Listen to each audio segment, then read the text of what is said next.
Hello everyone and welcome to Blender. Blender is a fantastic open source software that is mostly known for its 3D animation and modeling capabilities. It's a very powerful software that's been used in feature films, games, TV series, and a bunch of other amazing projects such as the ones you see here. But it can also do much more than that. Video editing, compositing, painting, sculpting, visual effects, cloth simulation, particle simulation, fluid and smoke simulations, 3D printing, and as of recently, 2D animation and real-time rendering. So, if you want to learn about any of these, you've come to the right place. This video series will serve as an encyclopedia of sorts for the fundamentals of Blender. In the next few videos, I'll be going over certain topics that should be helpful for both beginners and veteran Blender users, especially with the recent update. So, I hope you find these videos helpful, and I'll see you all soon. So how do we navigate Blender? This may seem intimidating at first, but it's actually pretty simple. Let's start with the 3D viewport. The first thing you'll be curious about is how to select things. Simply left-click any object to select it, and left-click empty space to deselect. You can also press A to select all, and Alt-A to deselect all. Some users may be interested in right-click select, which is arguably better for your health, so we made a separate video about that if you are curious. The next thing you'll want to learn is the basics of navigation, how to rotate, how to pan, and how to zoom your perspective of the viewport. To do that, all you need are these buttons right here. So let's say we want to rotate around our cube. Luckily, we have a very handy gizmo in the top right of our viewport that looks like this. Notice how it responds to our cursor floating above each axis. Go ahead and hover over the blue Z-axis indicator and left click. You'll notice that it brings you directly into what's called top orthographic view. This can be done for any axis to snap to its corresponding perspective. However, if you instead click and drag the same gizmo, you'll find a much more flexible way of rotating your view of the world. It's important for some to know that you can also middle click drag to achieve the same effect, but from any cursor position. Now, you'll notice that our view seems to pivot around a particular point in the viewport, that being the center or origin of our grid. This also happens to be where our cube is at the moment. However, what if we didn't want to look at the cube? What if we wanted to look over here or something? Well, now all you have to do is click this hand icon and drag to where you want to have centered. From there, you'll notice your pivot has changed when you rotate your perspective. For hotkey users, simply hold Shift and middle mouse drag to achieve the same effect, but from any cursor position. But let's say I want to focus back on my cube again. How do we do that? Well, for that, I want to quickly show you the Frame Selected tool, which can be found under View. This will reframe your perspective to focus on the object or objects you have selected. This can also be achieved by using the period key on a number pad. Now that we're this close to our cube, you may be asking, how do we zoom in and out? But it's pretty self-explanatory. We have a magnifying glass here. Click and drag it to zoom in and out, or you can use the scroll wheel or plus and minus keys on the numpad to accomplish the same task. And that's basically it for the basics of navigation, but you may have noticed that we haven't used the other two buttons in this area, the camera icon and the grid icon.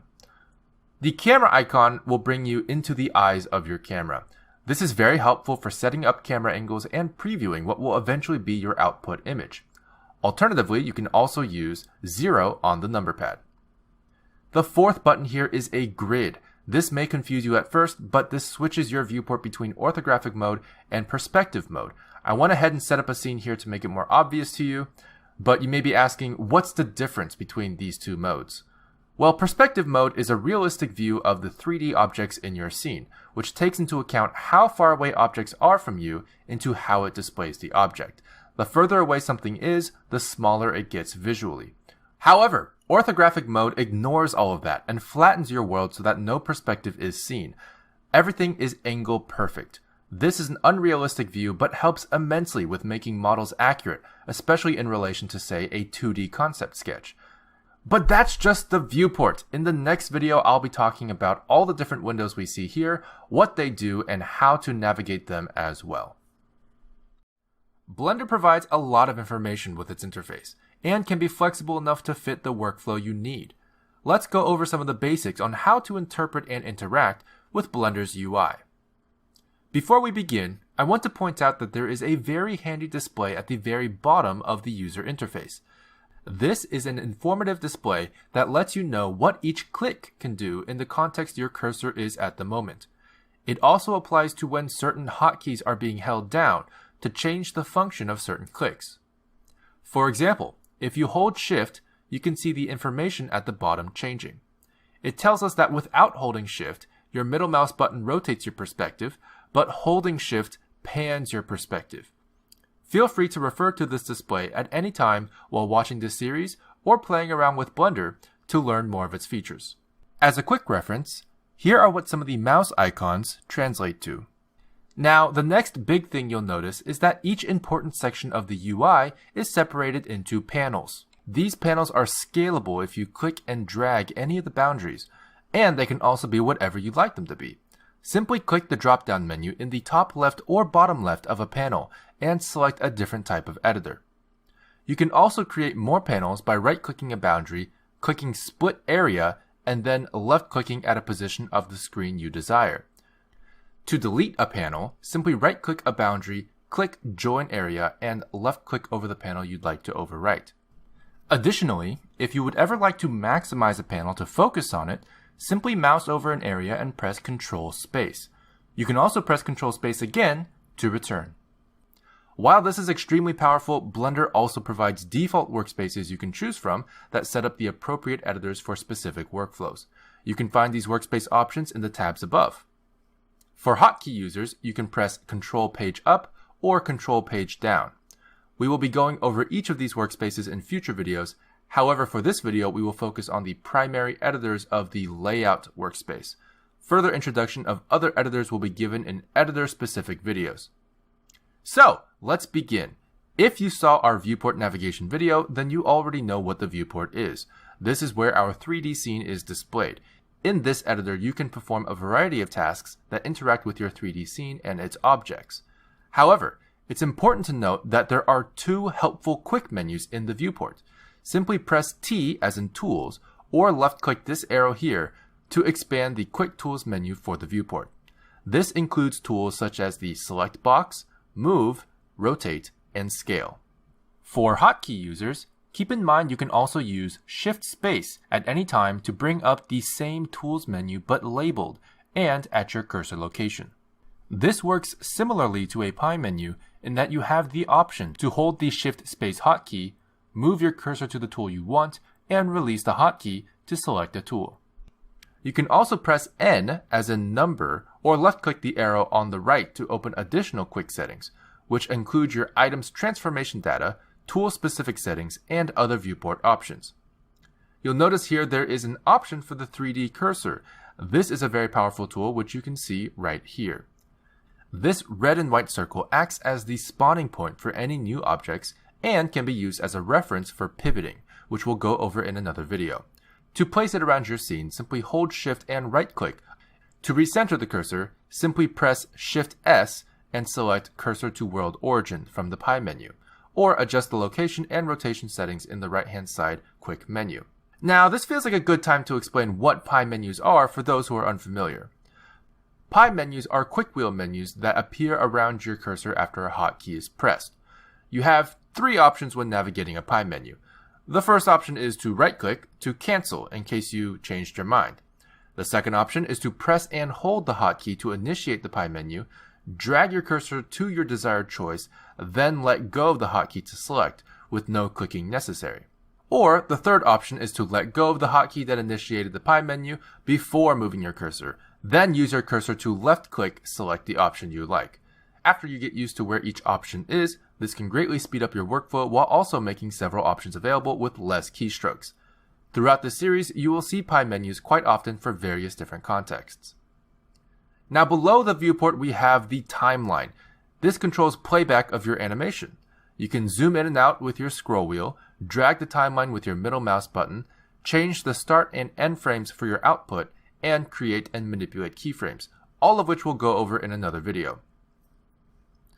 The Properties editor contains several tabs vertically to display the properties of your scene, your current tool, and whatever object you have selected.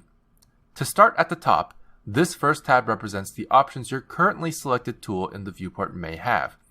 In this case, the Select Box tool gives you a few different selection options. The next few tabs, which you can see are separated by a small gap, contain your scene-specific properties. Just to clarify, your scene refers to your entire 3D scene. However, you can create more than one scene in a single Blender file by clicking up here. You can also select a scene from existing scenes using this drop-down. This back-facing camera icon is your Render tab. This allows you to change render engines, sampling, engine-specific properties, and other properties that affect your final image and how it's interpreted from the 3D scene. The next icon looks like a printer, and this is your Output tab. This is where all of your output settings can be tweaked before render: resolution, frame rate, file path, file type, and much more. The icon that looks like a stack of photos is the View Layer tab, and is similar to what used to be called render layers. View layers are typically used to separate background and character passes, for example, for easy compositing after a render.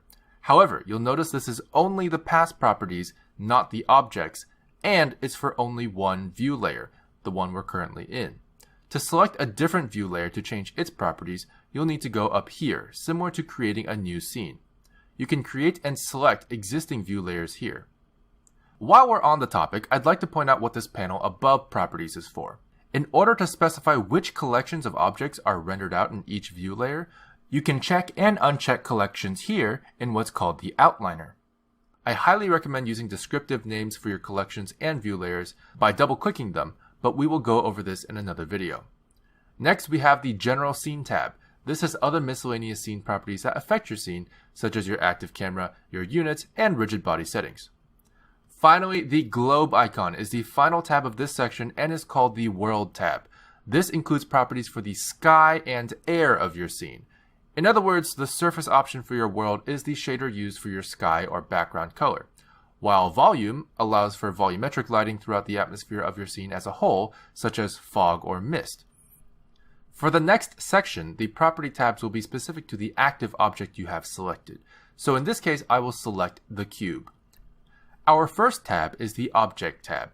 This contains basic information such as location, rotation, and scale of the object. You can also specify parent-child relationships, which collections it belongs to, and visibility of the object.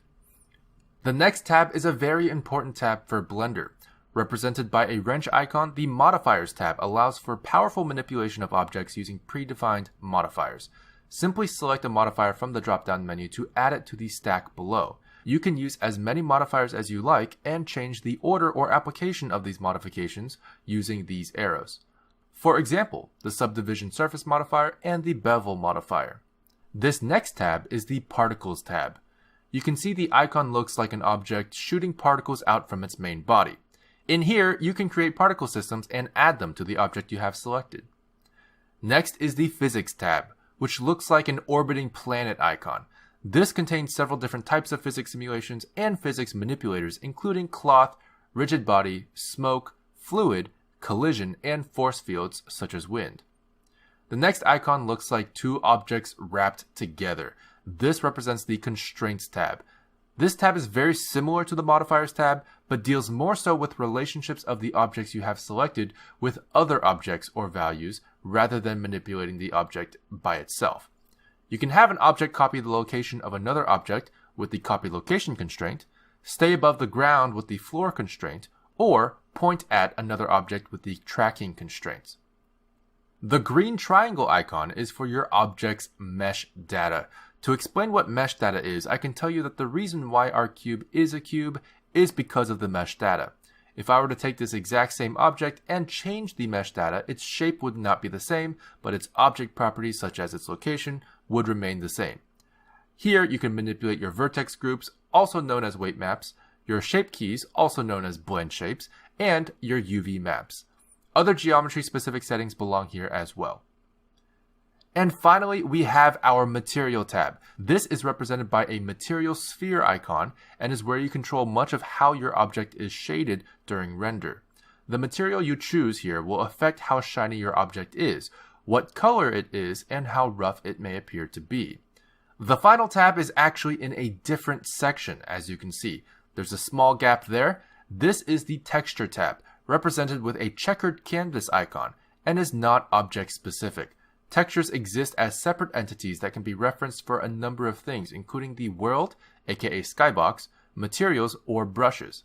Because of this ubiquity, they are in a separate section. Before we move on, let's go ahead and left-click to select our lamp object. This is the dotted circular thing you see next to our cube. Once you have that selected, you'll have access to its lamp properties, which looks like a light bulb. This is where you can tweak its brightness, the radius of light, whether or not it casts shadows, and what type of lamp it is. We can also left-click to select our camera object, which is this sideways rectangular pyramid shape we have here. Now you should have access to the camera options, which include focal length, perspective type, and much more. And that's the summary for the default layout workspace we see when we open Blender. I hope this is helpful for you, and I'll be going into more detail about the other workspaces and what each editor does in separate videos. Selecting objects in Blender is quite simple. We already went over it in the viewport navigation video, but to quickly review, left-click an object to select it, and left-click empty space to deselect. But there are other selection tools as well. You can press A, for example, to select all, and Alt-A to deselect all. However, what if I want to select multiple objects, but not all of them? Well, for that there is the Select Box tool. This is turned on by default, and with it selected from the Quick Tools menu, you can left-click drag to select multiple objects at once. To deselect multiple objects at once, simply Control-click drag in the same way. You can also enable the Box Select tool with the B hotkey, but in that mode you'll be using middle-click drag to deselect objects. An alternative to the Select Box is to press C for Circle Select, which acts more like a selection brush and only extends selection by default. You can, however, still use middle mouse drag to deselect while in Circle Select mode. Another way to select multiple objects is by simply holding Shift and left-clicking objects individually. To deselect using this method, simply Shift left-click the object again until it's no longer highlighted. You may notice that while you Shift left-click these objects, the most recently selected one is always highlighted in a slightly brighter orange outline. This denotes which object is the active object. The active object is the object whose properties will appear in the Properties editor. Now, just a quick tip. If you have objects or geometry obscured by other objects or geometry, it may be difficult to select them. To help with this, I recommend using wireframe mode, located here, to see through your objects. This makes things easier to select and also allows for selection tools like Box and Circle Select to include otherwise obstructed objects or geometry. Now, it's important to know that each of these selection tools can be used for almost every context in Blender, including Edit Mode, Pose Mode, and many of the editors. However, in some editors you will be required to press B before entering box selection mode, such as the Outliner. You may have also noticed a Select menu in the top left of the viewport. If you open this menu, you'll notice several selection options laid out for you, as well as some viewport-specific selection options, such as Select All by Type, Select Active Camera, Select Linked, and more. Feel free to try these out yourself, but it's important to know that Select More/Less only works in Edit mode, which we'll get into in a separate video. Now that we know how to select objects, let's start transforming them. Transformation refers to moving things, rotating things, or scaling things. So, let's say I want to push or pull my cube to a different location. This would be classified as moving the cube or translating the cube. I can open the Quick Tools menu and select the Move tool. You'll notice 3 colored arrows and 3 colored squares appearing on your selected object. This will allow me to click and drag any of the arrows to move the selected object along that axis. If you select any one of the 3 squares, it will move the object along 2 axes, excluding the axis of its corresponding color. For example, the blue square excludes the blue z-axis movement, but moves your object along the x and y axes simultaneously. But you can also left-click drag anywhere in the viewport to move the object along your viewing plane. Now, in case you change your mind about moving your object after you've already started dragging it, simply right-click before letting go of your left mouse button. This will work for all transformations. For hotkey users, you can press G as in grab to initiate the move along your viewing plane. You can then press X, Y, or Z to move it along a specific axis like the colored arrows did. Or you can hold Shift and press X, Y, or Z to move it along the other two axes like the colored squares did. You can right-click at any time to cancel the move, or left-click to apply the new location to your object. Fun fact, if you initiate any transformation with the mouse click instead of the hotkey, you can still use the X, Y, or Z hotkeys to perform similar axis-specific constraints on your transformation before you release your left mouse button. You can also switch your transformation entirely to a different one, such as rotation or scale, with their respective hotkeys. Please read the display at the bottom of your window while dragging your object around for more information. To reset the location of your object back to its origin point, simply press Alt-G. Now, what if we want to tip our cube over or roll it around? In order to do that, we need to rotate our cube. Let's check our quick menus for that. Aha! Yes, it seems we do have a rotate tool here as well. This will display a gizmo over the selected object or objects, showing each rotational axis. Just like the Move tool, you can left-click drag any of the colored rings to rotate along a single axis. But you'll notice there are two new areas, the outer white ring and the inner sphere inside of the colored rings, which you'll notice if you hover over it. The outer white ring can be used to rotate the object along your viewing vector. Imagine your eyes drilling a hole into the center of the object and spinning the object around that axis of rotation. The inner sphere is what you see when you hover over the space in between the colored rings. This can be left-click dragged to enter a free rotation mode, which opens all three axes to rotation, kind of like a trackball on a trackball mouse. This is my favorite mode of rotation as it's the most flexible. For hotkey users, simply press R as in rotate to initiate the rotation along your viewing vector. You can then, once again, press X, Y, or Z to rotate along the specific axis like the colored rings did. But you can also hit R again to initiate a free rotation like the inner sphere trackball did. And again, you can right-click at any time to cancel the rotation or left-click to apply the new rotation to your object. To reset your object's rotation at any time, simply press Alt-R. Now, let's say we want to make our cube much bigger or much smaller, which can be the difference between, say, a tissue box and a house. This would be known as scaling our cube. So let's go check our Quick Tools menu again, and yes, a Scale tool. Selecting this Scale tool displays a gizmo very similar to the Move tool, except instead of colored arrows, it's like colored arrows with cubes of cheese stuck on the tips of them. Cheese. These work exactly the way you might expect. Simply left-click drag any of the colored axes to scale the object along that particular direction, big or small. You can also left-click drag the colored squares to exclude one axis from the scaling process. But what if you want to scale the entire object evenly? Just like moving, you simply left-click drag anywhere in the viewport. For hotkey users, press the S key as in scale to initiate the size change evenly for all axes. Press X, Y, or Z to scale along only a single axis, just like the colored arrows with cheese on them did, or press Shift X, Y, or Z to exclude an axis from the scaling, just like the colored squares did. You can right-click at any time to cancel the resizing, or left-click to apply the new size of your object. To reset the scale of your object back to its original scale, simply press Alt-S. Now, you may have noticed that during the rotation and scale procedures, there was a definitive center or pivot to the transformations. This is usually what the orange dot on your object signifies. However, what if you don't want to rotate or scale based on the object's pivot point? What if you want to rotate from the world origin or scale upwards relative to the floor level? That's where the 3D cursor comes in. This red and white circle is called the 3D cursor. It can act as the pivot point of any object as long as you click this drop-down menu here and select 3D cursor. Try it out with rotation and scale modes. You can move the 3D cursor throughout your scene by selecting the 3D cursor tool in the Quick Tool menu and left-click dragging anywhere in your scene or pressing Shift right-click. You can change the pivot point back to the default median point at any time with the same menu as before.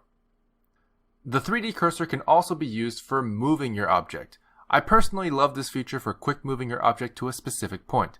Simply move your 3D cursor to where you want your object to go. Then go to Object, Snap, Selection to Cursor. For hotkey users, you can simply press Shift right-click and then Shift S and use the pie menu to select Selection to Cursor. Just a friendly reminder, if you ever need to recenter your 3D cursor, Cursor to World Origin is also in the same Snap menu. Okay, now let's say I've run into the issue where I've rotated my object, but now I can't move the object along its own upwards axis. I'm stuck moving directly up, and that's not helpful. Don't worry, all you have to do is change this drop-down menu up here from global to local. This will change all gizmos to display the object's local axes instead of the global axes for all transformations. For hotkey users, you can access local axes simply by pressing X, Y, or Z twice instead of once after initiating your transformation. Another helpful tip for transforming your objects is to hold Shift when trying to be more accurate. Holding Shift while moving, rotating, or scaling your object will reduce the sensitivity of your cursor affecting the transformation values. In other words, it'll change slower as you move your cursor, giving you more nuanced control over the end result. In fact, holding Shift will achieve the same effect for cursor-dependent values in most other editors as well. For example, dragging a number along a slider. Alright, but what if I have a bunch of boxes that need to be perfectly aligned? Eyeballing it isn't very practical or helpful. This is where you can use the snapping options located at the top here. This magnet icon toggles snapping on and off, but you can also press Shift-Tab. The drop-down menu to the right of it allows you to snap to increments, vertices, faces, volumes, or edges. This way, you can align your boxes perfectly to each other without relying on guesswork. Selection and transformation are the foundation of manipulating your 3D scene in Blender.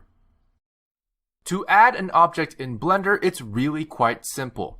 Let's say we want to add another mesh. Maybe a torus, for example, or a donut. Simply go to the Add menu in the top left, go to Mesh, and select Torus. For hotkey users, you can simply press Shift-A to open your Add menu. You'll notice that the new mesh spawns where the 3D cursor is. This is an important feature of the 3D cursor.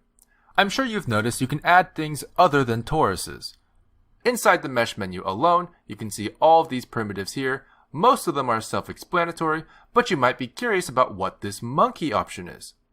The monkey is the head of a character called Suzanne. Suzanne is Blender's alternative to more common test models such as the Utah Teapot and the Stanford Bunny. As a low polygon model of only 500 faces, Suzanne is often used as a quick and easy way to test material, animation, rigs, texture, and lighting setups.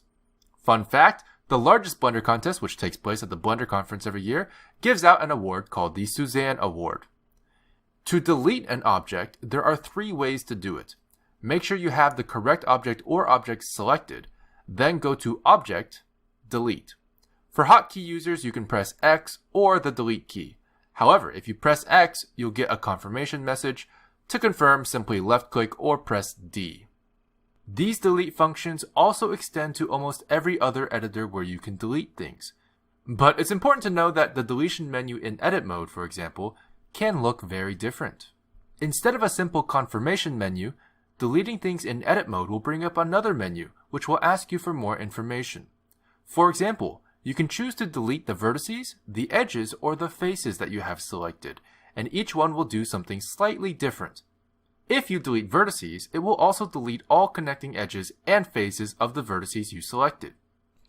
If you delete edges, it will also delete any faces formed by those edges, but it will not delete any vertices that also share another existing edge. And if you delete faces, it will also delete all edges and vertices within your selection, but not delete any edges or vertices along the boundary of your selection. Deleting only edges and faces will leave your vertices intact throughout your selection, even if they are floating in mid-air. Deleting only faces will leave you all of your edges intact throughout your selection, even if they're floating in mid-air. Dissolve vertices, edges, and faces are operators that try to combine the geometry in a way to act like your selection never existed. It will not always work, but can be very handy for removing loop cuts or extra subdivisions. Edge collapse will collapse all vertices along the boundary of your selection, caving in the geometry where your selection once was. Edge loops will functionally do the opposite of a mesh extrusion. It will reduce your selection geometry down to the next edge loop available. Edit mode has the most complex deletion options available, so while other modes and editors may have similar deletion options, they should be pretty self-explanatory if you can understand these. In this video, we're going to explain collections in Blender. To do that, we're going to try and separate our scene into two groups, one for characters and one for background objects. Collections are similar to what you might call layers or groups in other software. Each collection in your scene can hold objects of any kind for the purposes of organization and/or rendering. You can also have collections within collections for further organization. In fact, that's what's already being done, as the scene collection acts as the parent collection for all collections in a scene, as you can see here. Now, to start us off, let's make a scene that makes sense for our purposes. What we want to do is separate our scene into character objects and background objects. I'm going to go ahead and scale this cube up until we're inside of it. This will be our environment or background. Then I'm going to add a new object, monkey. This monkey, also known as Suzanne, will act as our character. If you take a look at the outliner, you can see that our monkey has already been added to our existing collection. Whenever you add objects in the 3D viewport, keep in mind that they will be added to whatever collection you have selected at the time. In case you can't see any objects in your outliner, your collection may be collapsed down to a single line. This is done by clicking this arrow on the left of the collection name. Simply click this arrow again to expand it. For hotkey users, you can press the plus and minus keys on the number pad. So let's try and move our character into a character collection. Well, for that, there are a few ways to do it. But one of the quickest ways is to simply select the object and right-click for a context menu. Under this menu, you'll see the Move to Collection option. If you click that, you'll be presented with a few choices. If we choose Scene Collection, this will bring our monkey out of its current collection. This is not what we want, and the only existing collection we see in this list is the one the monkey is already in. What we want is the New Collection option. So let's go ahead and click that and name our new collection Character. Quick tip, to confirm the name after typing, simply hit Enter twice.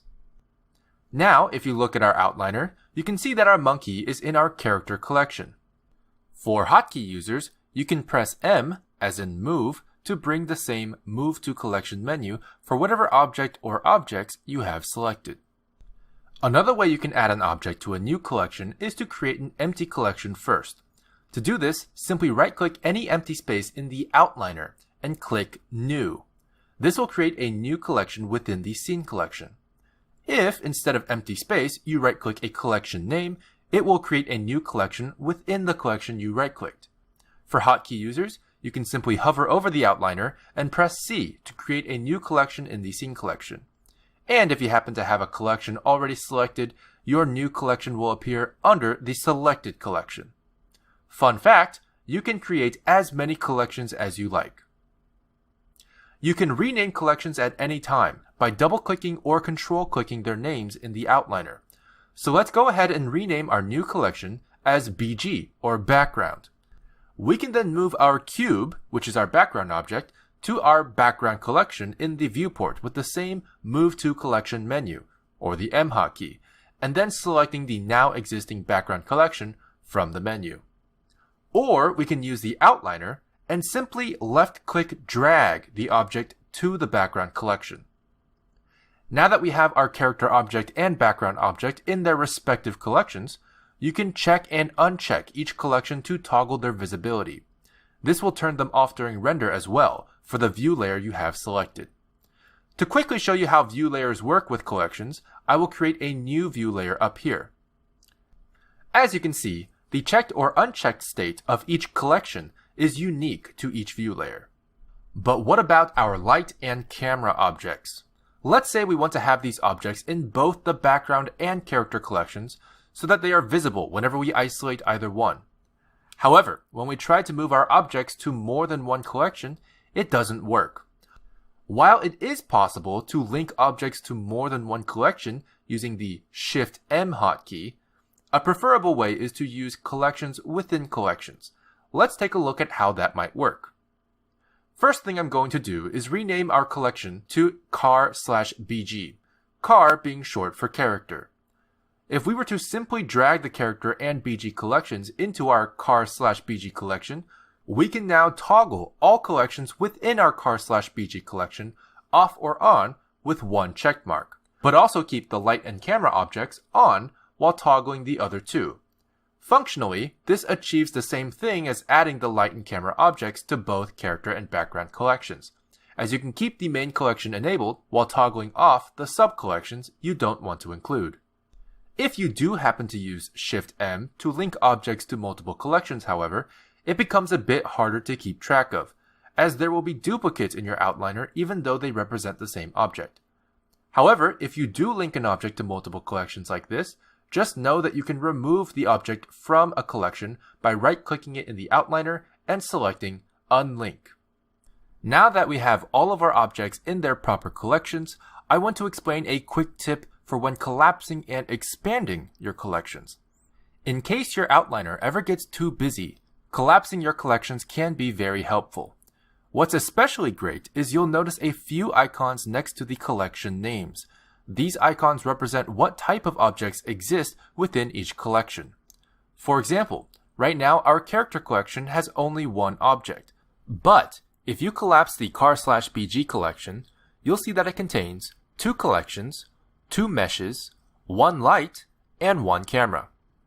This is very helpful for seeing at a glance what objects are within each collection in case you need a reminder. Now, let's say for whatever reason, I want to delete this car/bg collection. Deleting a collection does not delete the objects within the collection. For example, if we select the car/bg collection in our outliner and hit the delete key, the collection is deleted, but the objects within the collection are moved outside of that collection. As a final tip, in the outliner, you can press the eyeball icon to toggle on and off viewport visibility. This will not affect your renders, but will allow you to hide objects and collections while you work. For similar options, you can click this drop-down menu in the top right-hand corner to enable selectability toggles and more. And that's it for our collection overview. Collections are very powerful and the foundation of object organization in Blender. Workspaces are customizable groups of panels or editors that can be used for specific workflows. Blender comes with predefined workspaces that can be found in the tabs at the top. These are labeled as Layout, Modeling, Sculpting, UV Editing, Texture Paint, Shading, Animation, Rendering, Compositing, Scripting, and an option to add your own. If you can't see all of the tabs, just know that you can use scroll wheel or middle click drag to show more. Simply left click any of these tabs to switch to them, and you'll notice they look different. The modeling workspace is used for creating models by manipulating vertices directly. This is why you'll notice that the vertices or corners of your mesh are now selectable. That's because the modeling workspace automatically brings you into edit mode instead of object mode, as you can see in the top left-hand corner of the viewport. You can change into edit mode in any workspace viewport by changing the value of this drop-down menu or pressing the tab key. But the modeling workspace tries to make itself as convenient as possible for you to get started modeling. It also removes the timeline, as modeling typically does not require any animation. The sculpting workspace is similar to the modeling workspace, but is used for creating models by manipulating meshes with a brush. Sculpting is a more freeform method of creating models and typically results in higher poly counts not usable for animation. However, it is a great way to start your creation process to then re-optimize your mesh later on. This workspace automatically puts you into sculpt mode, which is also accessible through the same drop-down menu in the top left-hand corner. However, there is no hotkey for this mode. The UV editing workspace is used for editing your UV projection maps, which is another way of saying, I skinned this object and stretched its skin across a flat surface. Anyway, this is a very handy tool for texturing your objects, as textures must be represented in 2D but projected onto a 3D object. You can see the 3D viewport on the right with an object's corresponding UV map on the left.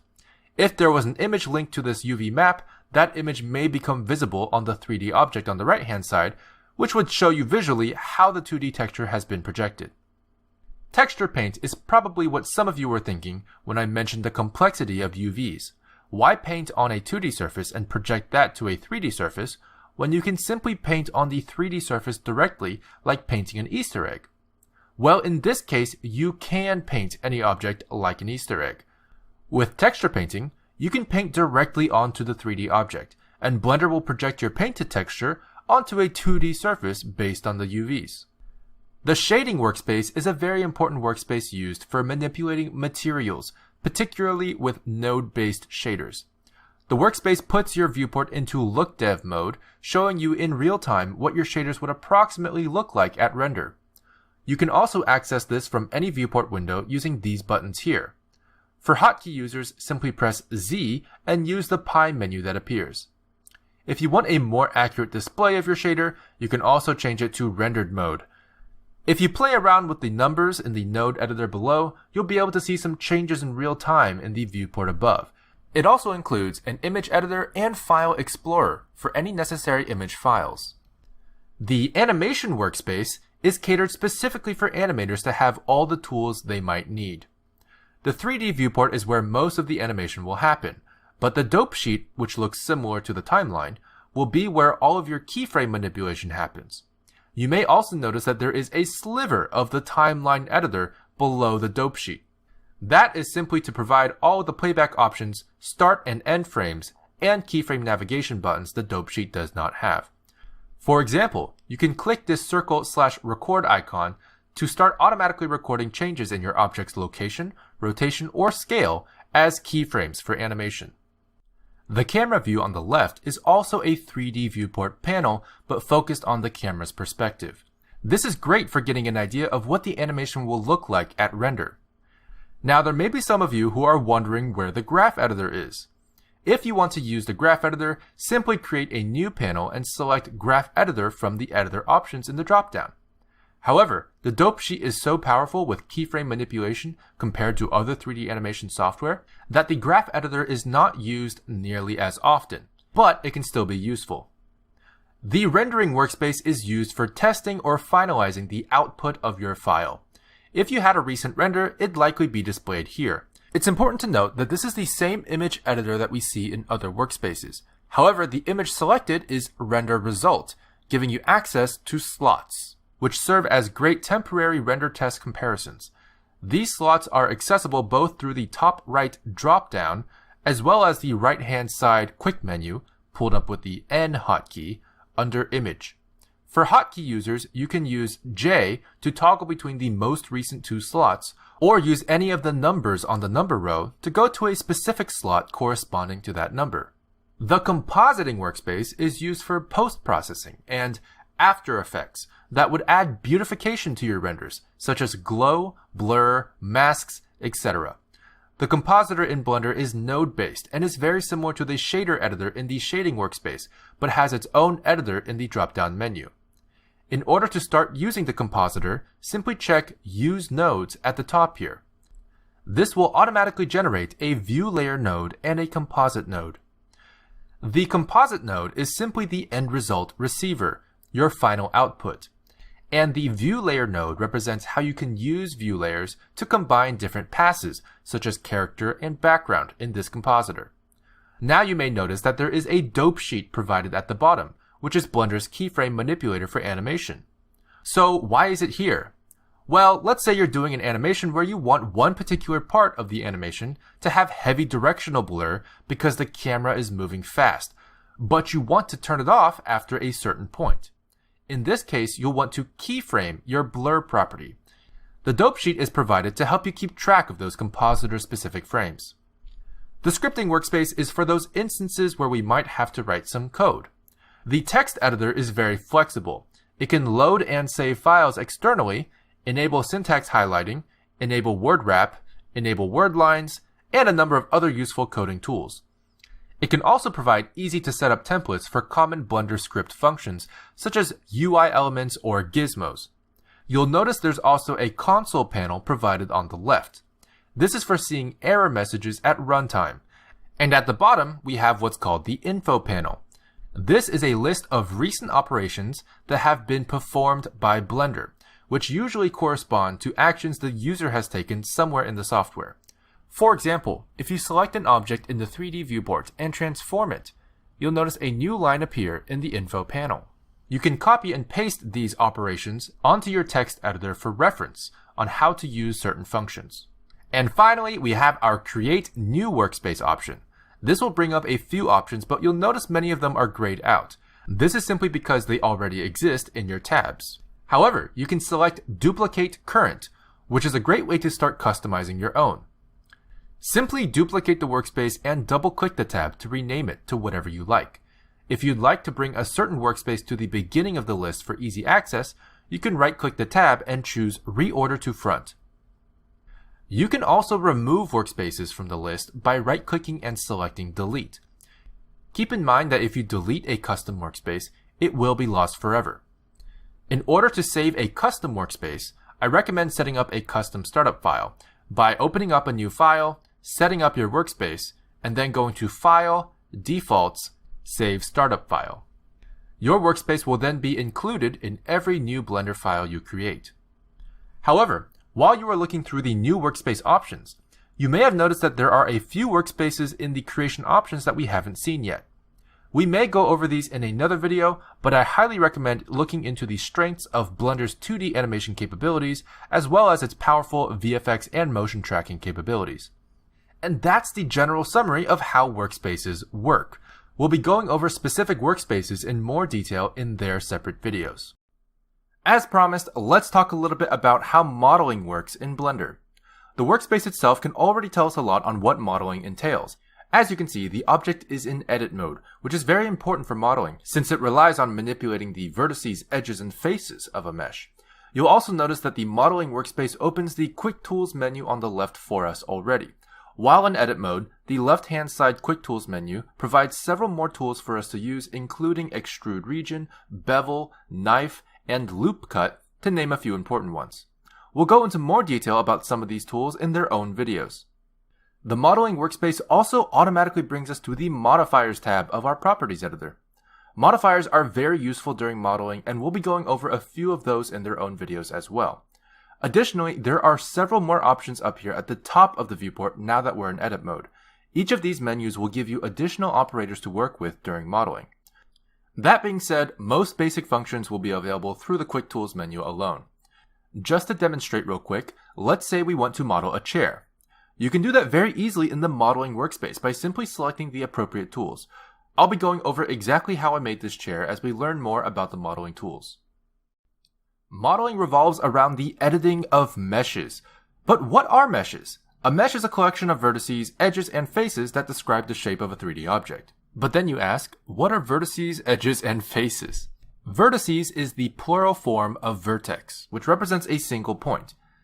Edges are the line segments between vertices. And faces are flat surfaces enclosed by edges, but some software will also call these polygons. You've probably heard the term polygons or polys when people refer to 3D models. If a model is made of polygons, it is a mesh. These are the building blocks of all meshes, and modeling involves the manipulation of these building blocks to create a 3D mesh. So how do we create meshes? Well, we already have our cube here, which is a mesh, but let's try to add another mesh. If we go into the Add menu we had used before to add objects, you'll notice that it looks a little bit different. Because we're in edit mode, Blender only allows us to add mesh shapes. These are the same options that belong to the mesh category in the Object Add menu. Let's go ahead and add a UV sphere. Right now, it's a bit hidden within our cube, so I'm just going to go ahead and hit G to move it outside. As you can see, this UV sphere is made of vertices, edges, and faces, and so it is a mesh. It should be noted, however, that adding meshes in this way will add the mesh shape to the original cube object's mesh data. If you toggle back to object mode, you'll notice that both the sphere and the cube are considered as a single object. If you want to add a separate sphere object, you're going to want to use the Object Add menu instead. You can do this by going into Object Mode in the top left. Then go to the Add menu, go to Mesh, and select UV Sphere from there. We will go into the differences between Object and Edit Mode in a separate video. Now that you're able to create meshes, it's time to learn how to start editing them. Object Mode is the default mode of Blender and is helpful for manipulating objects as a whole. Objects can be moved around and animated throughout the scene. However, what this object looks like is determined by its mesh data. And mesh data can be edited through Edit Mode. Edit Mode is the default mode of the modeling workspace, but you can also access it by simply changing this drop-down menu here in the top left-hand corner. For hotkey users, you can press Tab to toggle between Edit and Object Mode. While in Edit Mode, you will be able to manipulate vertices, edges, and faces to change the shape of your mesh. Once finished, you'll be able to toggle back into Object Mode to move the object as a whole once again. It's helpful to know that your Edit Mode history and the action of toggling into Edit Mode all count as a step in your undo history. Therefore, after you finish an edit and go back into Object Mode, undoing your steps will correctly bring you back into Edit Mode with all of your Edit Mode history intact as well. For example, I'm just going to change this cube into a random shape by selecting one or multiple vertices and using the transformation tools to move, rotate, or scale the vertices around. Then we'll toggle back into Object Mode with Tab. Just to top things off, let's rotate our cube to add an action in Object Mode as well. Now let's say I changed my mind about something and want to go back in my undo history. Simply hit Ctrl Z to undo, and you'll see that our Edit Mode undo history is still intact and accessible. Fun fact, cameras, lights, light probes, empties, images, speakers, and force fields all do not have an Edit Mode. But there are non-mesh objects such as armatures, curves, and lattices that do have an Edit Mode accessible, but may look a little different. For these objects, you won't be manipulating mesh data, but rather the object-related data that they might have. However, the principles of editing these objects remains the same. Manipulate the building blocks to create what you need. Blender can also edit multiple mesh objects at once. To do this, simply select all the objects you would like to edit and go into Edit Mode. You'll notice that you'll be able to manipulate vertices, edges, and faces of any of the objects you have selected simultaneously. However, you won't be able to have any of the objects' mesh data interact with each other, as trying to connect vertices between objects will not work. For example, normally you can press F as in fill to join two vertices with an edge, but because these two vertices belong to separate objects, Blender restricts me from connecting them. In order to actually connect these vertices, I would have to join these two objects into one mesh. To do this, simply select them in Object Mode, go to the Object menu, and select Join. For hotkey users, you can simply press Ctrl J. Once you've done this, you can now edit them in Edit Mode with no restrictions. In case you want to separate your mesh again into different objects, you can go into Edit Mode, select a part of your mesh, go to the Mesh menu, and select Separate.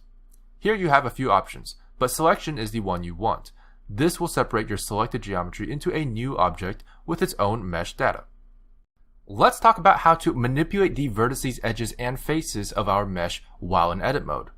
By default, we can already select a vertex with left click and move it around with the Move tool. We can also select multiple vertices with Shift left click.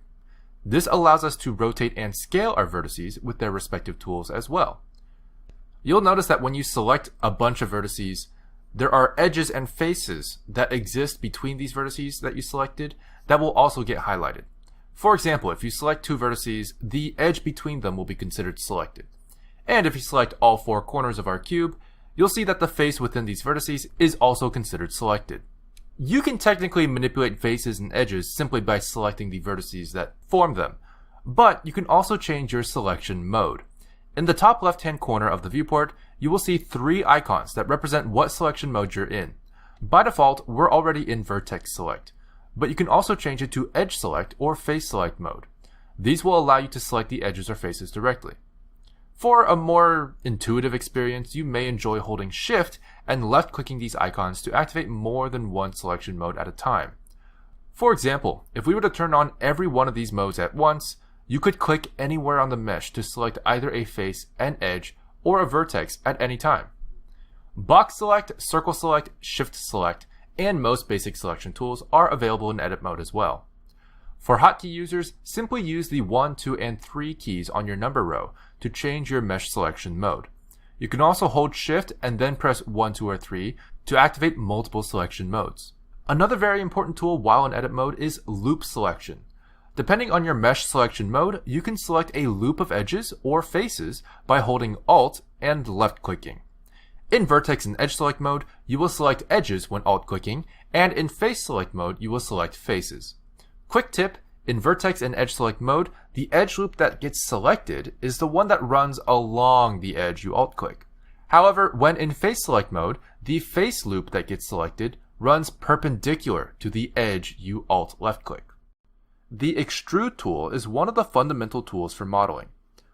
But what is the extrude tool? Well, allow me to simply show you. If you select a face and click the extrude tool in the quick tools menu, you'll see this yellow gizmo. This is a normal axis manipulator. But what does that mean?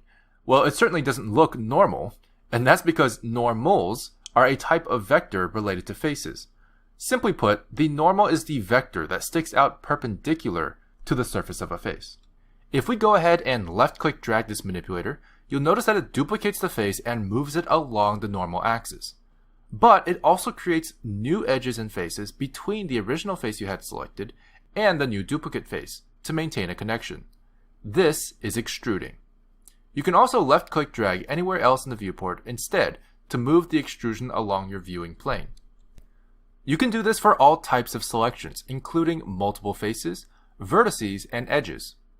However, if you select multiple faces that point in different directions, you'll notice that your manipulator is pointing at sort of an average value of where all your selected faces are facing. Keep this in mind as we'll come back to it later. It's important to note that if you right-click while dragging the manipulator, you can cancel the extrude, but it will not remove the duplicate faces. This is intentional, as it allows you to create new geometry at the same location as the originally selected geometry. This can be very helpful when wanting to scale or rotate your extruded mesh. For example, what if we wanted to create a stack of connected cubes? You could simply extrude, right-click cancel, and press S to scale your extrusion down. This will then let you extrude again and confirm to create the new smaller box. This was made super easy by the fact that the extrusion cancel brings the extruded geometry down back to the original cube surface. However, if you do this on accident and you want to remove the extrusion, just make sure you press Ctrl Z to undo it properly. For hotkey users, simply press E as an extrude to begin moving the extruded selection along its normal vector. Right-click will do the same thing I mentioned before, and left-click will confirm your extrusion. But the extrude tool has a few more tricks up its sleeve.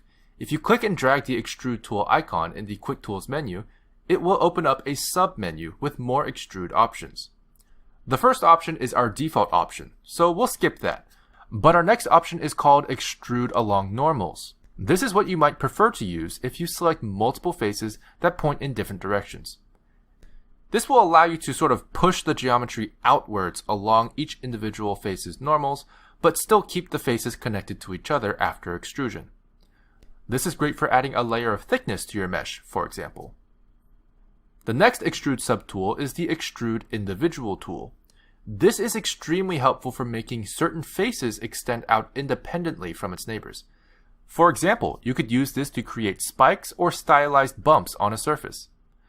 Quick tip, this tool works best when faces are selected, not floating vertices or edges. The final extrude tool is very powerful and easy to use. It's called the Extrude to Cursor tool and allows you to extrude your selection and extend it to the location of wherever you left-click in the viewport. This will still be along your viewing plane, but allows you to work very roughly and quickly when you need to. For hotkey users, if you're in edit mode, you can actually access the Extrude to Cursor tool at any time by simply holding Ctrl and right-clicking. Now that we've learned about the Extrude tool, I'm going to go ahead and show you how to make that chair I made earlier. This is what we want to make, and here's how we do it with the Extrude tool. Simply select your cube, go into edit mode, and scale the cube down along the z-axis. We will then use the Loop Cut tool, which will be covered in its own video, to make some additional cuts on our cube. To use the Loop Cut tool, simply select it on the Quick Tools menu and left-click drag to create a tic-tac-toe pattern like so.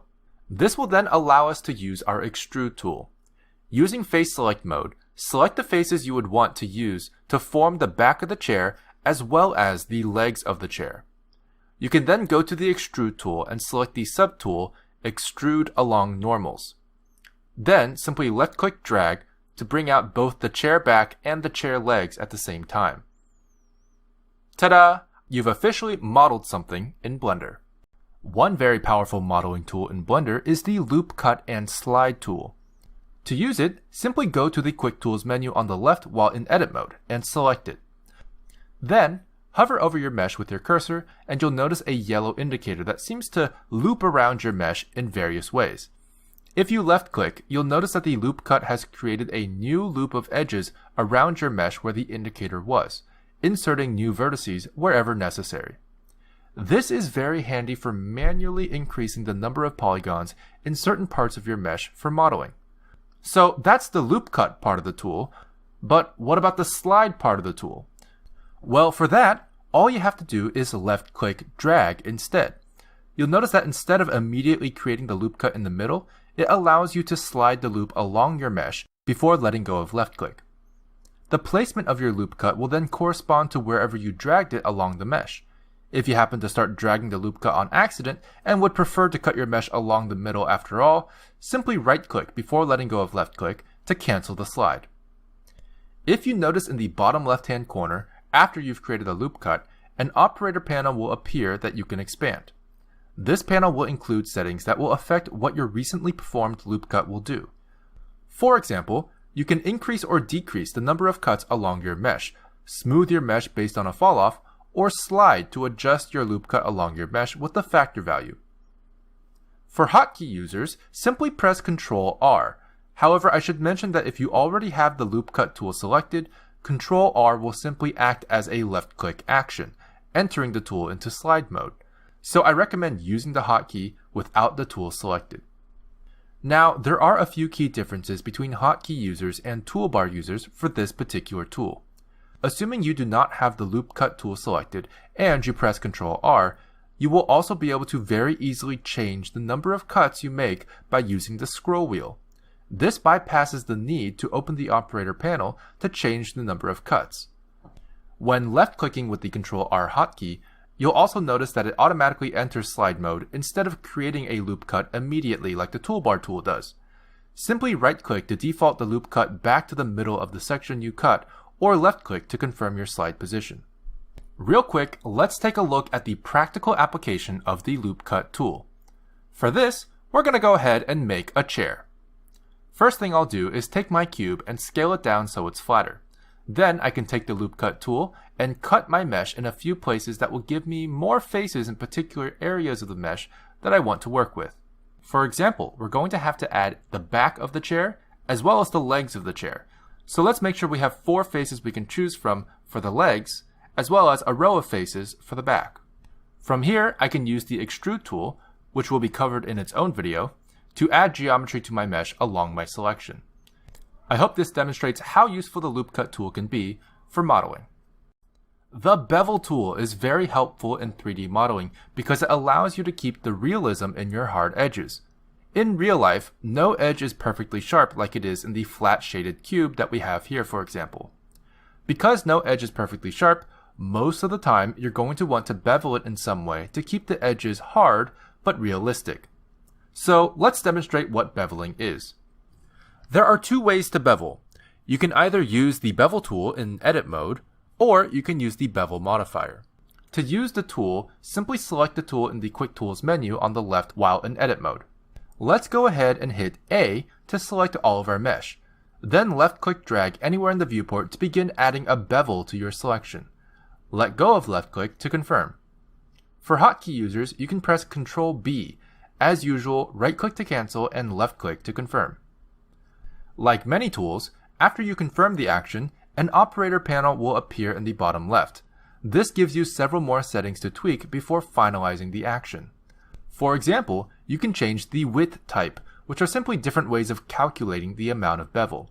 The width is the value you can left-click drag to adjust the bevel amount.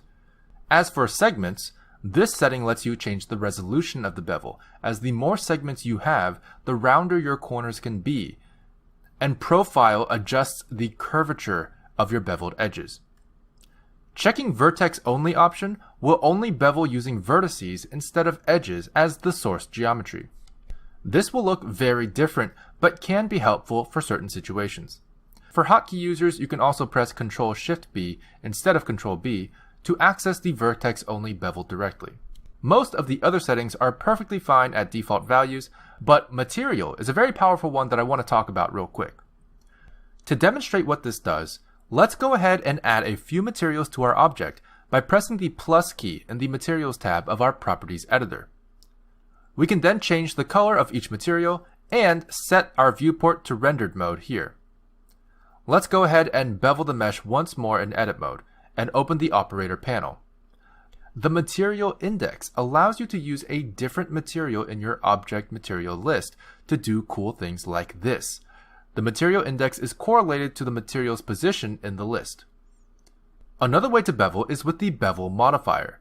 Simply go to the wrench icon for the modifiers tab and select bevel modifier from the drop-down menu. You can see that this has very similar settings as the bevel tool operator panel. One important setting that differs is the limit method. This is how you can set the threshold for when the modifier should bevel your mesh. For example, by default, the limit method is none, which means it will indiscriminately bevel every edge loop or vertex in your mesh. However, if you limit by angle, you can specify to only bevel corners that exceed a certain angle. To demonstrate this, if we give this mesh a more varied shape, you'll notice that changing this value allows us to selectively bevel certain corners, but not others. On the other hand, weight and vertex groups allow you to hand-pick which corners get beveled. As with all modifiers, the bevel modifier is non-destructive, allowing you to work with your original mesh while still having bevel applied on top of your edits with no consequence. The knife tool is a modeling tool you can use to form new edge loops and vertices. To use it, simply go into the modeling workspace or go into edit mode, then select the knife tool from the quick tools menu on the left. From there, you can either left-click drag or tap left-click to begin cutting into your mesh.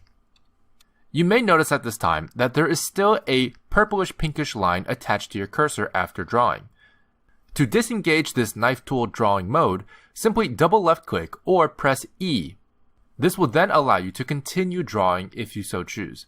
However, I do warn you not to right-click during this stage, as it will cancel the cuts you have just made. To fully confirm the cuts you have made, simply press spacebar or enter. As you can see, the visual style of the edge loops and vertices you have drawn have now matched the original mesh. This means they are fully applied. For further details about the knife tool, simply reference the bottom bar of the UI while you have the knife tool activated. Now, if you've ever wanted to cut anything in half, similar to a cross-section, you would want to use the bisect tool, one of the knife tool's subtools. To use it, simply left-click drag the knife tool in the quick tools menu on the left. This will open up a submenu that includes bisect. Hover over the bisect option and release your left-click. From here, you can simply draw a line or cut across your mesh. This will represent where you want to cut your mesh in half. Afterwards, a gizmo should appear that will allow you to adjust your cut. However, the most important settings are in the operator panel in the bottom left-hand corner. Simply expand this and adjust the settings as you see fit. But most importantly, these checkboxes will allow you to fill the face that you cut open, as well as select which side of the cut you would like to keep. Both the knife tool and the bisect tool can be very helpful for editing your mesh. Shading in Blender is a very important part of look development. In order to get beautiful colors and lighting, you're gonna have to understand shaders. Let's start with the shading workspace. This workspace already tells us a lot about the shading workflow. To start off, the workspace automatically brings us into Look Dev mode in the viewport, a mode that approximates lighting with an environment texture to give the user a general idea of what their shader will look like without fully rendering it. The shader editor will display whatever shader nodes you have for the material of the object you have selected. You will notice that by default, if you select your default cube, there is already a basic shader node set up for you on your default cube's current material. Changing the values on this node setup should affect how your object looks in the 3D viewport above. To change which materials you are editing, simply go here to the slot number dropdown. This is synced to your material list in the Materials tab in the Properties editor. Simply select a different material slot in the list to change the material you are editing in the shader editor. You can also replace the material in the current slot with an existing material using the material dropdown to the right of it. If you only have one material here, you can actually add more materials by pressing the plus icon. You can then either select an existing material through this drop-down menu or click New to create a brand new material. Another way to create new materials is by duplicating existing materials. To do that, you can press the New Material button, which looks like a stack of papers. Besides materials, the world also has a shader that affects the scene. To edit the world shader, simply change this drop-down menu from Object to World. The File Explorer here can be used at any time to navigate your hard drive for images and textures. To bring an image into your scene, simply left-click drag the file from the Explorer into any one of the 3 adjacent editors. Dragging an image file into the 3D viewport imports the image as a reference object. Dragging the image file into the shader editor will automatically add it as an image texture node. And dragging it into the image editor will display it for easy reference, annotation, and basic editing. One important thing about the shading workflow is the different render engines. If you go into the Render tab in the Properties editor, you'll notice there is a Render Engine drop-down menu. Under this menu, you'll find Eevee, Cycles, and Workbench. These are Blender's 3 different kinds of render engines, and they will affect how your shaders will look at render. Eevee is Blender's real-time render engine. It is extremely powerful and can render physically based shaders in real time, similar to a game engine. However, Cycles is a powerful render engine that, while slower, has slightly more accurate lighting when compared to Eevee. Luckily, Blender shares nodes between Eevee and Cycles, allowing you to work seamlessly between the two without converting any shaders. That being said, keep in mind that the lighting will still be slightly different. Workbench is Blender's preview render engine. Let's say you're working on an animation and you want to quickly render a preview animation instead of calculating all of the lighting and shaders. To do this, you can simply switch your render engine to Workbench and hit Render Animation. There is another way to do a preview render, which is to render your viewport, regardless of your render engine selected. You can simply go to View, Viewport Render. These options will render your viewport exactly as you see it. Now, some of you may notice that the viewport render output and the Workbench render output look very similar. This is because Workbench is the same engine that drives SolidView. Some of you may be wondering now why the Workbench engine is an option when we already have viewport rendering available. Well, the reason why Workbench exists as a selectable render engine is to separate the solid view options and the render output options for your preview renders. That way, you can set a specific look for your preview renders, but change whatever you want while working in the viewport. The Workbench render engine also automatically hides display overlays and renders through your active camera. Quick note, if you want to change the color of a material in Workbench, you won't be using nodes. Instead, you can go to the Materials tab of the object and change its viewport display color. The Shading Editor is a node editor specifically used for editing shader nodes. This may seem intimidating at first, but nodes are very powerful tools that allow for flexible customization. Keep in mind that many of the basic functions of how to navigate the shader editor will also apply to the Compositor, Blender's other node editor. So first things first, navigating in the node editors is very similar to navigation in the viewport. Middle-click drag to pan your view, and scroll to zoom in and out. Moving your nodes is simple, as you can simply left-click drag a node over. However, you can also use the G, R, and S hotkeys to grab, rotate, and scale your nodes respectively. Now that we got that out of the way, let's explain how nodes work. There is typically a starting node, or several starting nodes, that then combine using other nodes until they all converge into a single ending point, which is the output. As you can see here, the default material already has a shader node and an output node. In this case, the shader node is a starting point and the output node is our ending point. It should be noted that it is possible to have more than one output node, but only one output can be displayed at a time. This depends on which one was last selected, which will highlight the top of the node red. So, let's pretend we want to add an image texture to our shader, but maybe we also want to add a gradient to that texture at the same time. Simply navigate to the image file you want to use in the File Browser panel. Left-click drag your texture file into the node editor. This will create an image texture node for you. You can then left-click drag the color output of this node into the base color input of our shader. You might notice that the yellow circular connection receivers are the same color as each other, telling you that they are indeed the same data type. Another way to quickly connect two nodes is to select them both, go to the Node menu, and select Make Links. This forms a connection of matching type between the two nodes, prioritizing the uppermost connection slots. For hotkey users, simply press F, as in fill, to do the same thing. Now, this looks great, but I did say I wanted to add a gradient to this texture. So let's go ahead and go into the Add menu above the shader editor and go to Textures, Gradient Texture. For hotkey users, simply press Shift-A to access the Add menu at any time. After you select a node from the Add menu, you can right-click to cancel the add or left-click to confirm its placement. Let's put it to the side, underneath our other texture we want to mix it with. Now that we have our gradient texture, we can test what it looks like by simply plugging it into our shader base color node. One way to do this is to move the outgoing connection from our image texture to stem from our gradient texture node instead. If you ever want to do this, simply Control left-click drag the connection. This will allow you to pick up the outgoing connection and connect it to a different output source.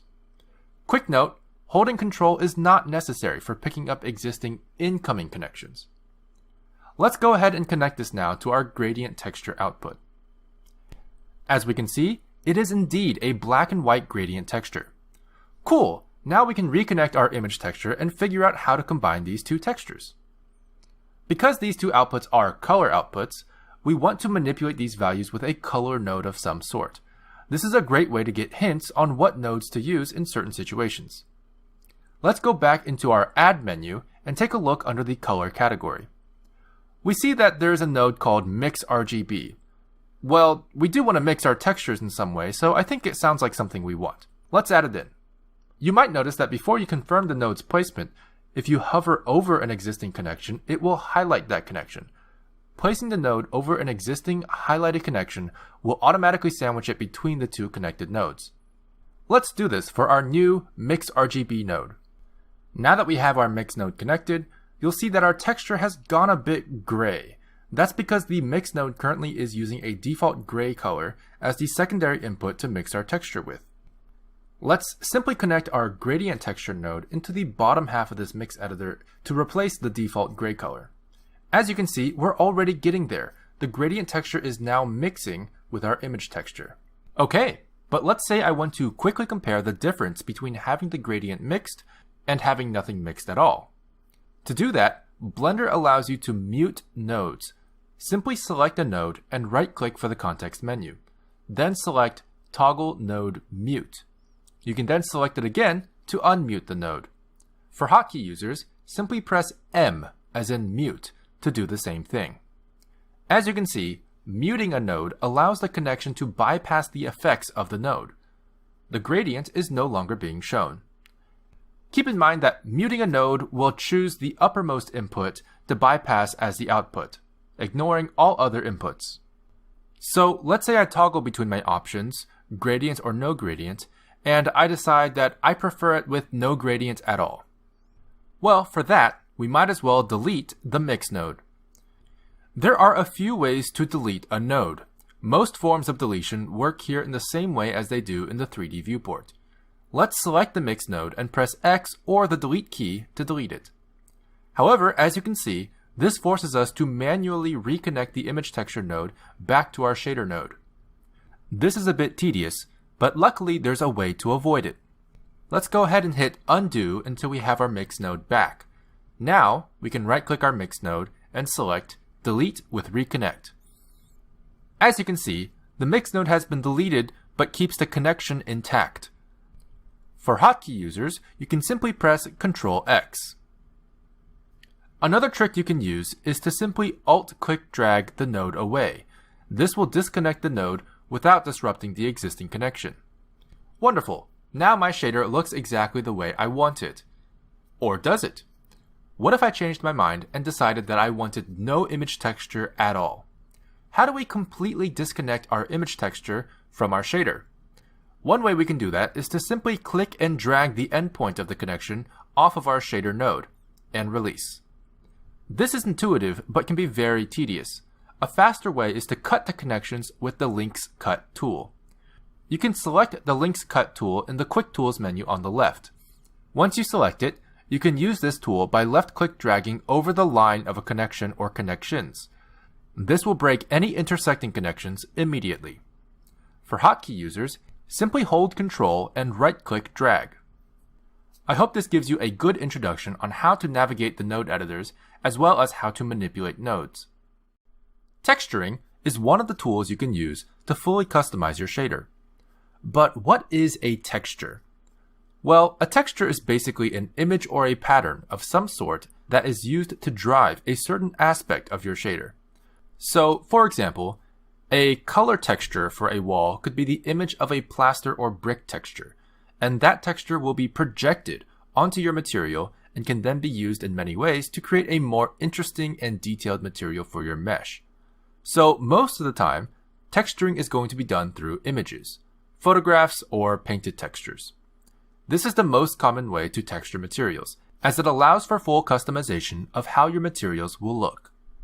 We can already see how easy it is to have an image texture drive the color of our shader.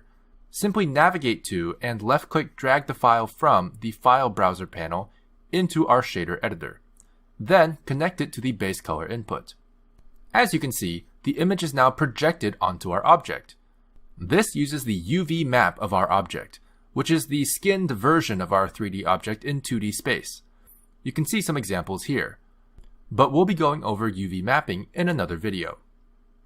Now keep in mind, if you want to repeat the texture over a surface, you'll find that it may look like a bunch of tiles. In these cases, you'll want to look for what are called seamless textures. Keep this in mind for things like wood floor textures, where you'll need to texture a large surface with a repeating pattern. Textures can also drive many other factors, including glossiness, shadows, subsurface scattering, transmission, transparency, brightness, bumpiness, and more. To do this, simply plug the texture into any of the input connectors of these values. For example, if we plug this image texture into the alpha input for our shader node, you'll notice that the texture is now affecting the transparency, or alpha, of our material. Except that it's not. Aha! That's because in Eevee, in order to use transparency in your materials, you'll want to go into the Materials tab and change the blend mode settings. I recommend changing it to alpha hashed, as it is the most accurate, but it does have a little bit of noise. Another good alternative is alpha blend. Once you do that, you can see the transparency is now working and is being driven by our image texture. Of course, this image is in no way made for this purpose, so for your projects, you'll want to download or create textures that fit each purpose. Here's an example with multiple types of textures, color map, specular map, and normal map, that are able to drive different factors to create a convincing material. We'll also be talking a little bit about procedural textures, also known as generated textures, in a separate video. Procedural textures are not image textures, but rather textures that have been generated via an algorithm. This allows them to have infinite resolution and variability, especially when compared to image textures, which are essentially only what you see is what you get. UV mapping and unwrapping is the process of skinning your 3D object onto a 2D surface for texturing. If you want your image textures to properly project onto your mesh, this process is very important. But what does a UV map actually look like? What does it do? Well, let's go ahead and show you. Simply select your object and go into edit mode. Select your entire mesh by pressing A. Then go to your image editor and change it to the UV editor in the top left-hand corner. This is basically the same thing as your image editor, but will display your selection's current UV map over any image you choose for reference. It's also got a few extra settings specifically for UV editing. Alternatively, you can also go to the UV editing workspace, which will bring you to the UV editor automatically. As you can see, our default cube already comes unwrapped, as do most of our primitive meshes. This is the UV map of our cube. So instead of explaining it to you, I'm going to demonstrate how UV mapping works with an image texture. All I'm going to do is navigate to a file in my file browser and drag it to my shader editor as an image texture node. You can see that our UV editor automatically displays the image from our image texture node we have selected in the shader editor. But then, why is our cube still white? Well, to actually apply this image to our shader, simply click and drag the color output into the base color input of our shader node. If your texture isn't showing up, make sure you're in LookDev or rendered mode in the viewport. To understand UVs, let's go into the UV editor and select some faces. You can choose a selection mode in the UV editor just like you can in edit mode in the viewport. This will allow you to edit the UVs like you would a mesh. G, S, and R hotkeys also work the same as usual. However, we also have some extra tools in the toolbar. To transform without hotkeys, simply select the Transform tool. As you drag things around in the UV editor, you'll notice our image is distorting a little bit on the cube. For example, we can see that this square here is correlated with this square on the cube if we simply move it around a bit. We can also scale everything up to repeat the texture across the mesh. It's important to note that by default, the UV editor will only show the vertices, edges, and faces you have selected in the 3D viewport. This also helps make it clear which face in the 3D viewport correlates to which face in the UV editor. For example, we can go into face select mode in the viewport and select the face. That will isolate the corresponding UV face in the UV editor. However, you can also flip this function and have the UV editor drive what face you have selected in the viewport. To do that, simply click this opposing arrows icon on the very top left of the UV editor. Keep in mind, if you don't see all the buttons here, you can expand the UV editor or scroll along the top bar. With this mode toggled, we can now go into face select mode in the UV editor and select faces in our UV map, which will then select only the corresponding face in the viewport. Which function you want to use is up to you. I typically work with the default function as it keeps my UV editor clean. Now that we understand the UV editor and have an image projected onto our cube, let's go and take a look at the different unwrapping algorithms we can use. Unwrapping refers to the process of taking a 3D mesh, unraveling its faces, and laying them out on a 2D surface. To begin unwrapping, simply go up here to the UV menu, or press U. Even though our cube is already unwrapped, these are different unwrap algorithms that we can use. Unwrap is your standard unwrap algorithm. This simply takes into account what seams you have marked, which we'll get into in a little bit, and unwraps your mesh accordingly. Smart UV Project is one of my favorites and is great for unwrapping things quickly and roughly. Lightmap and Follow Active Quads are similar but have their own algorithms. Cube, Cylinder, and Sphere Projection are algorithms most fitted for objects similar in shape to the name of the algorithm. Project from View is a very powerful tool that essentially takes what you see in the viewport and flattens it as your UV map. This is a very basic way of unwrapping your mesh and will not hold up from different perspectives, but can be used selectively to great effect. Project from View Bounds simply stretches the resulting UV across the UV editor. I'm going to demonstrate this one real quick, so let's go ahead and select Project from View. As you can see, the image projects pretty well on our cube from this perspective. However, if we rotate our perspective, you can see that the image is now stretched across the sides that are perpendicular to our view from before. That's because, as you can see in our UV editor, there are not enough pixels for those faces in the UV map. Now, you may have noticed that we can't get the original mapping of our cube back. Pressing the Unwrap option doesn't seem to do anything because our cube is already unwrapped. So let's go over exactly how to use the basic unwrap function. To do this, we need to mark some seams. Seams are the edge loops where you specify for Blender to cut open your mesh when skinning it. Simply select the edge loops you wish to mark or clear before clicking each option. So let's go into Edge Select mode and select these three edges. I'm going to do the same thing on the other side of the cube. Then I can click Mark Seam in our Unwrap menu to mark these edges as where we want to cut open the mesh. This will make them appear slightly redder. Then I'm going to go ahead and select this edge as well and do the same thing. Now I can select all of my mesh and go to the Unwrap menu and select Unwrap. As you can see, we have something more similar to what we had before. In case you don't understand why I chose the seams that I chose, let me walk you through my thought process. The arms of the cross we see in the UV map are these faces here. They needed to completely detach except for one connected edge, so I marked seams on the 3 other edges of each of these faces. Then we simply needed to separate the head of the cross from the tail of the cross. That's what this seam was for. As you work with your own meshes, you'll get a feel for what seems to work best for you to get the UV map shape you want. Let's talk about procedural textures. You've probably heard the term procedural before, as well as the term generated, in the context of CG. These terms are practically synonymous. You can often use them interchangeably. However, the full term is actually procedurally generated textures. Procedurally generated is basically where you create a texture using a mathematical formula instead of pixels. Practically, these generated textures can scale infinitely without loss of resolution, and often have a ton of settings you can tweak to get the look you want. It's also much more efficient when it comes to data and file size. There are several kinds of procedural textures to choose from. Let's go ahead and take a look at them by going to our shader editor's Add menu and looking through the Textures category. Excluding the Image, Environment, and IES textures, every other texture you see here is a procedurally generated texture. Each of these procedurally generated textures produces a particular pattern, such as wave, gradient, or noise. Feel free to try any of these out, but for this introduction, I'm going to use Voronoi. This is a fracture-like texture that we can go ahead and connect to our base color input of our shader. As you can see, this texture looks a bit like that underwater reflective pattern you get, caustics. There's a few settings for us to play around with in the node we just made, so let's do that. We can change intensity to cells, and that gives us a cool stained glass version of the texture.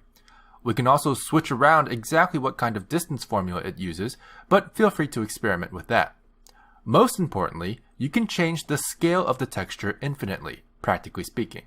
As you can see, no matter how much I zoom in on the texture by scaling it down, there are still no pixels or resolution problems. Now let's say you don't want the color of the texture, but you like the shapes. Luckily, the factor output is a black and white version of the color output. Let's plug that in instead to double check. As you can see, it is a nice grayscale version of our texture. So, is there a situation why we would prefer grayscale over color? Well, grayscale, or factor, is typically great for a number of different kinds of maps, including roughness maps and transparency maps. Let's go ahead and try to plug this into the roughness value. As you can see, the cube becomes shiny during some parts and rough during other parts. This allows the texture to drive exactly how the roughness is distributed across the mesh. It's important to note that sometimes the factor is not just a grayscale version of the color output. Instead, it could be, for example, the alpha map, or, in the case of the brick texture, it outlines the mortar of the brick. Procedural textures can be very powerful, especially when mixed together, so feel free to play around with how each one looks to better understand their algorithms. Lights are an essential part of making your scene. Without them, everything would be dark. So let's quickly go over what kind of light options you might have. For starters, we already have a light in our default scene right next to our cube here. But as of right now, we can't see the light actually doing anything. That's because we're still in solid or preview mode. To see how our light is affecting our meshes and shaders, simply go to rendered mode. You can do that in the top right hand corner by clicking the rightmost sphere or using the Z hotkey pie menu. As you can see, we now have our cube being lit up by our light. Our current default light is a point light, and will emit light in all directions with a falloff. To change our light type, simply go to the light settings in the Properties editor. Aside from point lights, we also have sun, spot, and area lights. Each one of these does something slightly different. The sun object emits global light from the specified vector direction, regardless of where the light object is located. Spotlights work pretty much how you might expect a spotlight to look, and area lights are just like point lights but biased towards a specific direction, so rotation will matter. There are also additional settings for each one you can play with, but this is the basic idea behind each light object type. Now in Cycles, you can also use emission shaders to light up a scene. If you simply give an object an emission shader, it will cast light on its environment as well. However, this does not work in Eevee. Lighting can be one of the most important factors of making your scene look presentable. Oftentimes, you can spend hours on a model, but none of the detail is visible at render because it's either too dark or too bright. For this, we're going to go over a very simple way to make sure your lighting setup looks good: 3-point lighting. 3-point lighting is a standard setup for lighting that has carried on through the ages as one of the best ways to light a scene in film, photography, painting, and now digital graphics. Let's go over exactly what it is, why it's so good, and how to set it up in Blender. 3-point lighting consists of 3 lights, hence the name. These lights are called the key light, the fill light, and the rim or backlight. Let's go over each of these real quick. The key light is the main light. It's the primary or key light source. So when someone looks at a scene and says, "Oh, the light's coming from the top left-hand corner," they're most likely referring to the key light. That's the light that defines the light source in the scene. Now, the fill light is the one that sort of fills or softens the shadow that the key light casts. It's usually the least bright light in the scene, but it's very important. The fill light acts as a way to keep the shadows from being too dark on your subject. That way, you can still see those details and soften the contrast that the key light makes. The third light is called the backlight or the rim light. Now, this, as you might be able to tell from the name, is cast onto the back of the subject. Usually, it's actually the brightest light in the scene, but it's there just to give a sliver of brightness around the edge of your subject. This gives the subject an outline or a rim of light, which helps it stand out from the background. So, let's try to recreate this in Blender. Instead of our default scene, let's go ahead and replace our cube with a monkey. To do this, simply left-click select your cube and press the delete key. Then go to the Add menu at the top, go to Mesh, and select Monkey. We're also going to right-click it and select Shade Smooth. Now that we have our monkey in our scene, let's get our 3 light sources set up according to the 3-point lighting technique. We already have a light here, but if you don't, you can simply add it through the same Add menu, but go to Light, Point Light. I'm going to go ahead and treat this first light as my key light. Let's use the Move tool in the Quick Tools bar to bring our lamp to the top left-hand side of our monkey's face. Now, you may notice that our scene is not showing any actual lighting effects. That's because we're in solid mode. To see how our light actually will look at render, let's go ahead and change our viewport to rendered mode. You can do that by going to the top right and clicking the rightmost sphere, or pressing the Z hotkey and using the pie menu. Now that we can see the effect of our light on the monkey's face, we can adjust the light a bit more as needed. If you would like to adjust the brightness of your light, simply go to your Light Properties tab, indicated by a green light bulb icon, in the Properties editor. You can then edit the power of the light by left-click dragging, or you can left-click tap the property and type a number manually. I'm going to go ahead and leave this at the default value of 1000 W. Next, we'll make our fill light.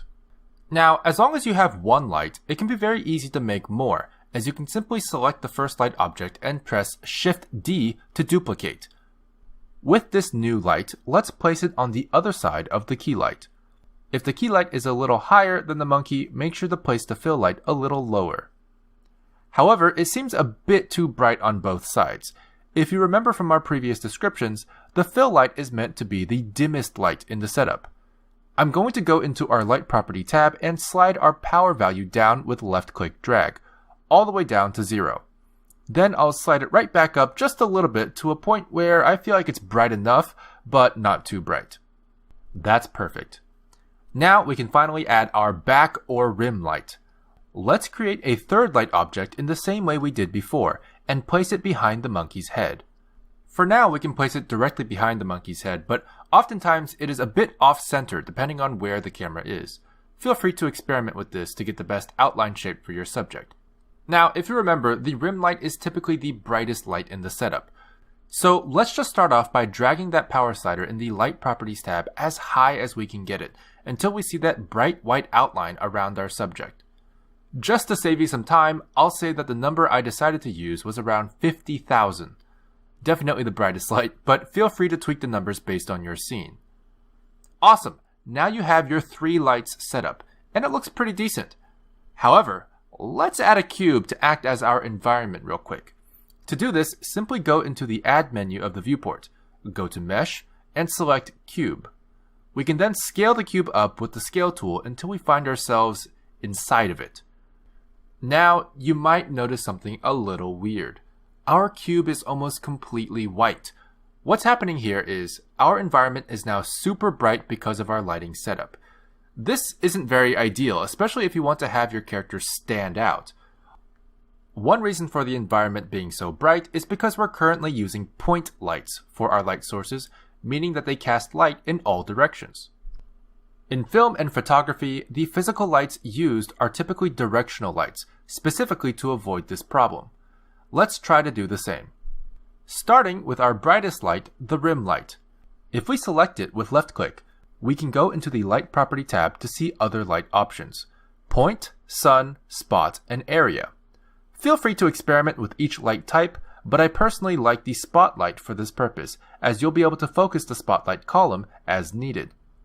Simply select the spot option, and you'll already notice a difference. Our environment is more clear, but our monkey's rim light is no longer there. That's because our spotlight is currently rotated the wrong way. Let's use the Rotate tool to point it back at our monkey. Now, because this is a spotlight, you can also adjust your spotlight's effective area by dragging the size value in our Light Property tab. Awesome! Now our backlight still has the same effect it had earlier, but without the issue of overlighting our environment. Optionally, you can do the same thing for your other 2 lights, but this can be situational, so feel free to experiment and adapt. And that's it! You now have a beautifully lit monkey in Blender. Rendering in Blender is the part where you finally get to pump out your animation or still image out of Blender and into a beautiful image or video.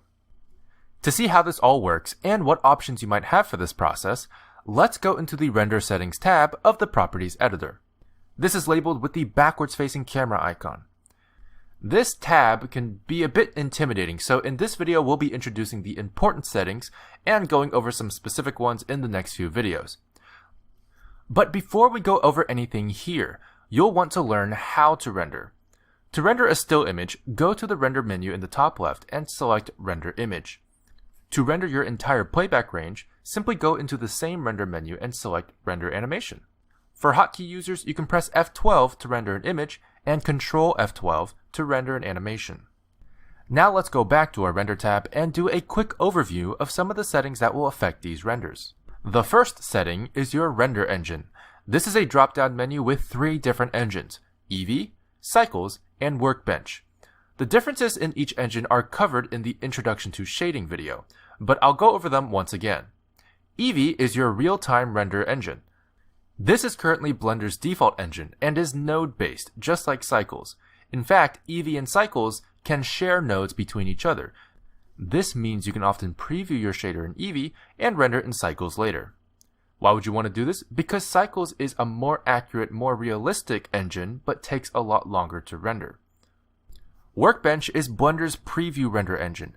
It is technically the same engine that drives solid view in the viewport, and so you know generally how it looks, but Workbench as a separate render engine exists so that you can keep your render output settings for your preview animations the same, while still being able to work flexibly in the viewport. Depending on what engine you have selected, you will see different settings below. I'm going to quickly go over each one, but I do recommend experimenting with these settings when you can. Let's start with Eevee. Immediately you'll see a sampling setting, which allows you to set how many samples Eevee will take during render, both in viewport and at render time. The higher the samples, the more accurately the engine will calculate your shaders. Both Cycles and Workbench have this setting as well. Next, you'll see a few things that will directly affect a lot of the visual aspects of your render, namely ambient occlusion, bloom, depth of field, subsurface scattering, screen space reflections, motion blur, volumetric, hair, shadows, and indirect lighting. These are engine specific, and I recommend you play around with each one as their settings can go quite deep, but their names should make it self-explanatory what they will affect. To test them out, simply go into Rendered View in the viewport and adjust freely. Just so you know, for some of these features, such as motion blur, you'll have to enter the camera view. Film is a setting that is shared by all three render engines. One of the most used settings in this category is the transparent checkbox. This affects the sky. If you click transparent, Blender will automatically replace the sky with full transparency for your output image. Simplify is also a shared render setting between all three engines. It actually pertains more to the scene itself, but does have settings that can affect render. Basically what it does is disable subdivision modifiers past a specific value to reduce the overall poly count of your scene.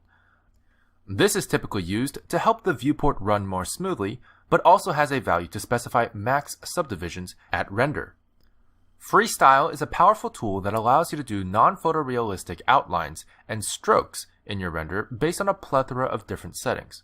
However, this checkbox is to simply enable it at render. The real freestyle settings are in the View Layer tab.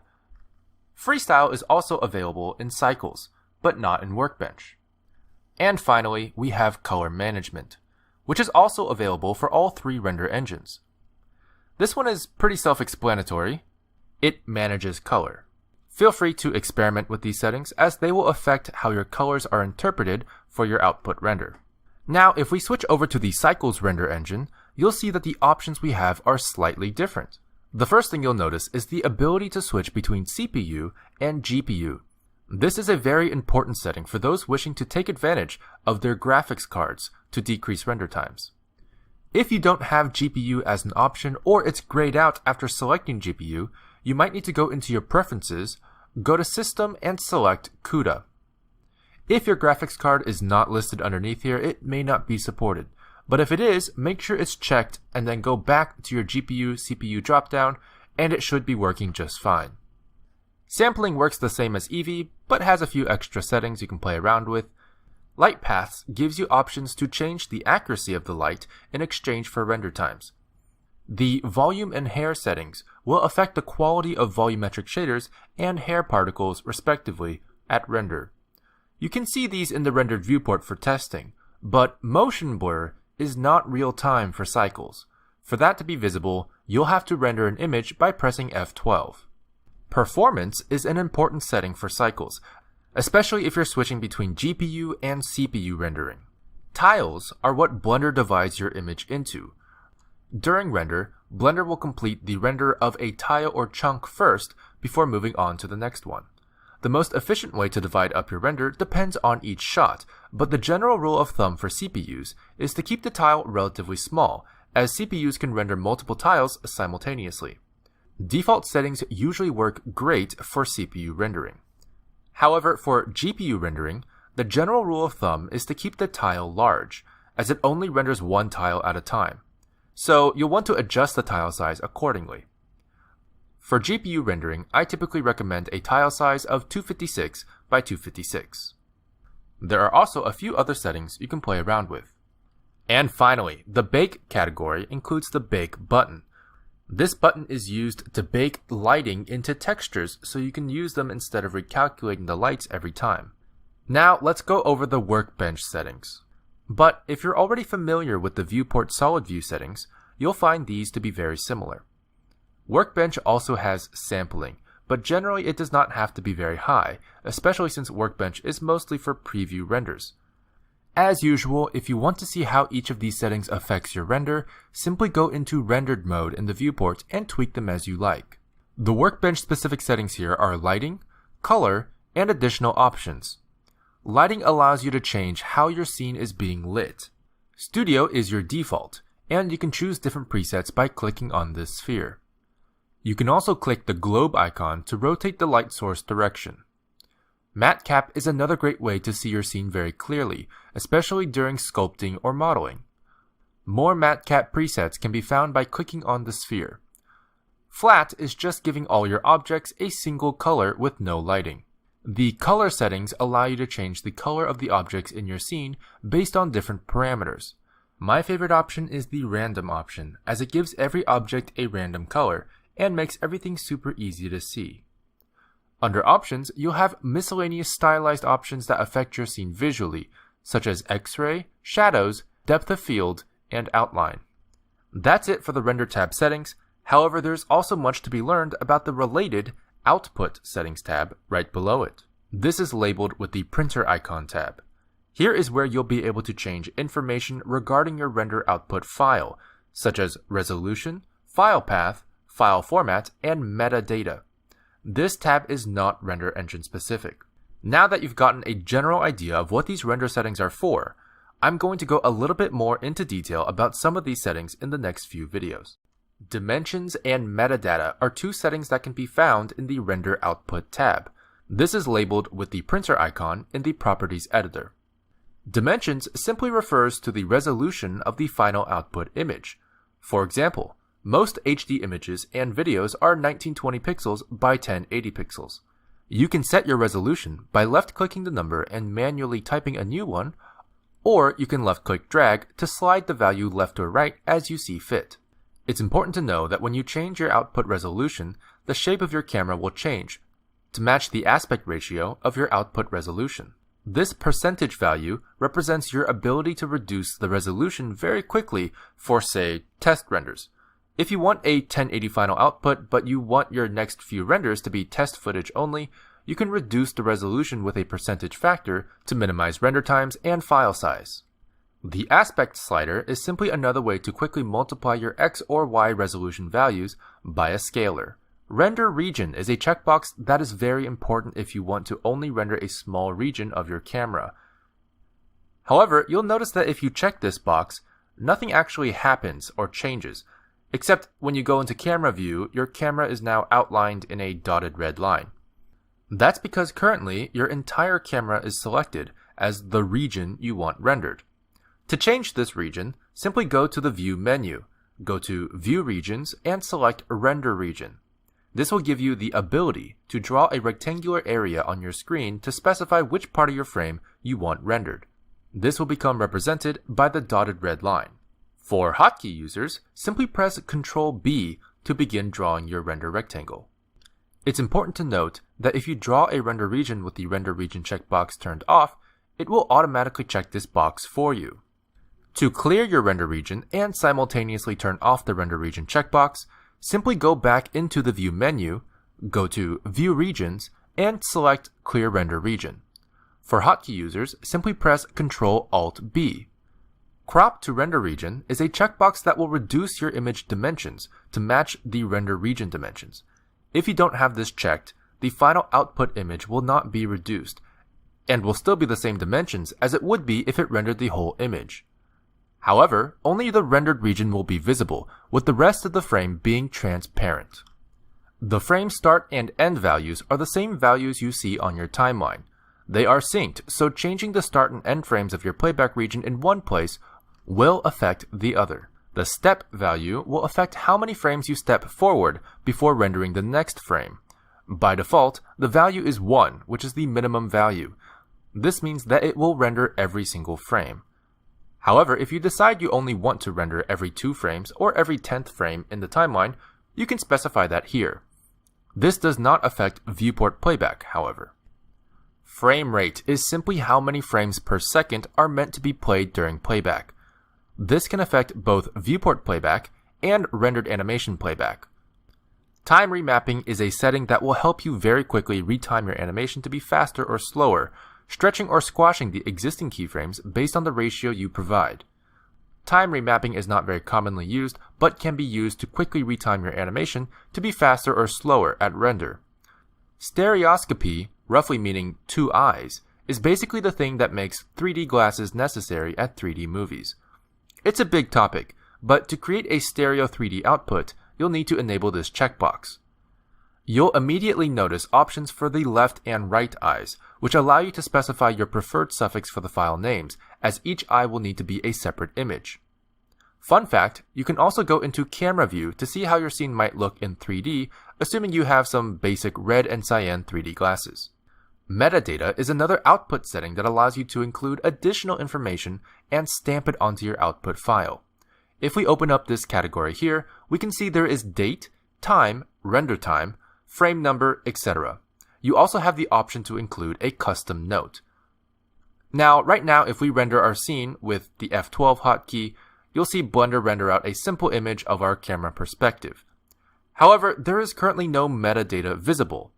To show the metadata and include it in the output file, simply check the Burn into Image checkbox. Feel free to tweak the settings there, such as font size and transparency, to your liking. I hope this video gives you a good idea of how the dimensions and metadata settings affect your render. We'll go more into the file output settings in the next video.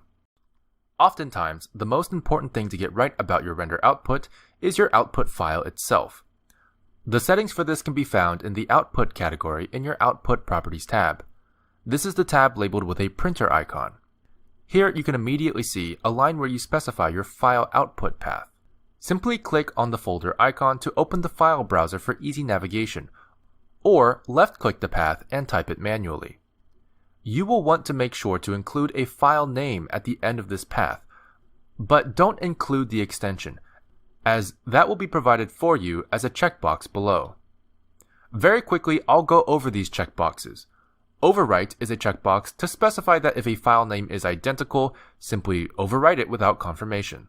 This is on by default for a reason, because if you check this off and you start a render after already rendering your scene once, the files generated by the previous render will not be updated, therefore your new render will not be recorded.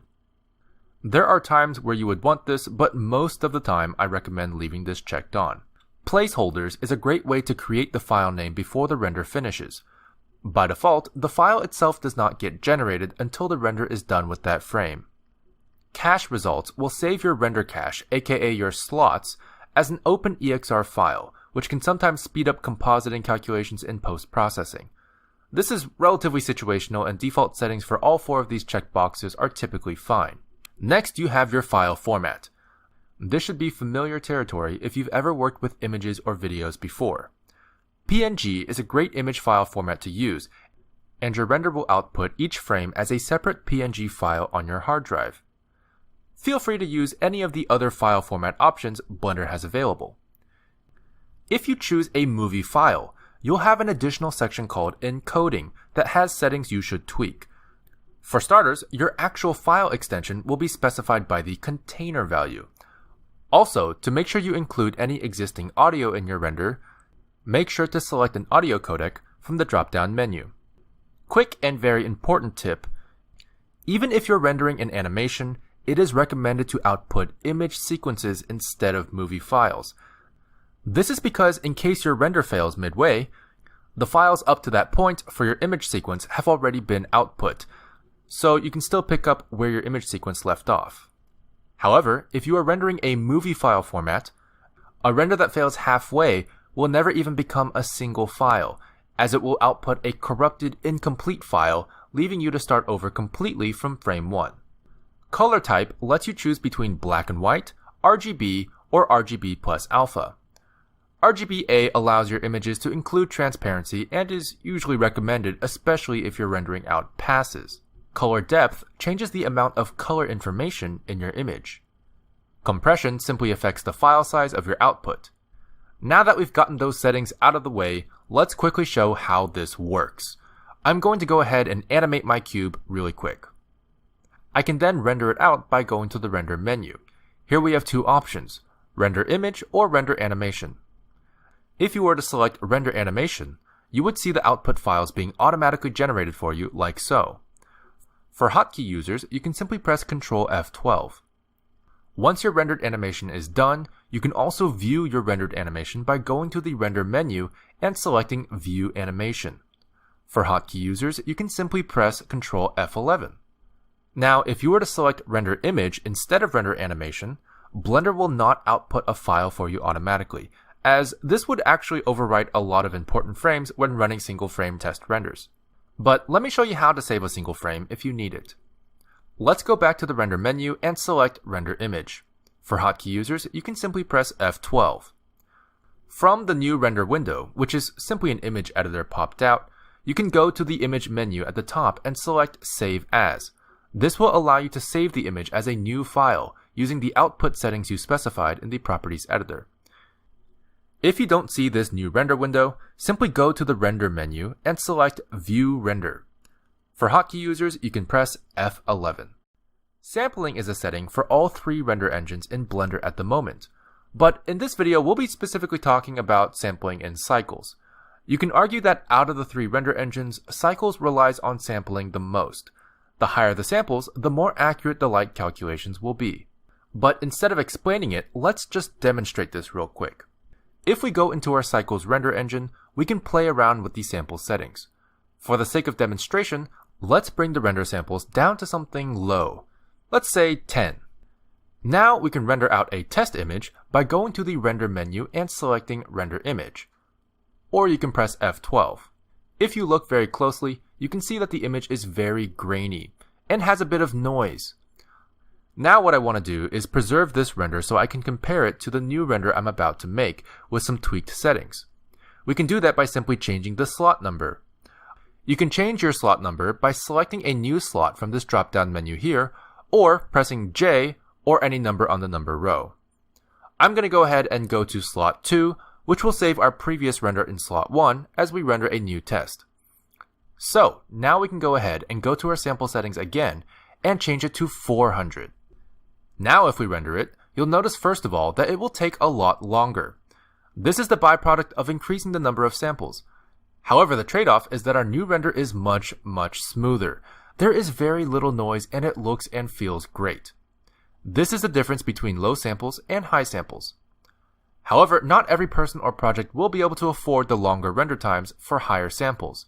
So let's say if we absolutely have to render a project with lower samples that has noise, what would that look like? Well, we can simply shorten our playback region to be about 10 frames or so and render out some tests. Let's bring our samples back down to 10 and hit Ctrl F12 to render an animation. As you can see, there is definitely noise in this animation. But there's something interesting about it because it's the same noise in every frame, even when the camera and objects are moving.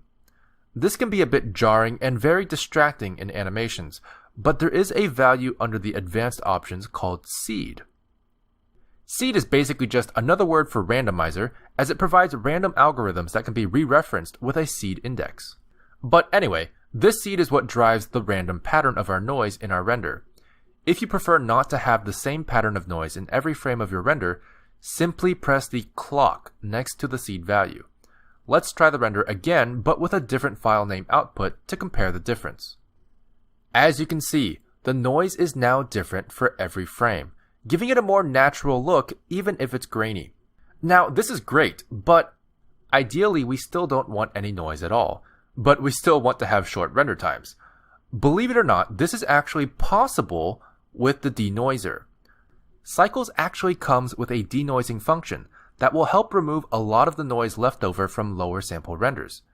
This setting is not actually located in the render settings, but rather in the view layer settings. Simply go there and scroll to the very bottom to check the denoising checkbox. Naturally, there are more settings under the denoising checkbox that you can tweak if necessary, but default settings work pretty great already. Sampling is a very important part of the Cycles workflow, and hopefully this video helps you understand it enough to get started with making your renders even better. In order for Eevee to be such a powerful and fast renderer, there are a lot of different methods Eevee uses to calculate lighting compared to engines like Cycles. To start off, let's look at the Render tab in our Properties editor. In here, with Eevee selected as our render engine, you can see several settings that pertain to how Eevee calculates lighting and visuals. This includes several effects such as ambient occlusion, bloom, screen space reflections, and motion blur. In this video, we'll learn how to view each one of these effects and how to adjust their settings. To enable any of these, simply click the checkbox on the left. You can also expand each category by clicking the arrow on the left. However, you may notice that checking these makes no visible difference in the viewport. This is because we are in solid view.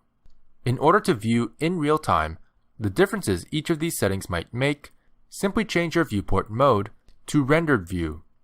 You can do that by clicking the rightmost sphere in the top right hand corner of the viewport or pressing the Z key and using the pie menu there.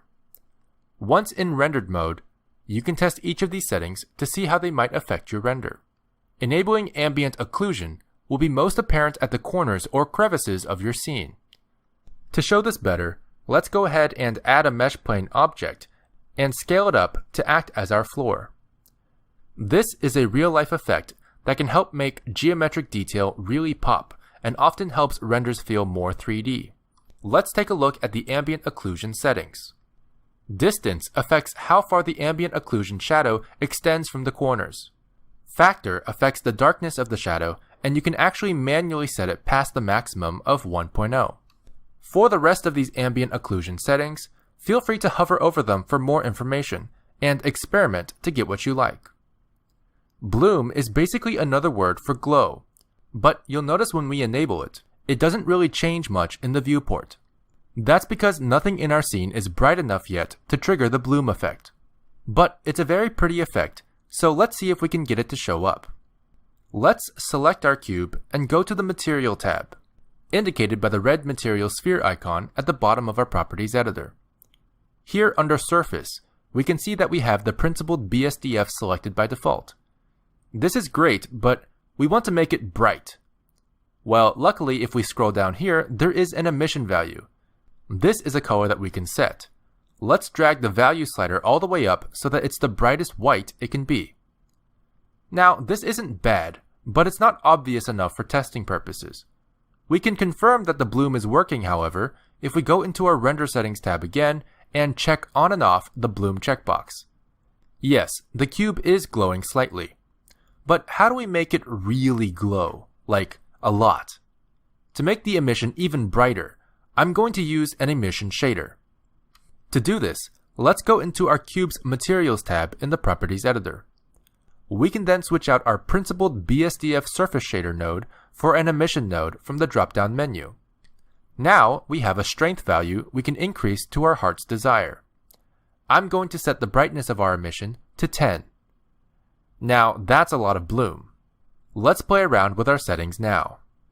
Feel free to adjust the threshold slider to determine how bright an object needs to be to start glowing. For example, our emission shader is at a strength of 10, and setting the threshold to 10 in the bloom settings actually stops the glow of the cube perfectly. You can also change the color of the glow, the radius of the glow, and the intensity of the glow. Setting a non-zero clamp value will also set the maximum intensity the glow can be in your scene. The Ni value simply makes it so that those objects that are bordering the threshold of the bloom are given some slight leeway to fade the bloom so that the cutoff threshold doesn't look too visually jarring. Next is depth of field.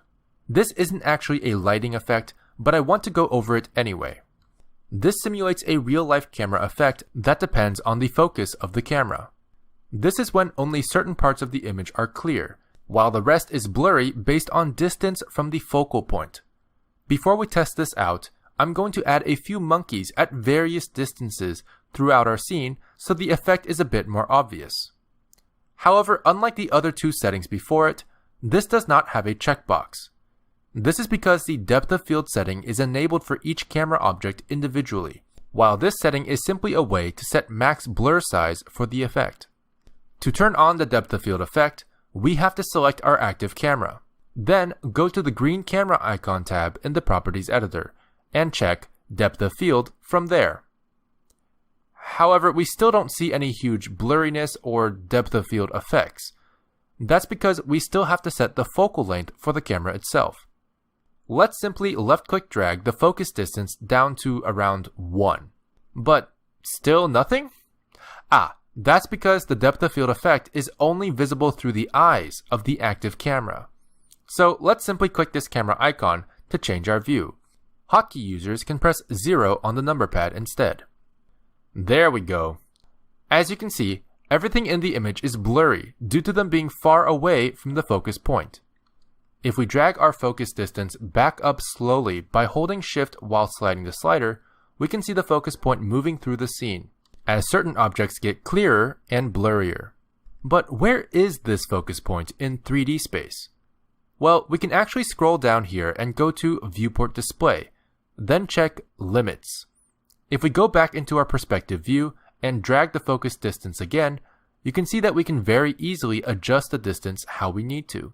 One more setting that affects depth of field greatly is the f-stop value. The lower this number, the blurrier the image can potentially be.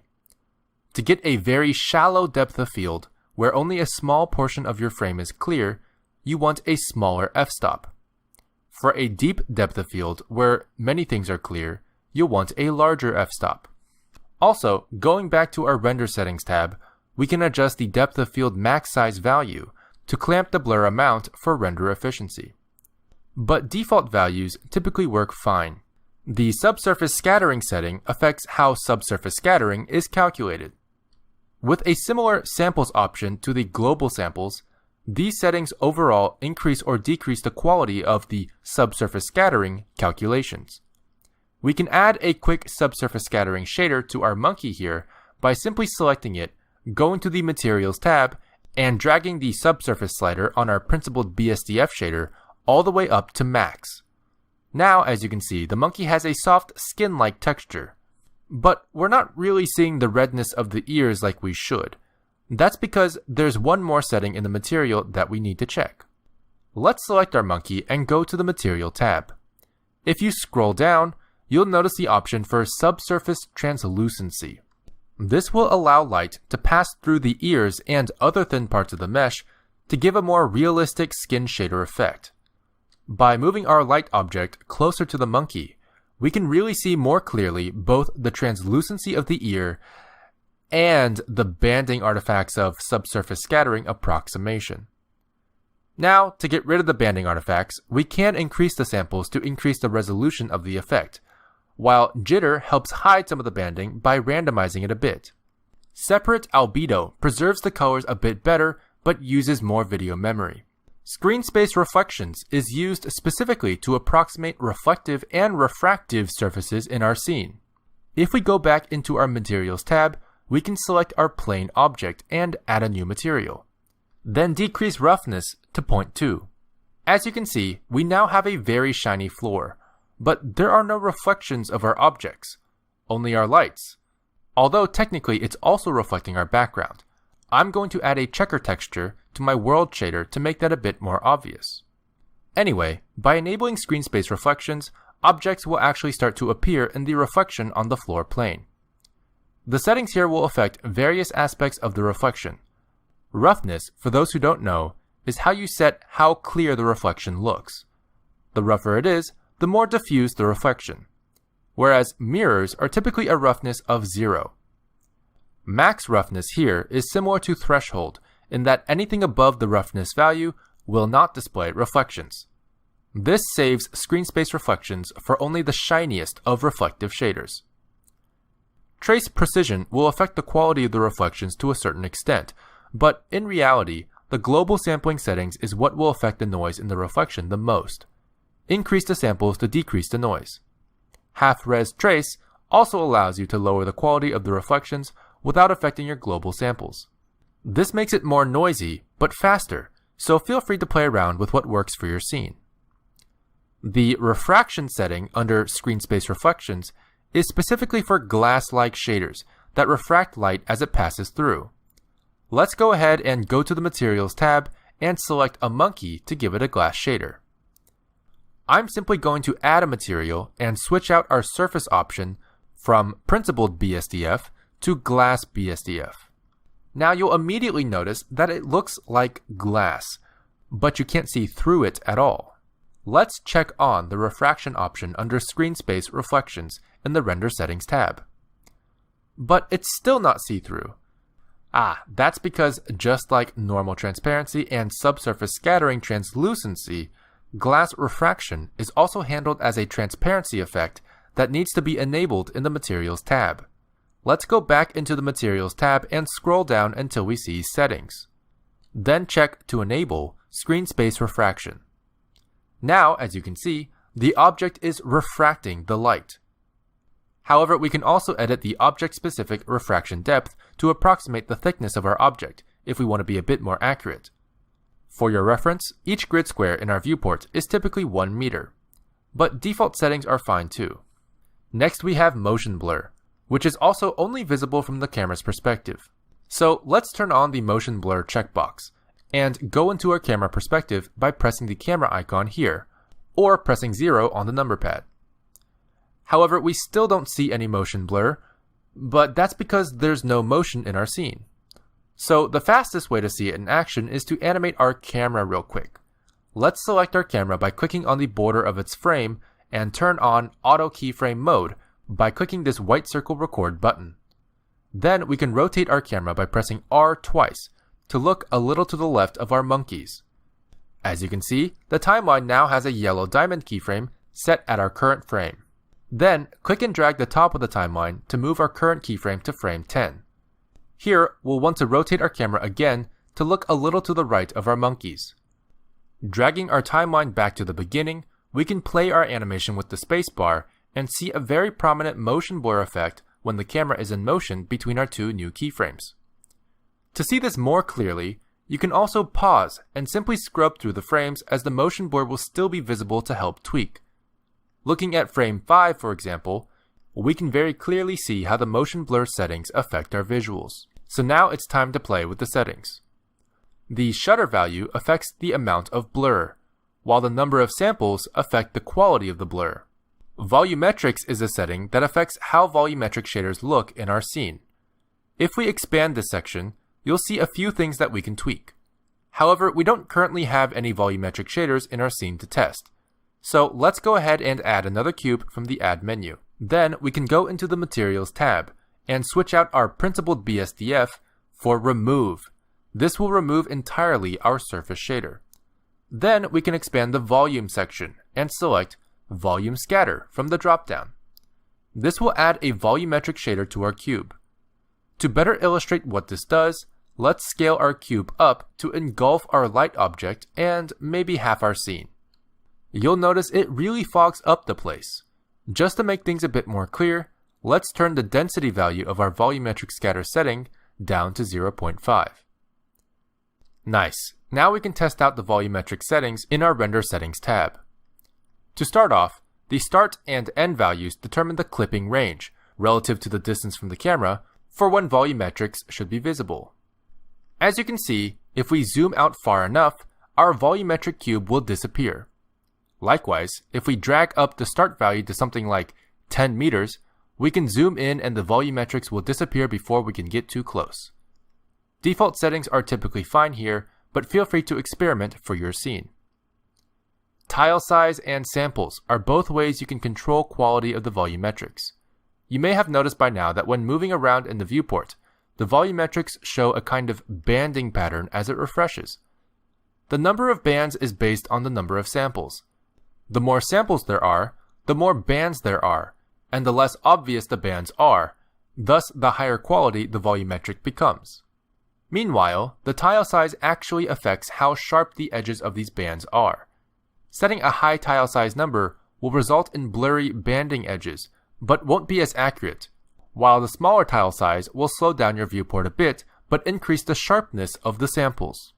Distribution is a very important setting for when you or your camera are inside or close to a volumetric shading. If we zoom in here, you can see that currently our volume resolution still holds up pretty good. But if we turn our distribution all the way down, you'll notice that it starts banding heavily as the volume gets closer to the camera. If you think of volumetrics like essentially a bunch of semi-transparent planes in an array stacked close together, this makes sense. As the closer you get, the more obvious the distance between the planes would become. However, with distribution, the space between the planes gets smaller as the camera gets closer to the volume, thus hiding the gaps between the planes and giving a higher quality volumetric look from all distances. The higher the distribution, the more it compensates for camera distance. This next section is for volumetric lighting specifically. If we check this checkbox off, you'll notice that our light object no longer affects the volumetrics. That's pretty much it, but light clamping will let you prevent any lights within the volume from being brighter than that value. A light clamping value of 0 simply means the clamping is turned off, allowing all light to persist in the volume. Volumetric shadows are basically shadows that are cast by the volumetric shader itself onto itself. These can get expensive, so use with caution, but feel free to experiment with it for your own scenes. The hair settings are specifically for hair particles and how they're rendered. The basic option is simply choosing between strand and strip. Strand is better for previewing, but stripped looks a lot prettier. Additional subdivisions can also help increase the smoothness of the hair's curves. Shadow settings can be adjusted here as well. The shadows of your scene can be calculated based on different methods in Eevee. ESM, or exponential shadow mapping, is the default, whereas VSM, or variance shadow mapping, can also be selected. You can read about the difference between these two in the official documentation in the description down below.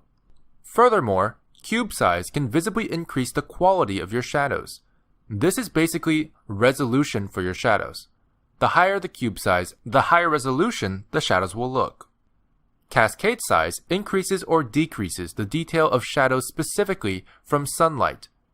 High bit depth can help increase quality as well, by reducing some artifacts that might persist at lower bit depths.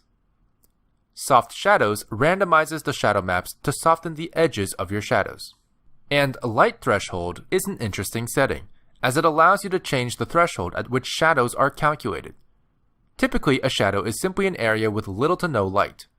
However, you can increase the threshold to define what little to no light really means. For example, if I increase this to 1, then any area with less light than the threshold will also be displayed as a shadow. Indirect lighting is a group of settings that refer specifically to the objects known as light probes. You may have seen these in the Add menu, but not understood what they do. In the Add menu, we can see there are currently 3 kinds of light probes: Reflection Cube Map, Reflection Plane, and Irradiance Volume. Light probes are objects used to pre-calculate certain lighting effects, such as bounce lighting, reflections, and refraction. This is a technically more accurate way to calculate real-time reflections in Eevee compared to screen space reflections, with some limitations. Let me show you what I mean. Let's subdivide this cube and give it a roughness of 0 in the Materials tab. Since we have screen space reflections turned off, this reflective sphere doesn't reflect the monkey next to it, only the light and the background. However, let's add a reflection cube map to our scene. Reflection cube maps are used to calculate reflections for objects within a certain volume. When we add a reflection cube map, you'll see this sphere appear, which can be placed around objects with reflective shaders. Once we have placed the light probe properly around the sphere, simply press Bake Indirect Lighting. As you can see, the monkey is now properly reflected in the sphere. However, you might notice these black squares or diamonds in the reflection. That's because of the clipping settings of our cube map. Simply go into the Light Probe Data tab in the Properties Editor, marked by this diagonal volume icon, and go to Viewport Display. Here we can turn on clipping, which if we go into wireframe mode, we'll notice the clipping starts inside of our sphere. This is what's causing the black squares. So let's drag the clipping start value up a little bit to bring that just outside of our sphere. If we go back into rendered mode, go to our render settings, and hit Bake Indirect Lighting again, we can see these black squares have disappeared.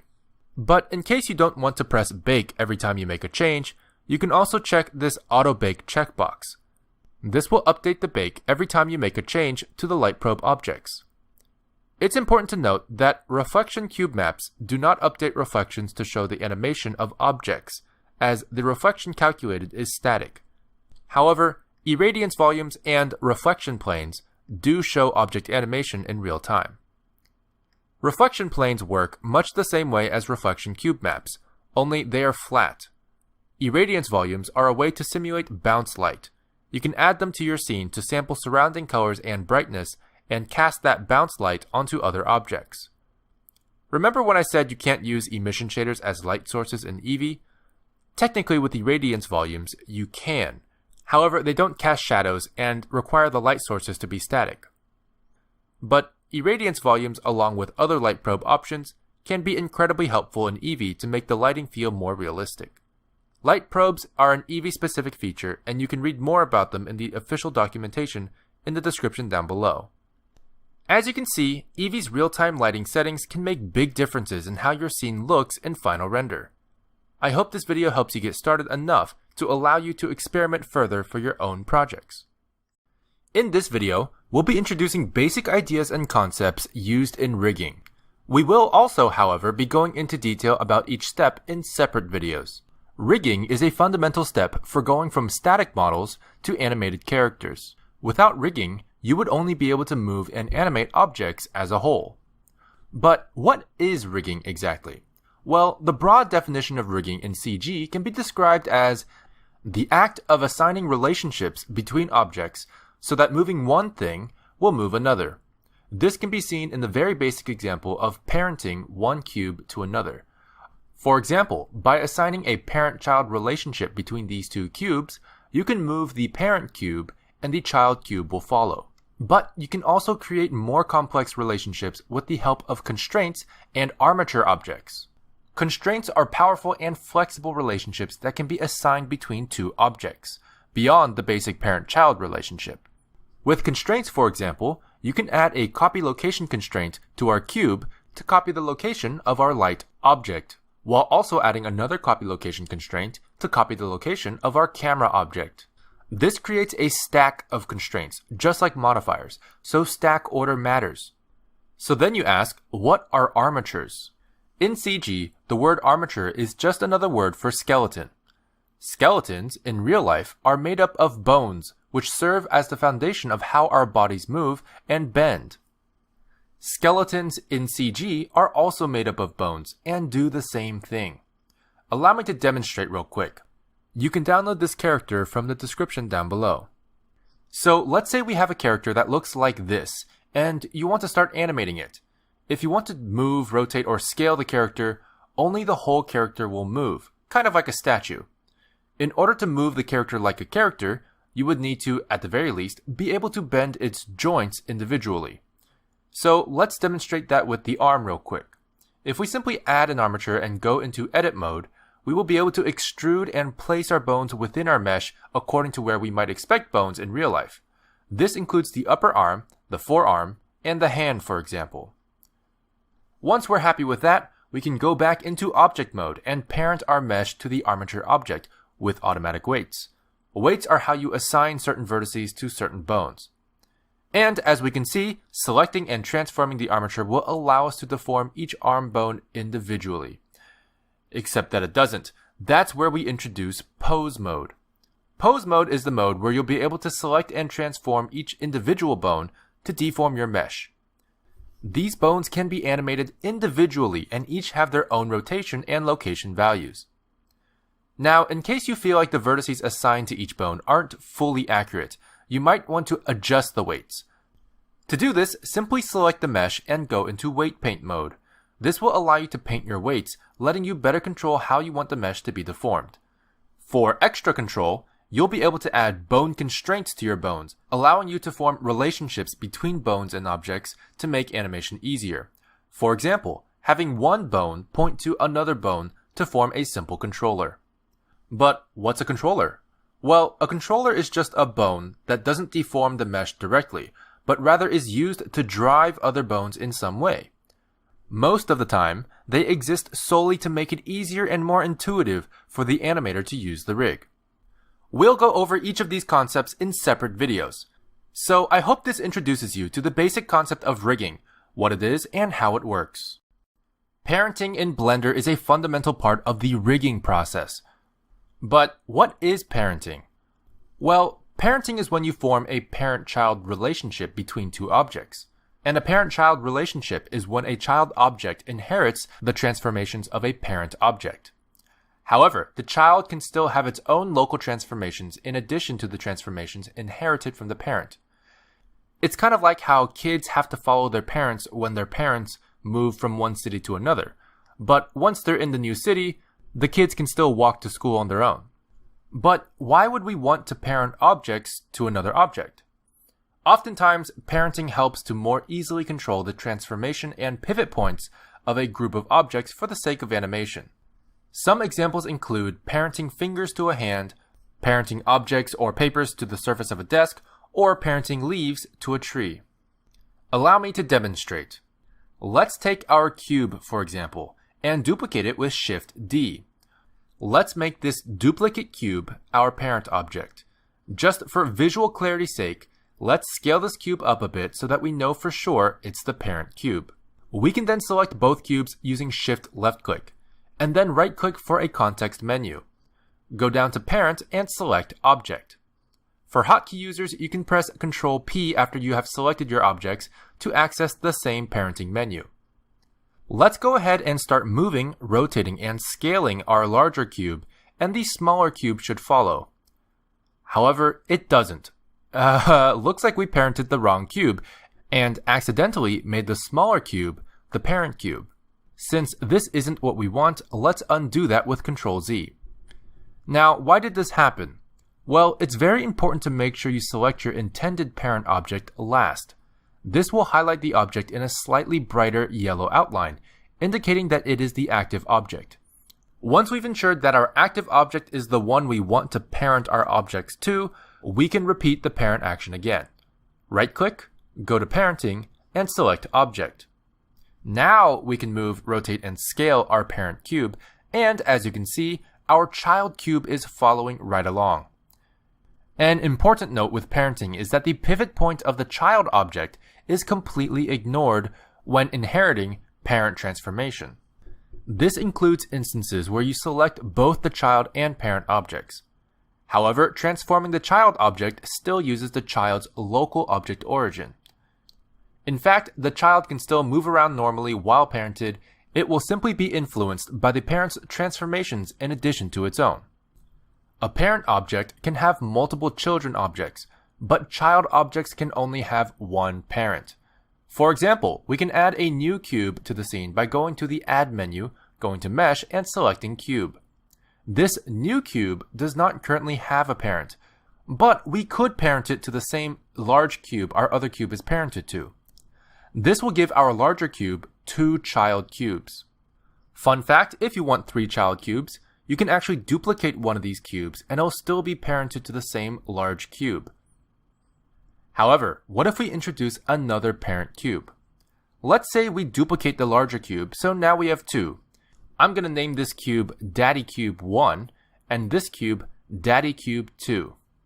If we select our child cubes and then parent them to Daddy Cube 2, you'll notice that all relationship ties to Daddy Cube 1 have been cut.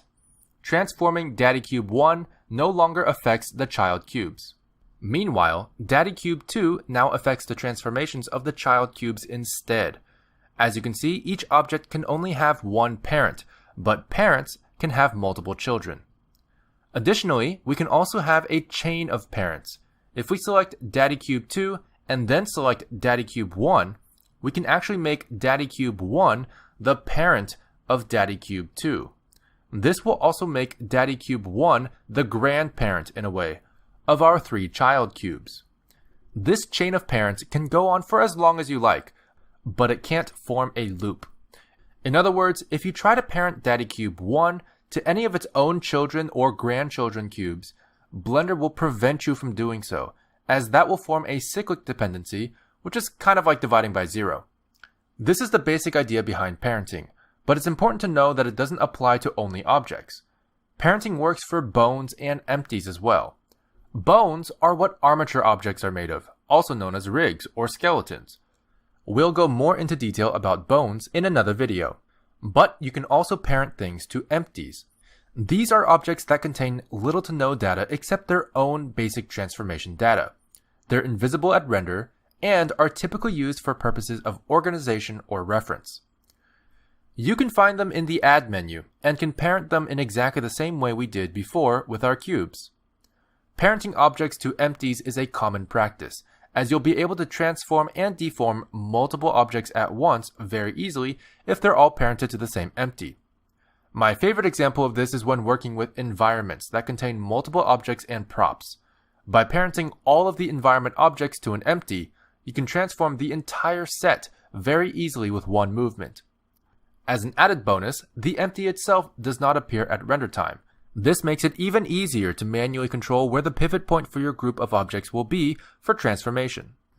Now, real quick, you may be wondering, how do we unparent an object? Well, that's simple. Simply select the object or objects you would like to unparent, and right-click for a context menu. Then go to Parent, Clear Parent. For hotkey users, you can press Alt-P to bring up the Unparenting menu. You might also be curious about what the Clear and Keep Transformation option is for.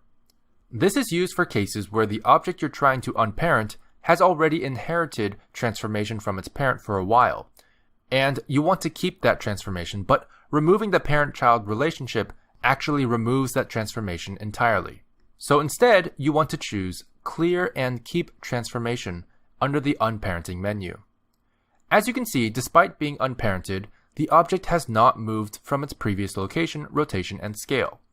If you simply choose Clear Parent, it will clear all inherited transformation from the parent and return it to where it would have been if it was never parented at all. Armatures are the foundation of what animators use to animate their characters. They are also known as rigs or skeletons, and like skeletons, armature objects are made up of bones. Bones are the individually moving parts of a skeleton or armature that dictate where and how the skeleton can move, just like real bones in a real skeleton. With armature objects, we can create and edit bones and then transform these bones to animate them. Let's see how that works. First things first, you can add armatures to your scene by going to the Add menu and selecting Armature. This will add an armature with a single bone. The cube is a bit in the way, so let's hide it for now in our outliner. For hotkey users, you can also select the cube and press H, as in hide.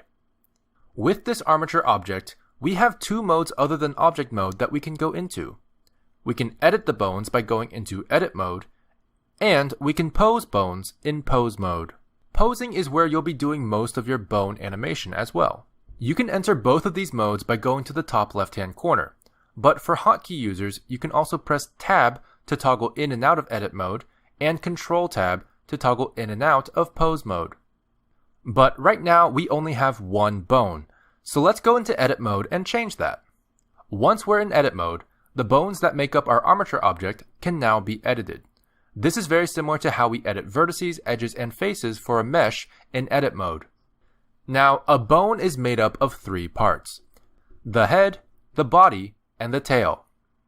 The head is the base of the bone, and also its pivot point. The tail is the narrower end of the bone, and the body is the main body. You can edit bones in three ways. You can select and move both the head and tail of the bone individually, or you can select the middle of the bone and move, rotate, or scale the bone as a whole. Now that we know that, I'm going to very quickly try to rig the spine of this character. You can download this character in the description down below. Let's go ahead and add an armature object like we did before, and then go into edit mode and drag the tail of our bone all the way up to the top of his head. If we want to add more bones, we can also do that in a number of ways. Using the Add menu at the top, we'll add a new single bone, not parented to any existing bones, which you can then move wherever you want. But if we want to attach it to our existing bone, we'll have to parent one to the other. Parenting plays a huge role in armatures and bone relationships, as it drives the foundation of how a rig moves. When we select our new bone and parent it to our existing bone in edit mode, you'll find a few different options: Connected and Keep Offset. Connected will automatically move the entire child bone to the location of the tail of the parent bone. This is because connected bones must share a head and a tail. This is great for bone chains like spines, where the joints are perfectly shared. However, Keep Offset will ignore this requirement and act similarly to how object parenting works, where transformation is inherited regardless of the child's relative position to the parent. This is great for ears or eyes, where the pivot of the deformation doesn't relate to the parent's tail position. Another way to create bones is to simply select a bone and subdivide it. This is done by using the right-click context menu and selecting Subdivide. This will turn your selection into a chain of connected bones. As usual, you will have an operator panel appear in the bottom left that you can expand and adjust the number of cuts. But you can also extrude new bones from existing bones by using the Extrude tool. This can be found in the left-hand side Quick Tools menu in the same way the Extrude tool is used on meshes. For hotkey users, you can press E as an extrude as well in the same way. You can extrude bones from the head or the tail of a bone. Make sure you have one or the other selected and use the Extrude tool.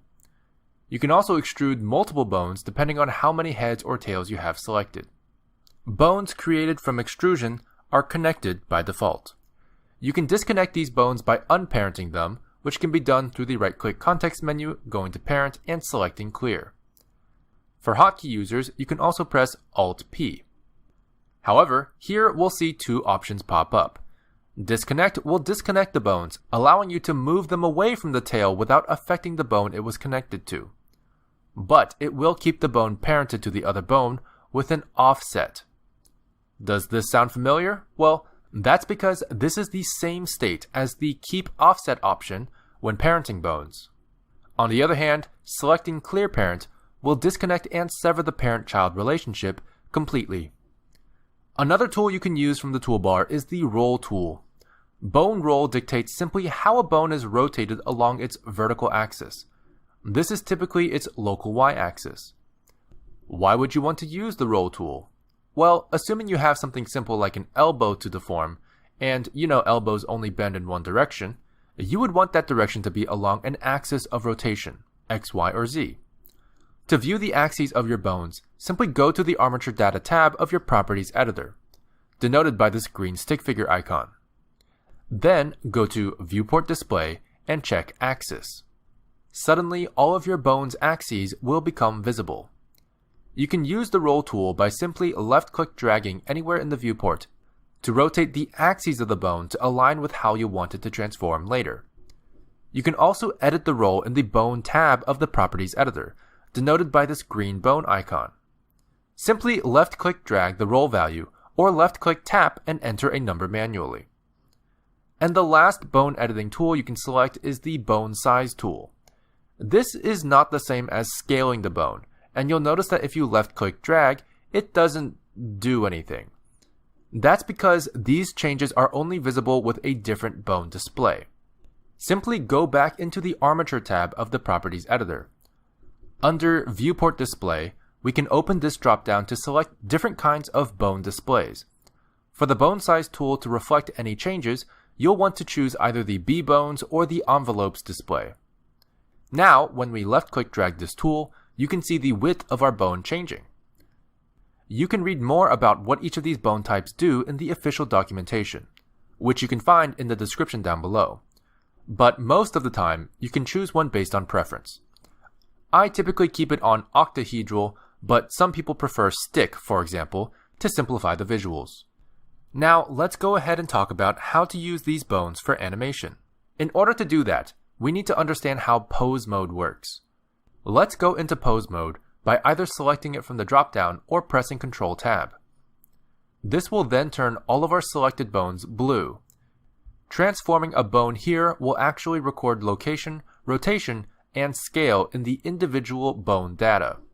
With this, we can finally add keyframes for these bones in pose mode by right-clicking and going to Insert Keyframe, Lock Rod Scale. This lets us animate. But you may have noticed that when we move our bones, our character still doesn't move. So how do we make sure our bones actually move our character? In Object Mode, we can simply select the mesh, Shift-select the armature object, and open the parenting menu either through the right-click context menu or Ctrl-P. You then might notice the option for Armature Deform, with 3 sub-options below that. The most commonly used one is with automatic weights, as it gives us a great starting point, but feel free to read up on the other 2 options in the official documentation. Once we've selected this, you'll notice that when you transform individual bones, each bone has been assigned a group of vertices that will deform with it. This is being handled by vertex groups, also known as weights, which have been automatically generated by Blender based on the placement of the bones relative to the mesh. We'll be going over vertex groups in a separate video. If you select your mesh and go into its Modifiers tab, denoted by the wrench icon, you'll notice that it now has a new modifier as well, the Armature Modifier. This is how Blender uses armature objects to deform meshes based on the transformation of individual bones. Now, obviously this rig is incomplete, and if you want to learn how to rig the entire character, you can head over to our character rigging video. But I hope this gave you a good idea of how armature objects work and how to edit them. Constraints are valuable tools used in the process of rigging. They allow for simple and complex relationships to be formed between bones and between objects. There are two main types of constraints: object constraints and bone constraints. For the most part, bone constraints are functionally just object constraints but assigned to bones. In this video, we're going to go over some basic object constraints, but keep in mind most of the concepts and constraints in this video also apply to bone constraints. Now let's go over a few examples of constraints and how to use them. In this video, we're going to go over the copy and limit transform constraints. These include, for example, the copy and limit location constraints. The copy location constraint is a simple one that exists as a way for one object to copy the location values of another object, while ignoring the rotation and scale. Let's see how this works. First thing we'll do is add a monkey mesh so we can have an obvious reference or target object. Now, let's say we want to have our cube copy the location of the monkey along the x and y axis, but not the z axis. This way we can have the cube follow the monkey around, but not leave the ground. To do this, simply select the cube and go to the Constraints tab, indicated by this icon of two objects wrapped together. From there, open the drop-down menu and select Copy Location. This will create and assign the copy location constraint to the active object you have selected. Now we can go ahead and left-click this eyedropper tool next to the object field. This will use our next left-click in the viewport as a way to identify the object we want to reference. Let's left-click our monkey object. As you can see, the cube's own location is copying the monkey's location exactly. If we select our monkey, we can move it around to confirm that the cube is indeed constrained to our monkey. But this isn't exactly what we want. We want the cube to not leave the ground, but still follow the monkey along the x and y axes. To do this, we can select our cube again and go into the copy location constraint settings. Here we can see that there are settings for how to interpret each axis of location data for the target object. Let's go ahead and uncheck the z-axis, as we know we want the cube to ignore the monkey's z-axis location. And there we go! If we move the monkey around now, we can see the cube follows the monkey while remaining on the grid floor. Just for fun, let's go ahead and see what the invert checkbox does in the copy location constraint. Let's check the z-axis back on and then check invert. Looks like we get a very cool mirror effect. The cube is being told to do the opposite of whatever the monkey's z-axis location is saying, flipping it across the origin along the z-axis. Now, I mentioned the copy location constraint ignores the rotation of the reference object, but that's not entirely true if we change world space to local space. The first dropdown here controls which axis data to interpret from the reference object, while the second dropdown controls which axis data to influence for the selected object. Let's change the first dropdown from world space to local space, allowing us to reference the monkey's local axis location values instead. As you can see, local space takes into consideration the rotation of the object, as the local axes of an object depends on which way it's facing. Because our monkey is slightly rotated, if we move the monkey along its local x-axis, the cube will move along the world x-axis instead of following it perfectly. Feel free to experiment with these settings further. One more quick thing, let's say we change both of these to world space again, and now we really like how the cube is currently right below the monkey at this frame. But we want to remove the constraint so we can animate it freely outside of this frame. Well, let's go ahead and remove the constraint by pressing this X icon next to the eyeball icon in the Constraints tab of our Properties editor. But as you can see, if we do that, the transformation driven by the copy location constraint is forgotten. This isn't ideal for us, so let's undo that with Ctrl Z and try something else. Maybe we can slide the influence to 0? No, that won't work. But you might notice this X icon next to the influence slider. If you hover over it, you'll see that it says Disable and Keep Transform. Let's click it. This will bring the influence slider to 0, but our cube stays put. This is because it has replaced the cube's original location data with the constraint-driven location data we saw before clicking the button. This also means that we can actually remove the constraint with no changes. Location isn't the only transformation value we can copy. The same concepts apply to the copy rotation, copy scale, and copy transforms constraints. So what about limiting transformation? That's simple. Unlike the copy transformation constraints, the limit transformation constraints actually do not require a reference object. Instead, they use values inputted by the user. For example, let's say we have our monkey and our cube again, but our cube is scaled up to be a room of some sort. If we wanted to animate something where we want our monkey to stay strictly within the walls of the room, we can do that very easily with a limit location constraint. For this, we'll go into wireframe mode so that we can see and select our monkey. We can do that by pressing Z and selecting wireframe from the Pie menu. Let's select our monkey and go to the Constraints tab in the Properties editor. From the drop-down menu, simply select Limit Location. At first, nothing happens, as all of these check marks are disabled. These are used to enable the minimum and maximum values allowed for each axis of location. Just to demonstrate, if we check all of these boxes on, you'll notice that trying to move the monkey will no longer work.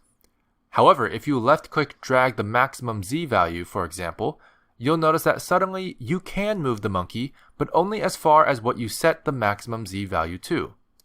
Setting ranges like this is how the limit location constraint works. To achieve our goal of constraining the monkey to stay within the walls of the cube, we can do trial and error, but there is a way that I find is the quickest. I'll go ahead and demonstrate on the Z-axis. First thing we'll do is simply uncheck the box for the axis limit you want to set. In this case, we'll start with the Z maximum. By unchecking this, we can move the monkey along the Z-axis as far as we want. So we'll place the monkey where we approximately want the limit to be. Once placed, check the box again.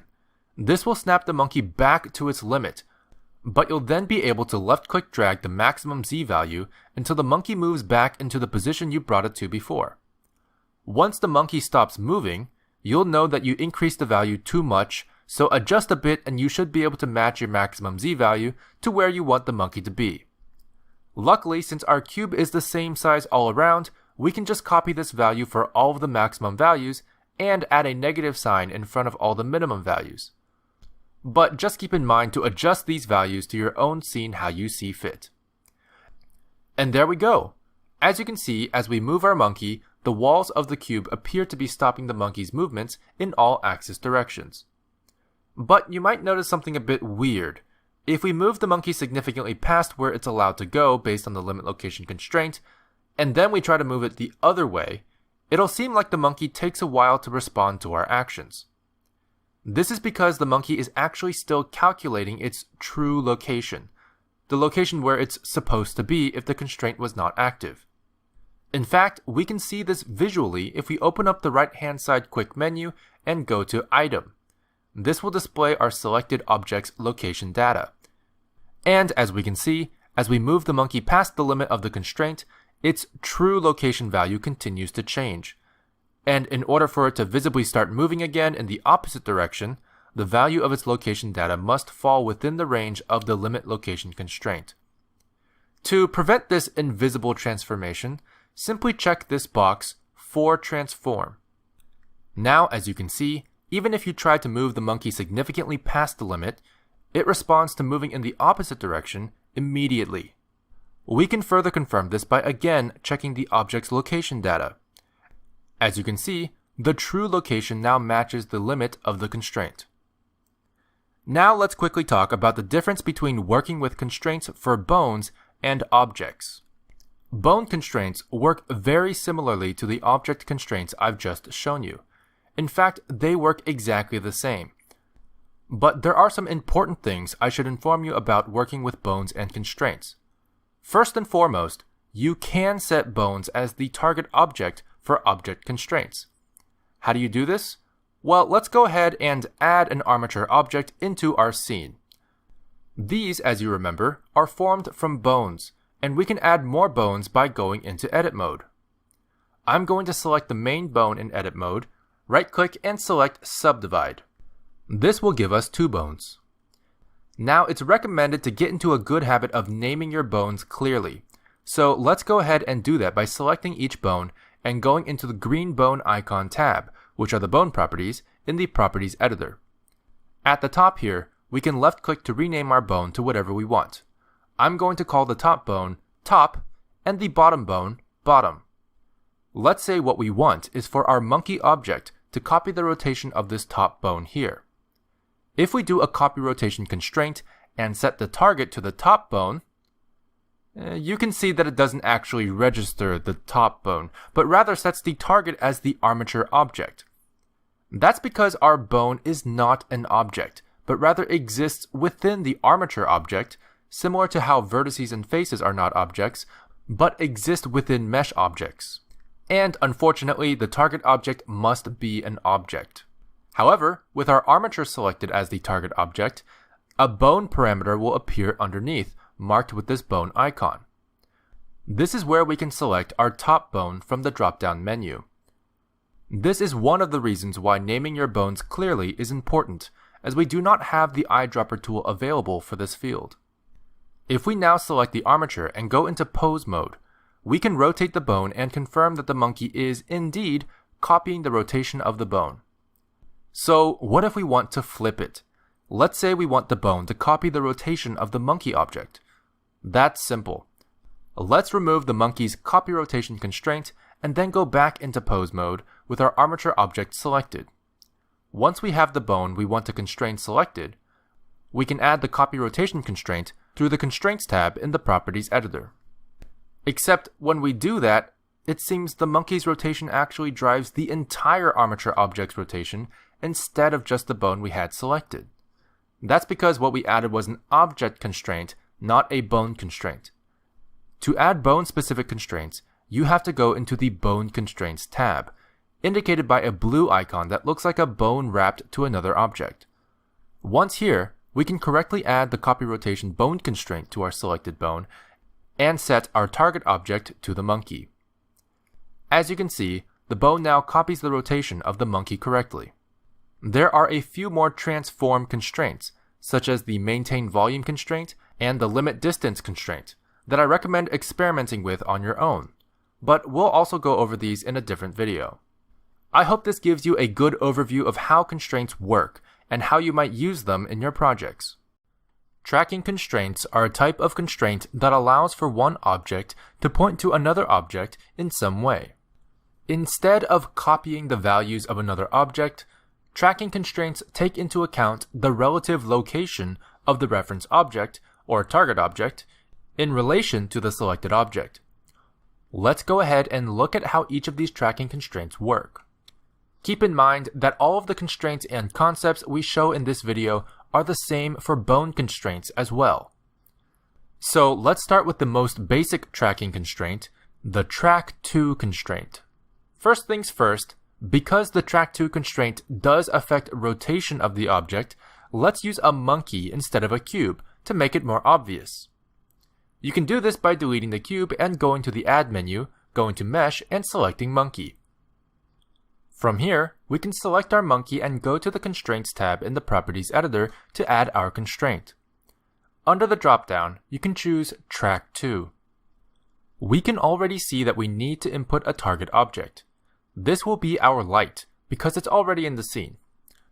We can either select it from the drop-down menu, or use the eyedropper tool to left-click it in our 3D viewport. Immediately, the monkey starts to face the light, except that it's not actually facing the light, it's facing directly away from the light. But still, if we move our monkey or our light, it's clear its transformation is taking the light's location into consideration. So how do we get our monkey to stare at the light object? Well, let's go into the Track-to constraint options, and you'll see a few axes we can choose from. What does this mean? Well, these axes correlate to our monkey's local axes, but it's not very easy to visualize. So let's go into our object settings under this orange cube icon in the Properties editor and go down to Viewport Display. Expanding this will reveal a couple of checkboxes including axis. Check this on and you'll see that we can now see the axes of our object visually in our viewport. Now, if we go back to our Constraints tab, these axes letters might make a bit more sense.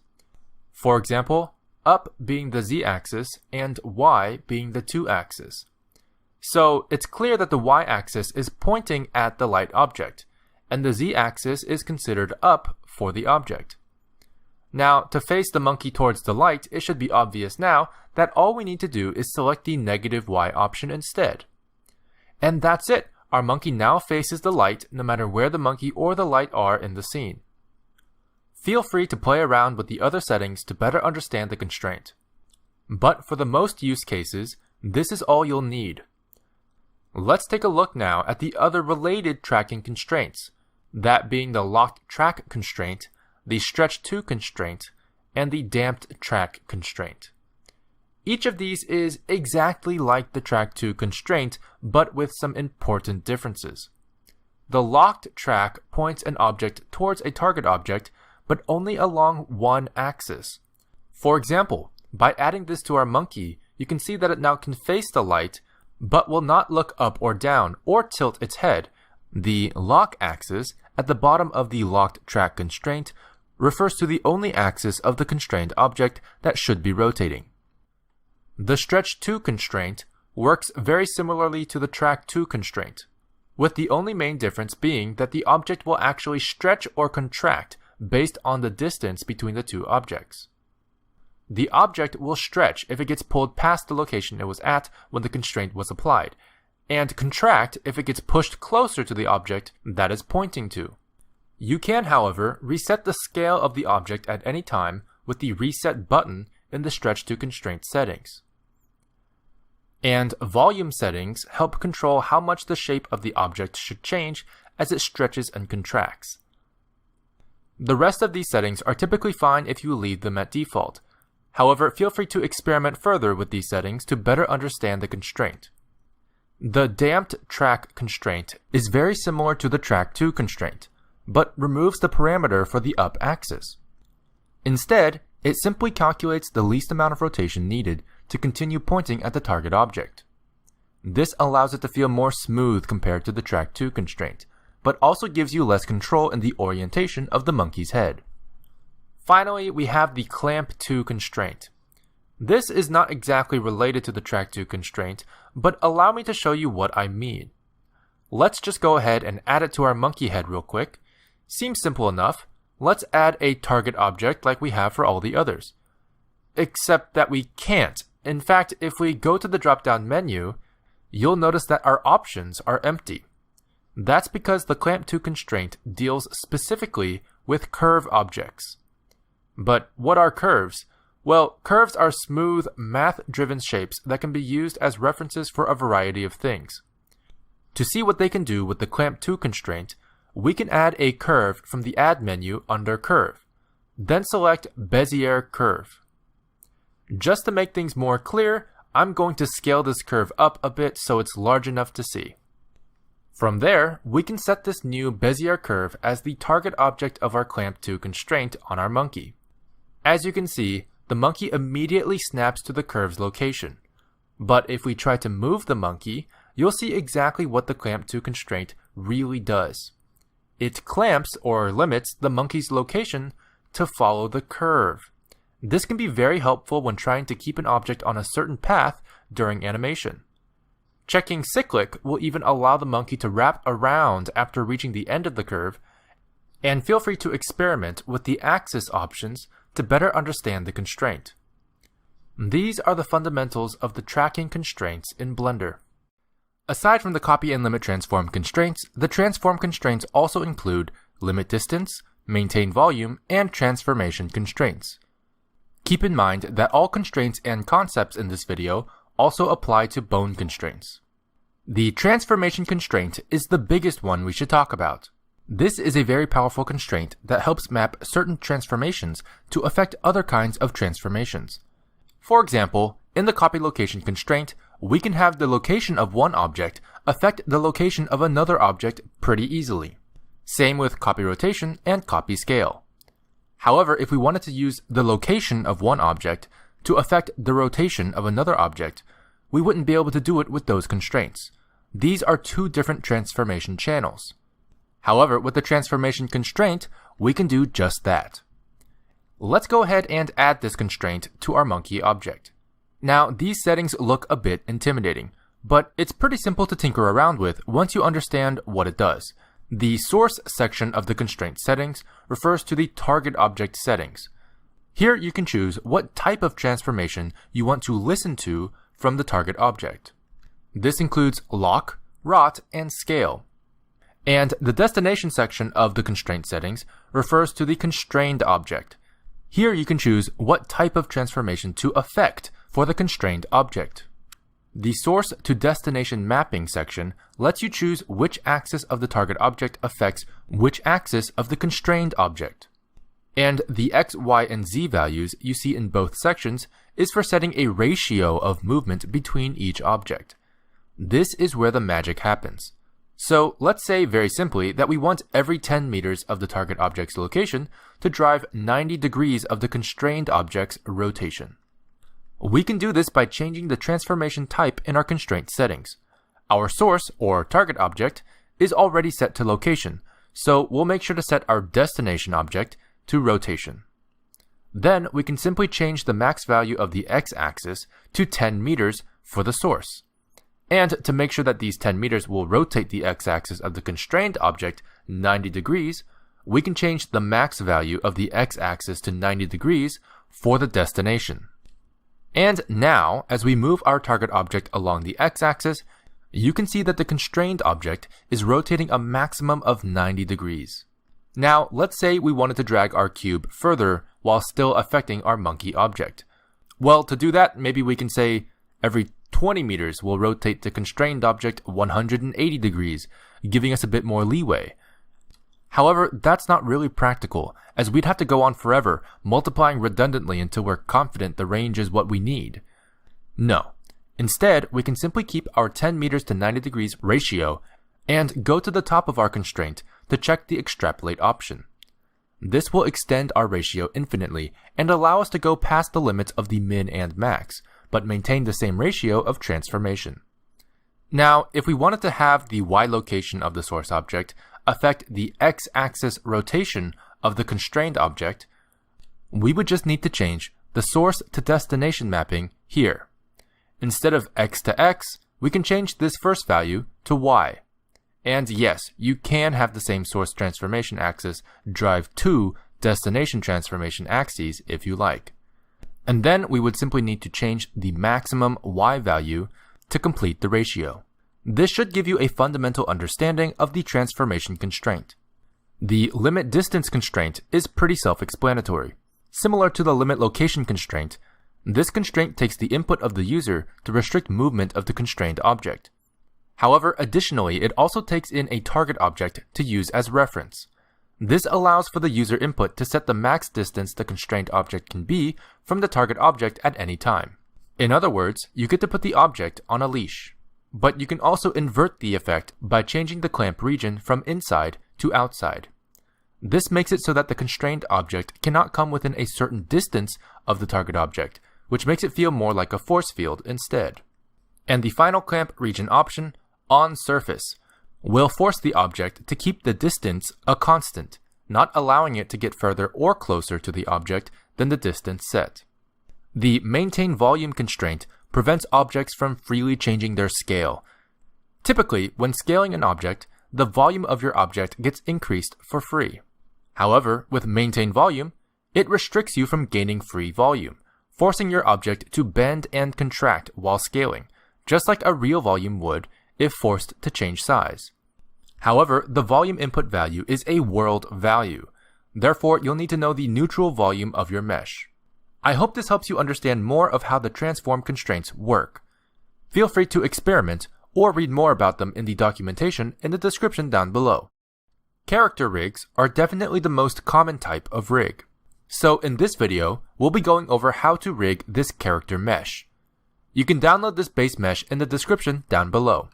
So to start things off, if we want to create a humanoid skeleton for this character, we'll have to think about what bones we need to deform him. Let's see, we would need thighs, shins, feet, upper arms, forearms, heads, a head bone, several spine bones, maybe collarbones? This seems like a lot to keep track of if we're doing it from scratch. Luckily, Blender provides a basic humanoid skeleton for you already. Let's figure out how to access it. Normally, when you add an armature object from the Add menu, the only choice you have is the single bone that spawns when you click it. However, we can turn on a native add-on that lets us add an armature like usual, but gives us the option to have the armature come as a pre-made base human skeleton. To do this, all we have to do is go to Edit, Preferences, Add-ons. From here, we can go to the search bar and search Rigify. Rigify is one of Blender's auto-rigging systems, and can be very powerful, but we'll get into that later. For now, we want to simply turn on Rigify. Feel free to read up on the documentation of any add-on by clicking its respective documentation button here. Let's close out of our Preferences window and try again to add an armature object. This time you'll notice that we have an additional menu when selecting armature. Feel free to try all of these out because they're pretty cool. However, for our purposes, since our character is a human, we're going to be using the human meta rig. Our next step is to simply match the joints with how we want the character mesh to bend. In other words, elbows should match with elbows, and hands should match with hands, etc. For this, we'll need to go into edit mode. Once in edit mode, we're going to want to first match the size of our character. Right now, it's a bit big, so let's scale it down a bit. But when we do that, it's a bit disappointing to have the rig move up off the ground when it was already at perfect floor level. So we can simply change our pivot from median to 3D cursor. Hotkey users can press the period key and select it from the pie menu. Now, when we scale, we can have the feet stay in place while the rig gets shorter. Just what we wanted. If this isn't working for you, make sure your 3D cursor is in your world origin. You can change that by hitting Shift S and selecting Cursor to World Origin in the pie menu. Let's just scale it down until our skeleton fits inside of our character. I typically use the collarbones as reference. We also have a bunch of facial bones that we won't really need for our basic character, so let's delete them. But which ones can we delete and which ones do we need? Truthfully, the only bone you'll need here is the head.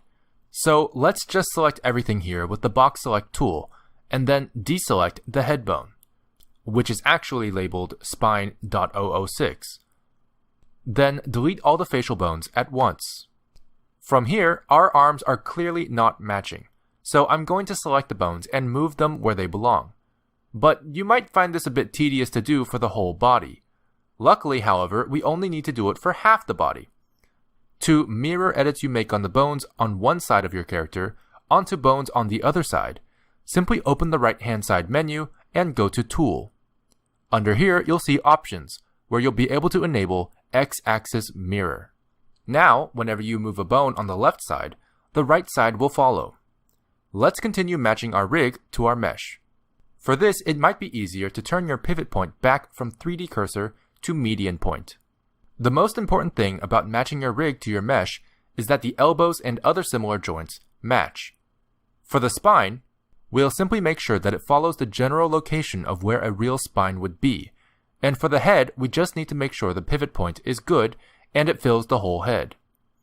The collarbones should also not be too long or too short, so adjust accordingly. Now, our character has no fingers except for the thumb, so we can go ahead and get rid of all the fingers except for the thumb, the index finger, and the pinky. Oh, and technically if your character is male, you can delete the breastbones if you like. Or you can leave them in if you plan to use them in some way. Up to you. But if you do, make sure those have proper placement as well. Now that we've done all of that, let's parent our character mesh to our rig. We can do this by going back into object mode, selecting our mesh, then shift selecting our armature. From here, we can right-click and go down to Parent. Hotkey users can still press Ctrl P for the same menu. From this submenu, you'll notice a section labeled Armature Deform, under which we can select With Automatic Weights. From there, we can select our armature and go into Pose mode. This will allow us to test the rig and see if the mesh is following the bones as intended. Now, if you're like me and you forgot to parent the eyes to the armature as well, just select it, shift select the armature, and parent it in the same way. It looks pretty good. If there are any issues with the deformation, make sure to correct the weights by editing the vertex groups of the character mesh. You can learn more about how to do this in the separate Vertex Groups video. Now, some of you might be wondering why it's called a meta rig. This seems to imply that it's sort of an in-between step for something else. Well, while the Rigify add-on does provide these meta rigs for easy humanoid skeleton rigging, that's not all it does. In fact, its main purpose is to automatically generate all of the advanced rigging features an animator might need, including IK, FK, custom bone shapes, and more. So while we can use the meta rig as an actual rig just like we did earlier, if you wanted to use the meta rig for generating a new advanced rig instead, there's just one extra step we need to do. To go over the steps from the beginning again, simply add the human meta rig, or any Rigify meta rig actually, to your scene. Then adjust the joints in edit mode to match your character, making sure not to delete any vital bones. If you were to, the Rigify generation would not work. You might be asking, how do I know if it's a vital bone? Well, if you're unsure, just reference the basic human meta rig. Any bones in this rig, save for the breastbones, are typically essential for generating a Rigify rig. Now, instead of parenting your mesh to the armature, simply go into the Armature Data tab, denoted by this green stick figure icon, in the Properties editor. Here, if you scroll down, you should see a large Generate button. Click this and wait until it's done. And there we go! You have just generated an advanced Rigify rig with constraints, custom bone shapes, and other advanced tools all customized to fit your character's shape and size. From here, you can just select your character mesh and shift select your new Rigify armature and parent your mesh to your rig as you did before. This rig is quite powerful. However, if you want to learn how to set up inverse kinematics or bone layers yourself, we will address these in separate videos. I hope this video gives you a good understanding of how character rigging works in Blender. Inverse kinematics, or IK, is one of the most common bone constraints, as it helps make moving limbs and other joints very intuitive and easy to animate. But what is IK? Well, inverse kinematics is the opposite, or inverse, of forward kinematics, or FK. So let's figure out what FK is first. To do this, I'm going to demonstrate using a simple ARM rig. You can find this base ARM rig in the same character mesh file available in the description down below in the collection called ARM Base Rig. Now let's talk about what exactly FK is. FK is simply how bone parent chains work by default. In other words, moving the parent moves the child. The reason why it's called forward kinematics is because the transformation of the bones only influences bones that are further forward down the chain of bones. Which way is forward? Well, if you pretend the tails of the bones are like arrows, then forward down the chain is simply the direction the bones are pointing. You can also see that moving the child right now will not affect the parent at all. Great, now we know what forward kinematics is. So, what is inverse kinematics? Well, we know it's the opposite, but what does that mean? Well, instead of influencing bones forward down the chain, inverse kinematics allows for the transformation of a bone near the end of a chain to influence bones that are further up the chain of bones. Basically, it's when a child bone has influence over the parent bone in some way. To demonstrate this, I want to quickly show you the Auto IK option. Let's open the right-hand side menu by pressing N or clicking this arrow here. Then go to Tool, and you'll see the Auto IK option. This is a simple checkbox Blender has that doesn't permanently change your armature at all, but rather helps when you want to pose bones very quickly. By enabling this, you can very easily move bones at the end of chains to influence the transformation of the entire chain itself. This is especially handy when animating hands or feet. In real life, when we raise our hands, we don't think, oh, I'll move my upper arm and then extend my forearm quickly so that it allows my hand to travel upwards. No. We tell our hands to move upwards, and our upper arm and forearm act accordingly to accomplish that movement. It's this kind of natural thinking that IK allows for animators to do with their rigs. With IK, by simply telling the hand bone to move upwards, the upper arm and forearm bones will automatically determine where they have to be to accomplish that movement. Likewise, it's also very helpful for making sure feet stay glued to the ground when needed. Great, now that we understand what IK is, let's figure out how to apply it to our rigs. The Auto IK feature is nice for quick posing, but it doesn't give us full control over the IK, and it doesn't work for animation. So instead, what we want to do is use the Inverse Kinematics Bone Constraint to set it up properly. The first step is simple. Let's go into Pose mode. Select our forearm bone, and add the Inverse Kinematics Bone Constraint from the Bone Constraints tab indicated by this wrapped blue bone icon in the Properties editor. From there, you'll notice that we have a few input fields to fill. The target object will be the armature itself, even though what we really want is to target a specific bone, but that's within that armature, so let's select Armature from the dropdown. Then we can select the bone we want in the Bone Input field. This works in a similar way to the Track To and Stretch To constraints, where our target bone is where we want our active bone to point to. So in this case, we'll want to choose the hand bone. However, when we select our hand bone now and try to move it, it doesn't actually seem to do anything. In fact, it's not translating at all, as it's still connected to the forearm bone. Let's simply go into edit mode and disconnect our hand bone from the forearm bone, but keep it parented. Now, as you can see, we can translate our hand bone and it influences the forearm bone, but it also influences the entire rig. This is not what we want only want the arm to bend. So let's go into our Inverse Kinematics Bone Constraint and go to our chain length option. The default is 0, and this simply goes up the entire bone chain the active bone is parented to. So in our case, it goes all the way down to the bottom of the spine. This is indicated by the yellow dotted line here. By changing the chain length value, our yellow dotted line will show how far up the chain our inverse kinematics will take effect. You might see it a bit better in wireframe mode. However, the only bones we want influenced by the inverse kinematics constraint are the forearm and upper arm bones. So we want a chain length of 2.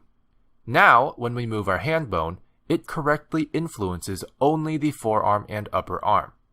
But I don't think we want it to be freaking out like this. It doesn't seem like it's very animatable or stable, so what's happening here? Well, quite simply, remember in the parenting video when I said you can't form a loop in the parents? Well, we sort of just did here. If you think about it, the forearm is pointing to the hand, but the hand is parented to the forearm.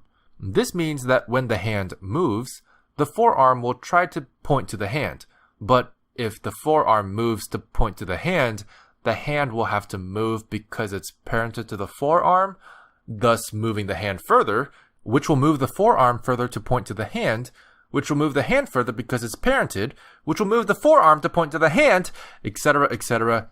This is called a cyclic dependency, and we don't want that. So let's go ahead and unparent the hand entirely so that we can move our hand independently from our forearm. Nice. As you can see, moving our hand now bends the elbow in a very natural way. The only issue we have now is because the hand is no longer connected to the forearm, we can now stretch the hand out away from the forearm, which isn't ideal. So the most common workaround for this is to simply go back into edit mode, reparent the hand to the forearm, then duplicate the hand bone and unparent the duplicate. Now we have an independent controller bone that we can point to instead. Let's call this bone hand_IK. Going back into pose mode, we can select our forearm, go into the Bone Constraints tab, and change the bone target from hand to hand IK. Now, as we move our hand IK bone, the forearm and upper arm deform nicely, and we can move this hand IK controller out without stretching the hand itself. However, now to rotate the hand bone itself, we would have to switch between animating the hand IK and the original hand bone. That's a bit tedious for our animators, so let's add a simple copy rotation constraint for the original hand deformation bone to follow the hand IK bone for easy animation. I'm also going to make the hand IK bone a bit bigger in edit mode, so it's easier to differentiate from the original hand bone, although giving it a nice custom bone shape is an option as well. Great! Now we have a nice basic IK rig, except you may notice that sometimes when we move the hand bone around, the elbow sort of bends the wrong way. This is not ideal, and some of you may remember that there is still one more input field in our inverse kinematics constraint. Let's go back into it and see what it is. Yes, the pole target input field. This will be helpful for solving the issue of joints bending the wrong way during inverse kinematics. A pole target is simply a reference object or bone that the elbow joint or inverse kinematics joint will try to point to as the bones bend. For this, we can simply create a new bone by duplicating the hand IK bone and moving it behind the elbow. I'm going to rotate it so that it points away, but it doesn't matter because only its location is actually referenced. Let's rename this to elbow_target. Now we can go back into our inverse kinematics constraint settings and simply input the armature again for the object field. For the bone input, we'll want to select elbow_target. And now, as you can see, when we move our hand IK bone, the elbow never bends in the wrong direction anymore. Except that's because the elbow doesn't bend at all. This is because, quite simply, our bones were created too straight, and it doesn't know which direction to start bending. So let's very quickly go into edit mode and just drag our elbow joint slightly backwards. Now, as you can see, our elbows bend just fine, except it's still in the wrong direction. But don't worry, that's because we forgot to set one more value in the inverse kinematics constraint. Let's go ahead and keep our elbow bent and then select our forearm bone again. We can go into the inverse kinematics constraint and click and drag this pole angle value until it points to the pole target correctly. And that's it! We now have a working inverse kinematics rig in Blender. Vertex groups are groups of vertices within a mesh object that can be referenced for various purposes in Blender. It is also the foundation of how a mesh and an armature will interact with each other. Put simply, when done properly, each important bone in an armature object will have a group of vertices assigned to it. I'm going to demonstrate with this rig, which you can download in the description down below. As you can see, I can select a bone and it seems to bring a group of vertices along with it. This allows for bones of armatures to control specific parts of a complex mesh. You may have heard of vertex groups in other software. Vertex groups are also known as weights. The term weights also reflects the fact that our vertex groups can assign a certain influence the bone has over individual vertices. For example, you can have these vertices copy 100% of the bone's movement, but have these vertices further out be assigned to the same bone but only copy say 50% of that bone's movement. Additionally, you can also assign individual vertices to multiple bones or vertex groups. In other words, it can be influenced by 2 bones or more at a time.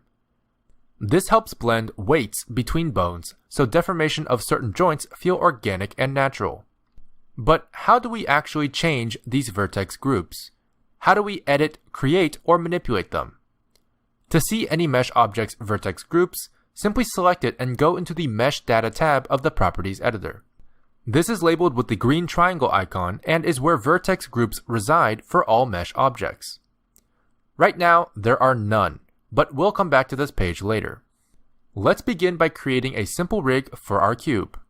I'm going to go ahead and subdivide this cube a few times in edit mode to give us some extra vertices, and scale it along the z-axis. Then I'm going to add a simple armature object and scale the bone to the length of the cube, subdivide the bone twice, and go back into object mode. Now, in order to deform the cube with the armature, we simply need to parent the cube object to the armature object. To do this, simply select the cube, then shift-select the armature, then press Ctrl P. From here, you can select With Automatic Weights. This is what we've been choosing for all of our previous videos, but let's stop to think about what that means. Quite simply, clicking this option will create vertex groups for us, and assign the vertices within each group automatically with proximity-based weight to each bone.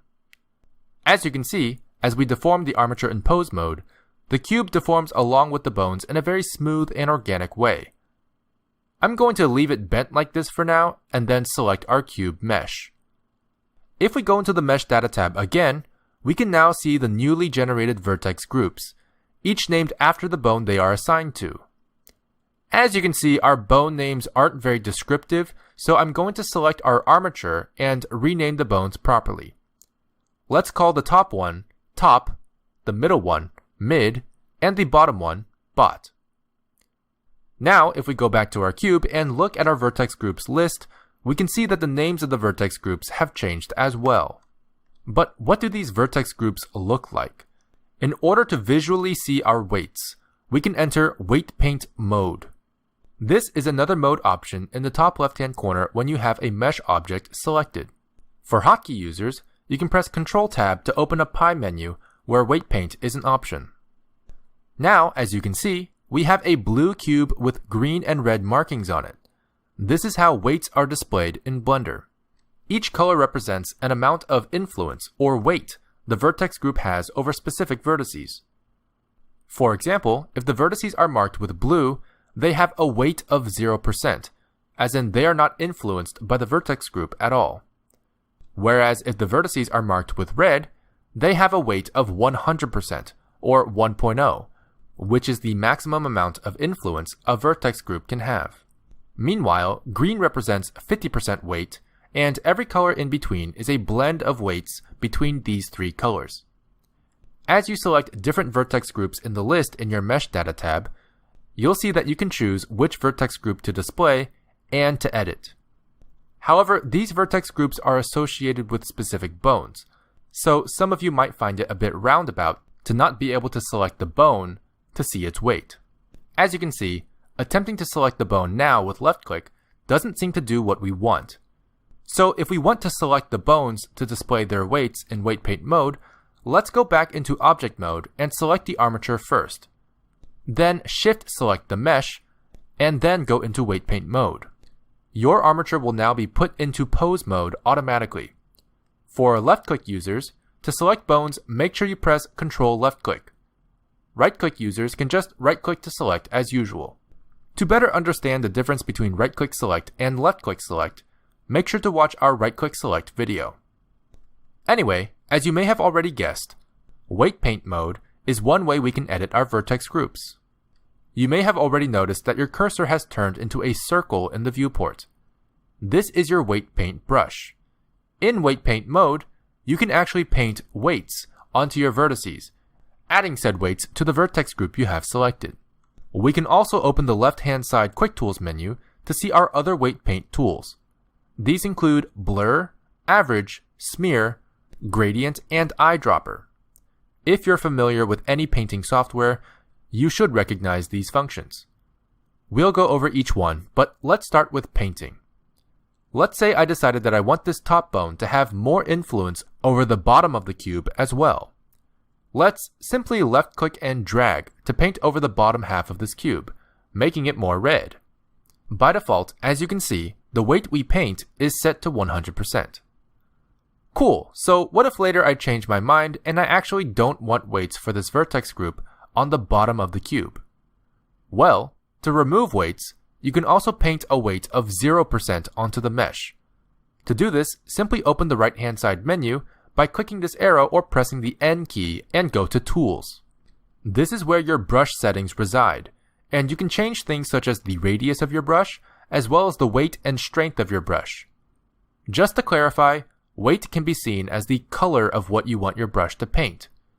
In other words, the amount of influence you want your vertex group to have over the vertices you paint. Whereas strength represents opacity of the brush. In other words, setting the strength to anything lower than 1.0 will allow your brush to slowly mix with the existing weights of the mesh as you click, until it reaches the goal color you set in the weight slider. On the other hand, setting the strength to 1.0 will completely replace any color beneath your brush with the color, or weight, you set in the weight slider. The radius of your brush refers to your brush size. Hotkey users can actually press F while in the viewport to change your brush size whenever you want. Simply right-click to cancel and left-click to confirm. Now that we know all of this, this should start making a little more sense. What we want to do is paint out the bottom influence we painted in earlier. So how should we do this? Well, we want to completely erase the current heavy red weights with empty blue weights. So let's set our weight to 0, which essentially sets our color to dark blue. And to replace the heavy red color completely as we paint, we're going to want to make sure our strength is at 1.0. Now, as we paint over the red, you can see that our blue paintbrush is erasing the weights. But here's something important. If we rotate our perspective around the object, you may notice that we are having some issues painting behind the mesh. This is because it's behind the geometry in the front. We can, of course, simply rotate our mesh while painting, but that can be tedious and doesn't always solve the issues where there's complex detail in the geometry or geometry within geometry. So how do we paint through a mesh so that we influence the vertices behind geometry as well? For that, we need to go over two of our options we have for our brush. If we look at our Tools tab on the right-hand side, we can see under our brush settings that we also have an Options section. Let's expand this, and immediately you'll see a few checkboxes. Feel free to read more about what each of these settings do in the documentation, or hover over them for a tooltip, but we will be going over these two: Front Faces Only and 2D Fall Off. Front Faces Only simply means that your brush will only paint onto the vertices and faces that it can directly see. This means that any geometry hidden behind other geometry will not be painted. Turning this option off by itself is great for painting crevices or folds, where the geometry you would want to paint happens to be sandwiched or hidden behind nearby geometry. It's also useful for painting through an object onto the backside of the geometry, kind of like what we want to do. However, when we uncheck this, it still doesn't seem to paint all the way through. Well, that's because of this second option, 2D Fall Off. By default, 2D Fall Off is turned off, meaning that our default brush actually uses a 3D fall off. This means that our brush shape is more like a sphere being dragged along the surface of the mesh as we paint. Therefore, the fall off will only influence vertices that are nearby the contact point your sphere initially makes with the mesh. Having a 3D fall off makes a lot of sense when you're trying to paint a mesh. For one, it feels like a real brush, affecting only the vertices closest to where your brush meets the mesh. Meanwhile, 2D fall off is more like a cylinder that pierces through your mesh. This mode will paint anything that your cursor happens to touch. With Front Faces Only turned on, the 2D fall off brush acts more like a spray can. And with Front Faces Only turned off, we get to actually paint all the way through our mesh. Now that we understand these two settings, let's turn off Front Faces Only and turn on 2D Fall Off to make sure we're thoroughly removing weights.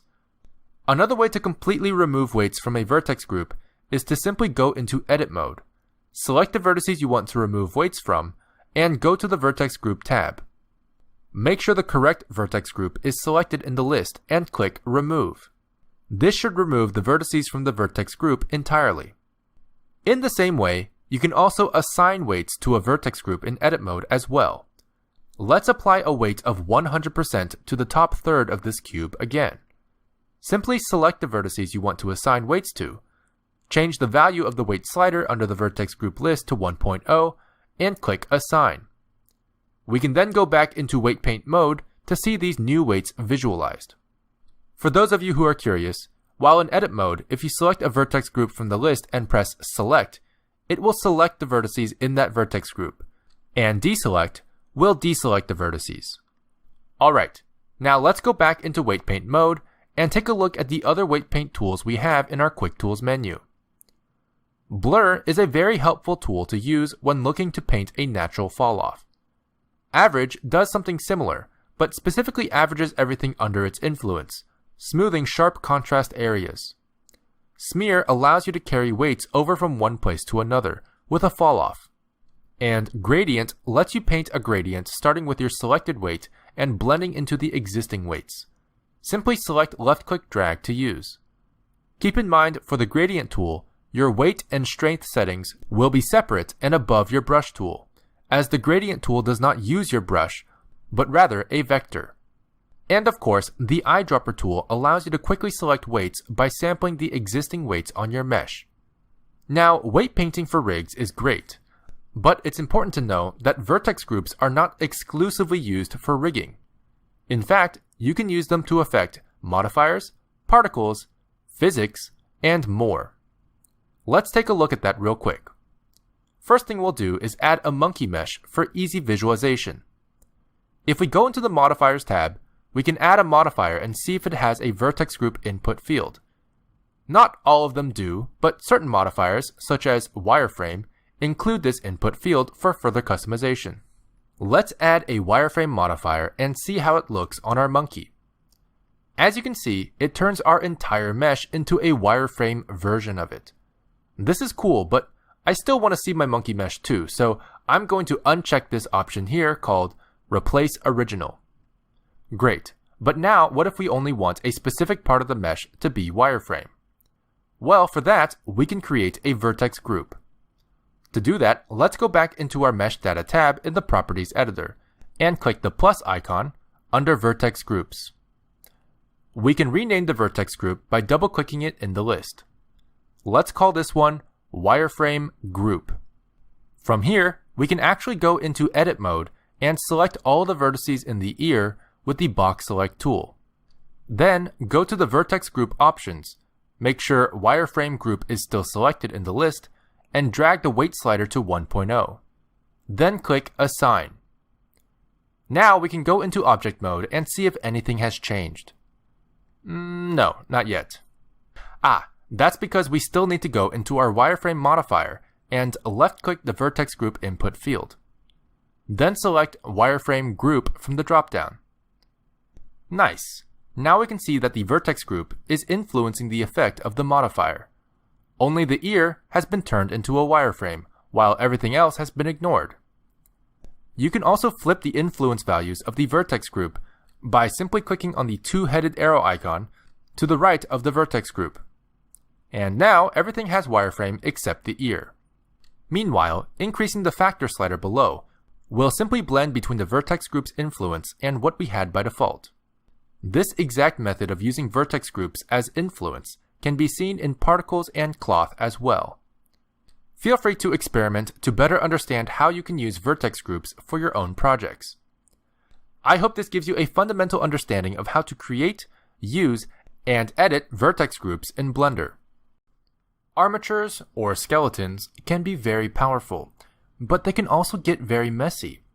If you have a very complex rig with different deform bones, controllers, constraint-specific bones, etc., you'll want to start hiding certain bones or selectively viewing others so that you only see the bones you need at any given moment. This is where bone layers come into play. Instead of manually hiding and unhiding bones as you work, you can actually place bones in certain bone layers within your armature, allowing you to selectively view any given bone layer or layers at any time. This works differently from collections as there is a maximum of 32 layers, but oftentimes that is more than enough. I'm going to demonstrate bone layers on a simple rig, but just remember bone layers are most often used on complex rigs where organization is necessary for clarity. We can see the bone layers visually in the Armature Properties tab in our Properties editor. This tab is indicated by a green stick figure icon. Once there, you can see this horizontal grid-like pattern which represents our bone layers. You don't have to count them, but there are 32 squares displayed here horizontally. The other 32 squares you see right below the layer section is for selecting which layers from above will be considered protected layers. They're technically still referencing the same 32 layers we see up here, but we'll come back to this section later. Clicking on a square in the grid will enable that layer exclusively, hiding all bones on all other bone layers. Holding Shift and left-clicking on another square will allow you to toggle on or off multiple bone layers at a time. You might notice that the first square here has a small white dot in the middle. This represents the fact that there are bones within that layer, and typically, enabling that layer will make these bones visible. By default, our bones exist on our first layer, and our first layer is already enabled. Now that you understand that, let's get to organizing. You can choose to organize your bones however you want, but let's say for our sake, we want to simply move our bones of each limb in our rig to separate layers, while still keeping the rest of the rig in the first default layer. So to accomplish this, we'll need 5 layers total, including our first layer. Let's choose 5 layers that'll make sense visually in our bone layers grid pattern. I'm going to choose these 2 for our left and right arm bones, and these two for our left and right leg bones. This way, I know that the top layer is generally for left-hand side bones, and the bottom layer is for right-hand side bones. Now, let's move our bones where they need to go. I'm going to start with the left arm bones. To move our bones to a different bone layer, simply go into Pose mode, select the bones you want to move, and go to the Pose menu at the top left of our viewport. You can then select Change Bone Layer. This will pop up a menu that looks exactly like our layer grid that we saw in our Properties editor. For hotkey users, simply hover over anywhere in the viewport and press the M key as in Move to bring up the same layer menu. Now you can simply select the layer or layers you would like your selected bones to reside in. For the left arm bones, we decided to place them here in the second layer of the top row. Once we do that, you can see that our bones have disappeared from our viewport as they are now hidden in the second bone layer, while we still only have the first bone layer enabled. Let's repeat this process for our other limbs.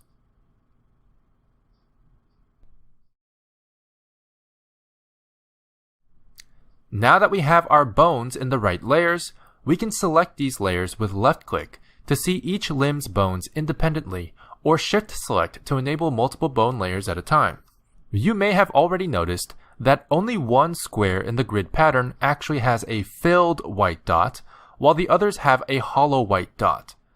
The filled in white dot simply indicates which layer your last selected bone, or active bone, is on, while the hollow white dots simply indicate that there are bones present in that layer.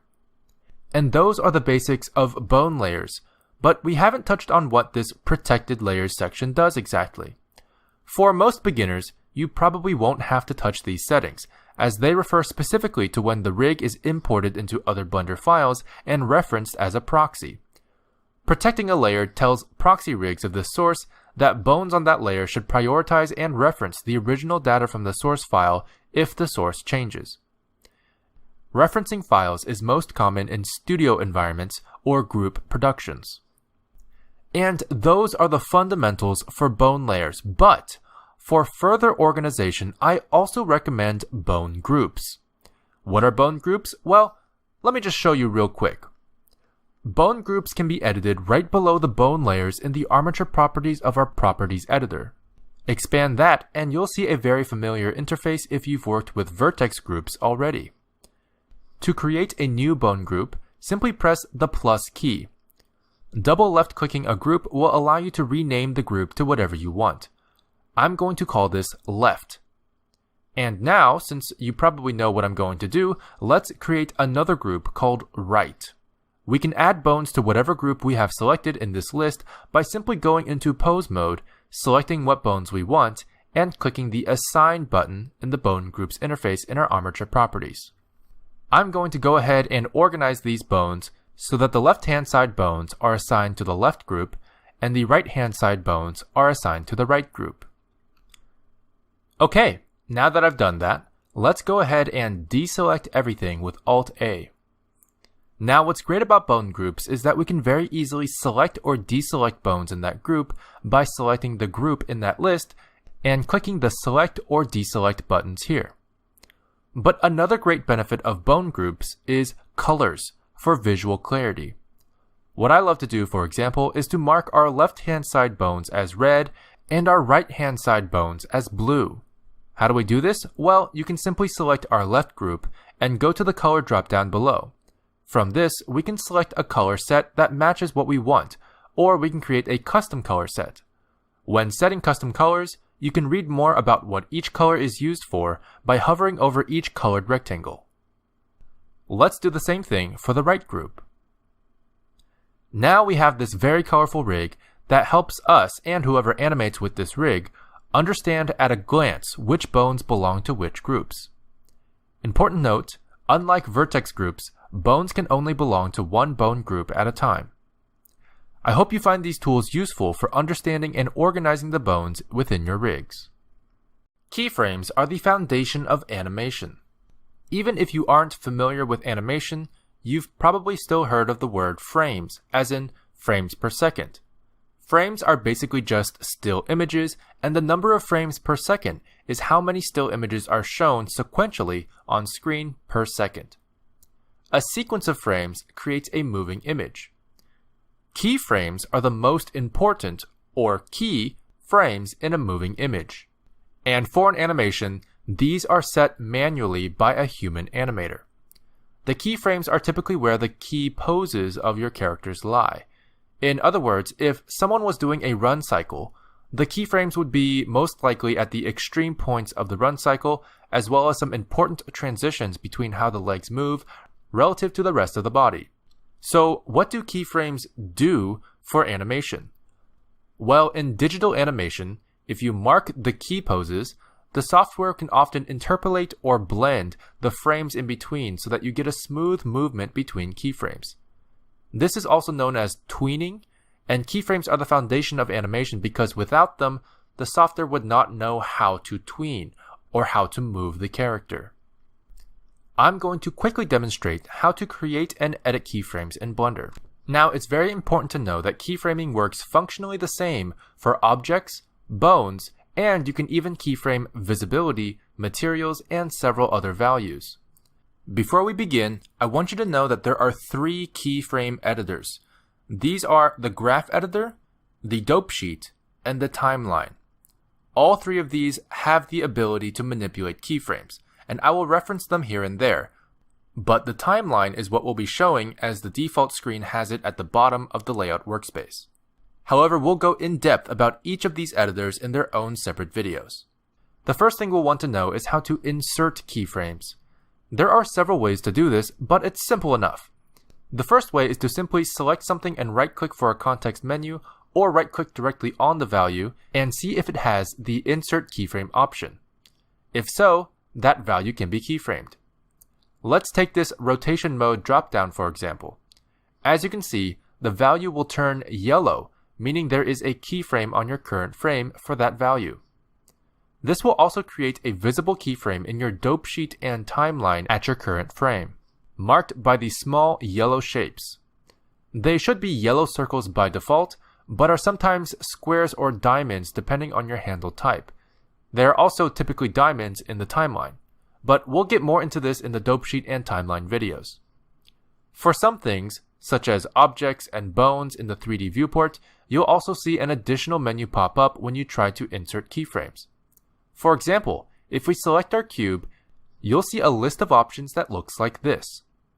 I typically pick Lock Rot Scale, as it'll insert a keyframe in all 3 transformation channels. But feel free to experiment and choose an option that's most appropriate for your situation.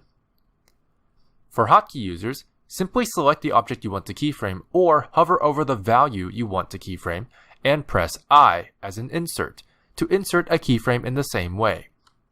Another way to insert keyframes is with the Auto Keyframe feature. Enabling Auto Keyframe mode will actually automatically record changes and transformations we make to any object in our 3D scene and insert keyframes for us. It will also record changes in values that have been keyframed before. To test this out, I'm going to select a different object. In fact, let's add a monkey to our scene. And to set a keyframe for this monkey object on our current frame with the Auto Keyframe feature, we can go to our timeline and press this white circle record icon button. Now that Auto Keyframe is enabled, if we move or transform our monkey in some way in the viewport, you can see a keyframe being automatically generated here in our timeline and dope sheet. Now, you may notice after inserting the first keyframe, transforming our object further doesn't seem to insert new keyframes. But the reality is, it is changing the current keyframe, it's just replacing it. To insert a separate keyframe, we'll want to change our current frame first. So how do we move our current frame to a different position in the timeline? The current frame is indicated by this value here, which you can edit manually like most values in Blender. But a few other ways is to left-click drag the top of the timeline here, or hold Alt and use the scroll wheel. For fine-tuning, you can also press the left and right arrow keys. Anyways, for this, I'm going to just move to frame 20. Once we move to a later point in our timeline, let's set another keyframe by simply transforming our object again. I'm going to move it just a bit to the right. Now that we have more than one keyframe, we can see the automatic interpolation, or tweening process that the software does for us to create animation. Let's drag our timeline back to the beginning and press the play button. For hotkey users, you can press spacebar. Okay, now you can see our monkey is moving. What we're seeing here is the software taking our two keyframes and interpolating the transformation between the first location and the second location. This interpolation can be tweaked in the dope sheet or graph editor, but we'll talk about those in their own separate videos. For now, this is our masterpiece. But what if you want to delete keyframes? How do we do that? Well, to delete keyframes, you can simply use the timeline or dope sheet, select the keyframes you want to delete with left click, and press the delete key. Alternatively, you can also navigate to the frame with that keyframe and right click for a context menu. Then select delete keyframe. Quick tip, from this same menu, you can also click clear keyframes to delete all keyframes for that value. It's important to note, however, that the delete keyframes option is not available in the 3D viewport context menu, but you can still go to the object menu, go to animation, and select delete keyframe from that menu. For hotkey users, you can select the object or hover over the value with the keyframe on the current frame and press Alt-I to delete keyframes in the same way. One more thing you'll want to know about keyframes is the ability to change keyframe type. This might sound advanced, but in reality it just means keyframe color. This is used for organization of keyframes that are used for certain purposes. For example, you can mark your extreme pose keyframes by selecting them, right-click in the timeline for a context menu, go to keyframe type, and select extreme. This will give your selected keyframes the extreme pink keyframe color. Other colors include blue, orange, and green. For hotkey users, you can hover over the timeline and press the R key to bring up the keyframe type menu. And those are the fundamentals of keyframes. I hope this gives you insight on how animation works and how to create your own animation in Blender. In the meantime, we'll be going over how to edit and manipulate keyframes in the dope sheet, the timeline, and the graph editor in their separate videos. The timeline is how you view all the frames in your scene. It provides simple tools for navigating the frames of your animation. Let's talk about the fundamentals of the timeline editor in Blender. To showcase exactly what the timeline does, let's try to make a quick bouncing ball animation with our cube here. Except instead of a cube, let's use a ball. To do that, we can simply subdivide our cube by holding Ctrl and pressing 2 on the number row. I'm also going to right-click the sphere and select Shade Smooth. Wonderful! Now let's get animating. You can animate very quickly by clicking this white circle Record button, which turns on Auto Keyframe mode. We can then transform our ball freely. Since we're doing a bouncing animation, let's go ahead and start it a little higher, so we'll move it along the Z-axis. As you can see, this creates a keyframe at our current frame. Now, in order to create an animation, we'll want to insert another keyframe for the ball to interpolate to. But creating another keyframe on the current frame simply overwrites our first keyframe. So we'll want to move our current frame to a later frame in the timeline. How do we do that? Well, to go to a specific frame, you can change your current frame manually here. But there are a few more options. We can also left-click drag the top bar of the timeline, where the frame numbers are labeled, to scrub through to a specific frame, or hold Alt and use the scroll wheel. For fine-tuning, you can also press the left and right arrow keys. Now with this, we can move our current frame to frame 10, and move our ball again to insert another keyframe. But where should we move our ball? Well, we're trying to make it bounce, so let's bring it back to the ground for this frame. We can do this very quickly by pressing Alt-G to bring it back to the origin, and then move it up a bit just so it's above the grid. Great, as you can see, we have automatically inserted a new keyframe on frame 10 as well. Since we have two keyframes now, in theory, our ball should now be animated. And at this point, you might be interested to see exactly what that animation looks like. To play an animation, simply press spacebar, or click the play icon button at the top. But you'll notice you don't see any movement when you play the animation. That's because the play button starts playing your animation from your current frame, and our animation starts at the beginning. However, once your current frame reaches the end frame, your playback will loop back to the start frame and continue playing. Hey, there we go. We got a basic downwards motion. But I really don't like waiting that long to see it loop, so let's adjust the loop region. To do that, we can edit our start and end frames of our playback range on the right of the timeline here. This playback range is marked by the dark gray regions before and after the start and end frames respectively. Let's bring our end frame down to frame 40. This makes our loop region appear a bit too small, but we can actually zoom in on our timeline with the scroll wheel.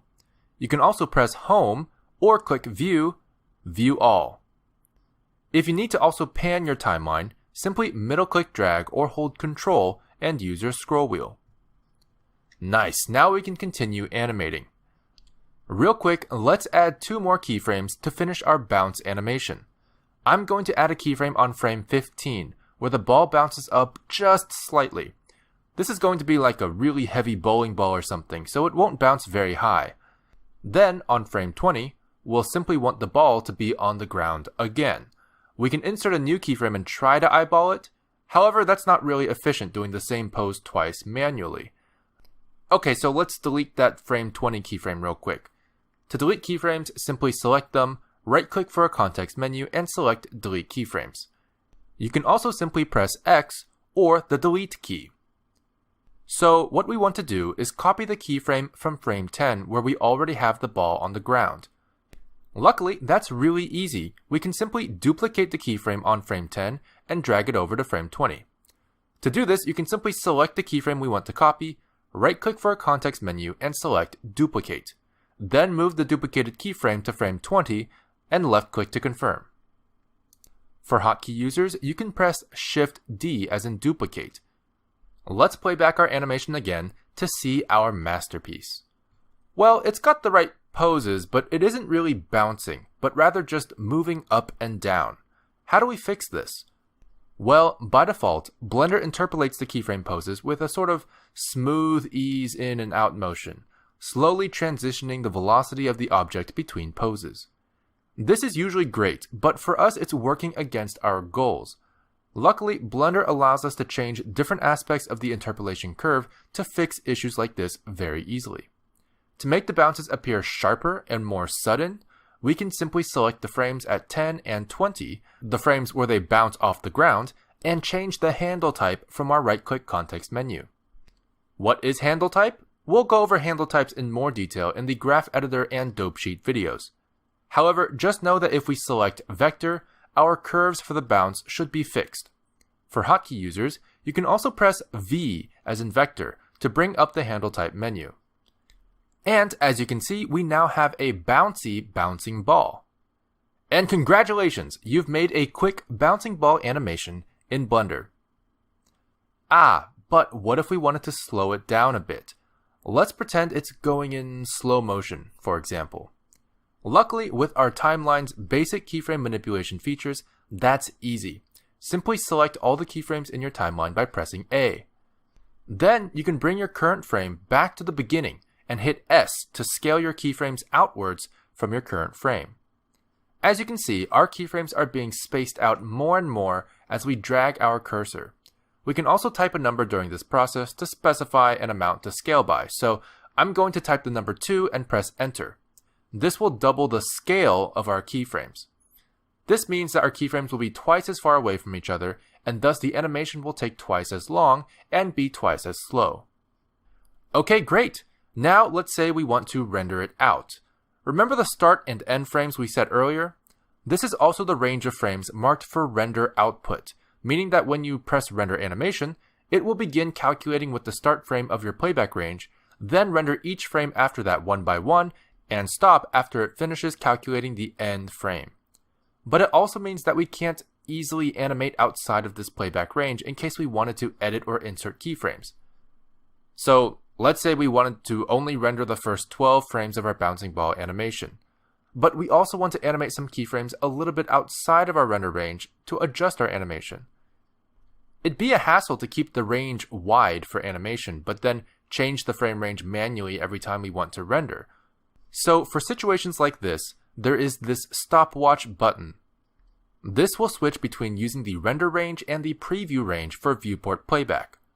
What's the preview range? Well, let's find out. Toggling the preview range on by clicking this stopwatch button will use dark orange to indicate the start and end of the preview playback range.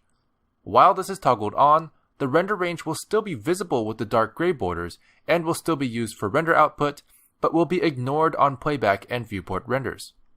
Now we can safely animate before and after the render range, but keep our render output range the same. So we've gone over the basic timeline features that are required to create an animation. But let's say I'm making an animation and I want to mark a specific frame for timing purposes. For example, I might want to add an explosion at frame 25. Adding markers is a very helpful tool for animators for this exact purpose. To create a marker, simply go to the marker menu at the top of the timeline and select Add Marker. For hotkey users, simply press M as in marker with your cursor anywhere over the timeline.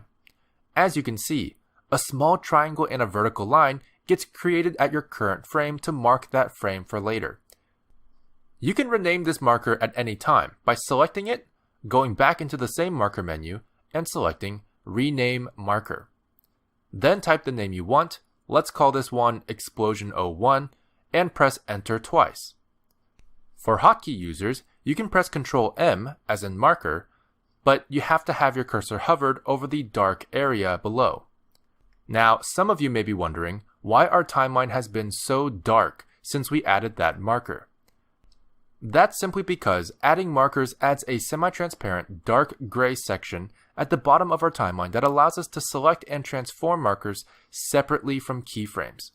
If this area is taking up too much room visually, simply expand your timeline just a little to see your timeline range more clearly again by dragging the top border of the timeline editor panel. Alright, now let's create a few more markers for our reference. Let's say here is where I want another explosion. Okay, let's press M to create the marker and Ctrl M to rename it. We'll call this one Explosion 02. But actually, I don't think it's the right timing, so I want to move my marker to a different frame.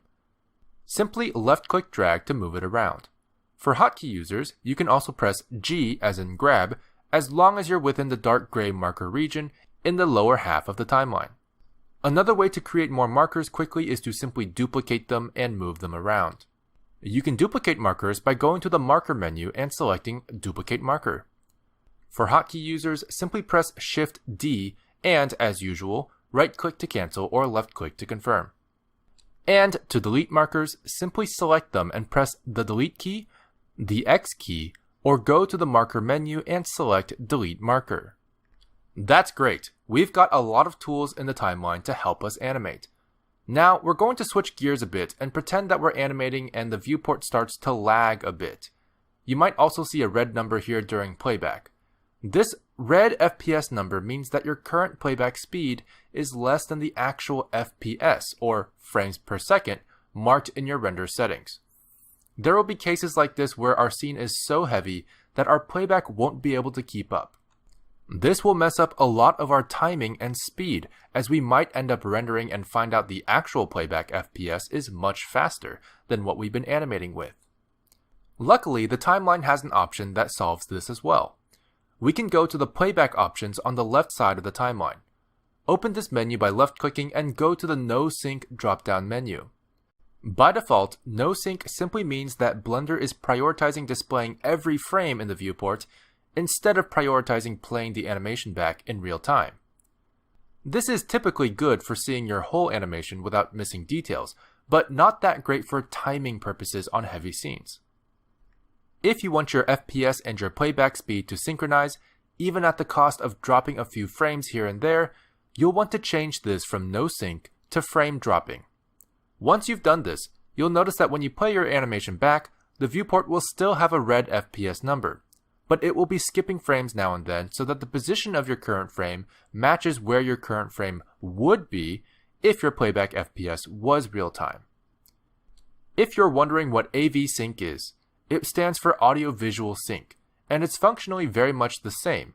It also drops frames, but prioritizes synchronizing your viewport playback speed with your audio playback speed instead of your set FPS playback speed. Now, I know some of you will be curious about how to add audio to your playback, so I've included a blitz tutorial. Here we go. In order to add audio to your playback in the viewport, you'll have to use the video editor. Create a new workspace from the video editing category called Video Editing.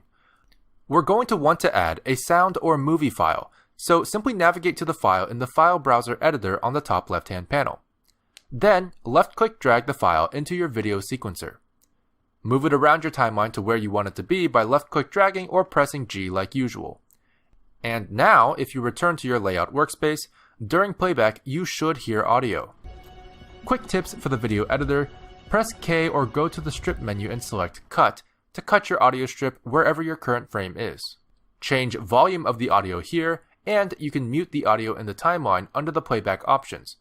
I also recommend going into the View menu and turning on Waveform Displaying when working with audio files. And that's it for your quick How to Bring Audio in Blender tutorial.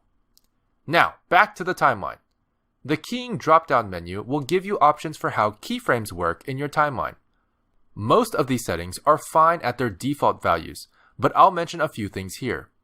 Your Active Keying set allows you to restrict what kind of channels receive keyframes when inserting a new keyframe. And the buttons on the right of your keying set are another way of inserting and deleting keyframes. Keyframe types we already went over in the keyframes video. They are essentially organizational labels for your keyframes. But changing your keyframe type here will simply change the default keyframe type for newly inserted keyframes. To change keyframe type of existing keyframes, simply select them, right-click for a context menu, and go to keyframe type to select one. The rest is pretty self-explanatory, and hovering over each option will tell you a little bit more about what they do. I hope this gives you a good fundamental understanding of how to make animations using the timeline. The Dope Sheet is one of the most powerful animation tools in Blender.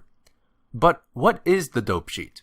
Well, the Dope Sheet is a keyframe manipulation tool, just like the graph editor and timeline, which you can use to drag keyframes, scale them, retime them, delete them, etc. So let's see how to use the Dope Sheet. To access the Dope Sheet, you can create a new panel in your current workspace by right-clicking, selecting Split Area, and left-clicking to confirm. You can then select the Dope Sheet editor from the Editor drop-down menu. Alternatively, however, you can simply go to the Animation workspace, and the Dope Sheet will be provided for you at the bottom instead of the timeline. Now, if you haven't seen the timeline video, I highly recommend going to watch that for a basic understanding of how animation and keyframe manipulation works. Both the timeline and the Dope Sheet can do basic keyframe manipulation, but the Dope Sheet has a few extra features. If you've seen the timeline video, you'll know that you can select and transform keyframes in various ways. These basic methods of keyframe manipulation all work in the Dope Sheet as well. Additional keyframe selection options also exist under the Select menu. Let's go ahead and make some keyframes for our object so we can see what this looks like. Just like our timeline video, let's once again animate a simple bouncing ball. To do this, simply subdivide your default cube by holding Ctrl and pressing 2 on the number row. Then turn on Auto Keyframe. We'll set a keyframe for a high pose on the first frame. Go to frame 10 and set a low pose where it's touching the grid.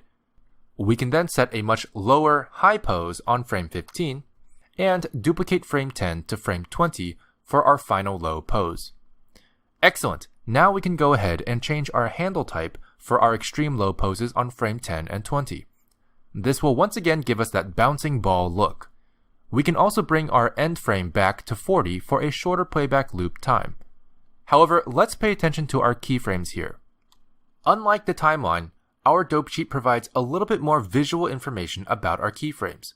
For example, each of these keyframes is a different shape based on the handle type. By default, in fact, our keyframes are no longer diamond, but rather round circles. Circle shows that the handle type is auto-clamped, while square means vector. Feel free to test what shapes the other handles are.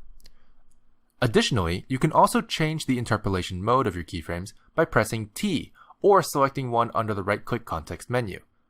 When would you want to do this? Well, one of the most common interpolation modes, besides the default Bezier mode, is the constant interpolation mode. This is used most often for blocking an animation, turning off interpolation so you can focus on your keyframes. Let's go ahead and select all of our keyframes by pressing A. Then press T to change our interpolation mode to constant. As you can see, our ball now snaps directly to each keyframe without interpolating motion in between.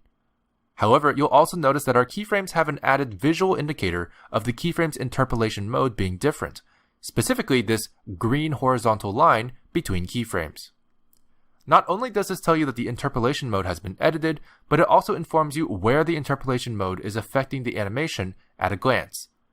This can be very helpful when interpolation mode is only affecting certain keyframes and not others.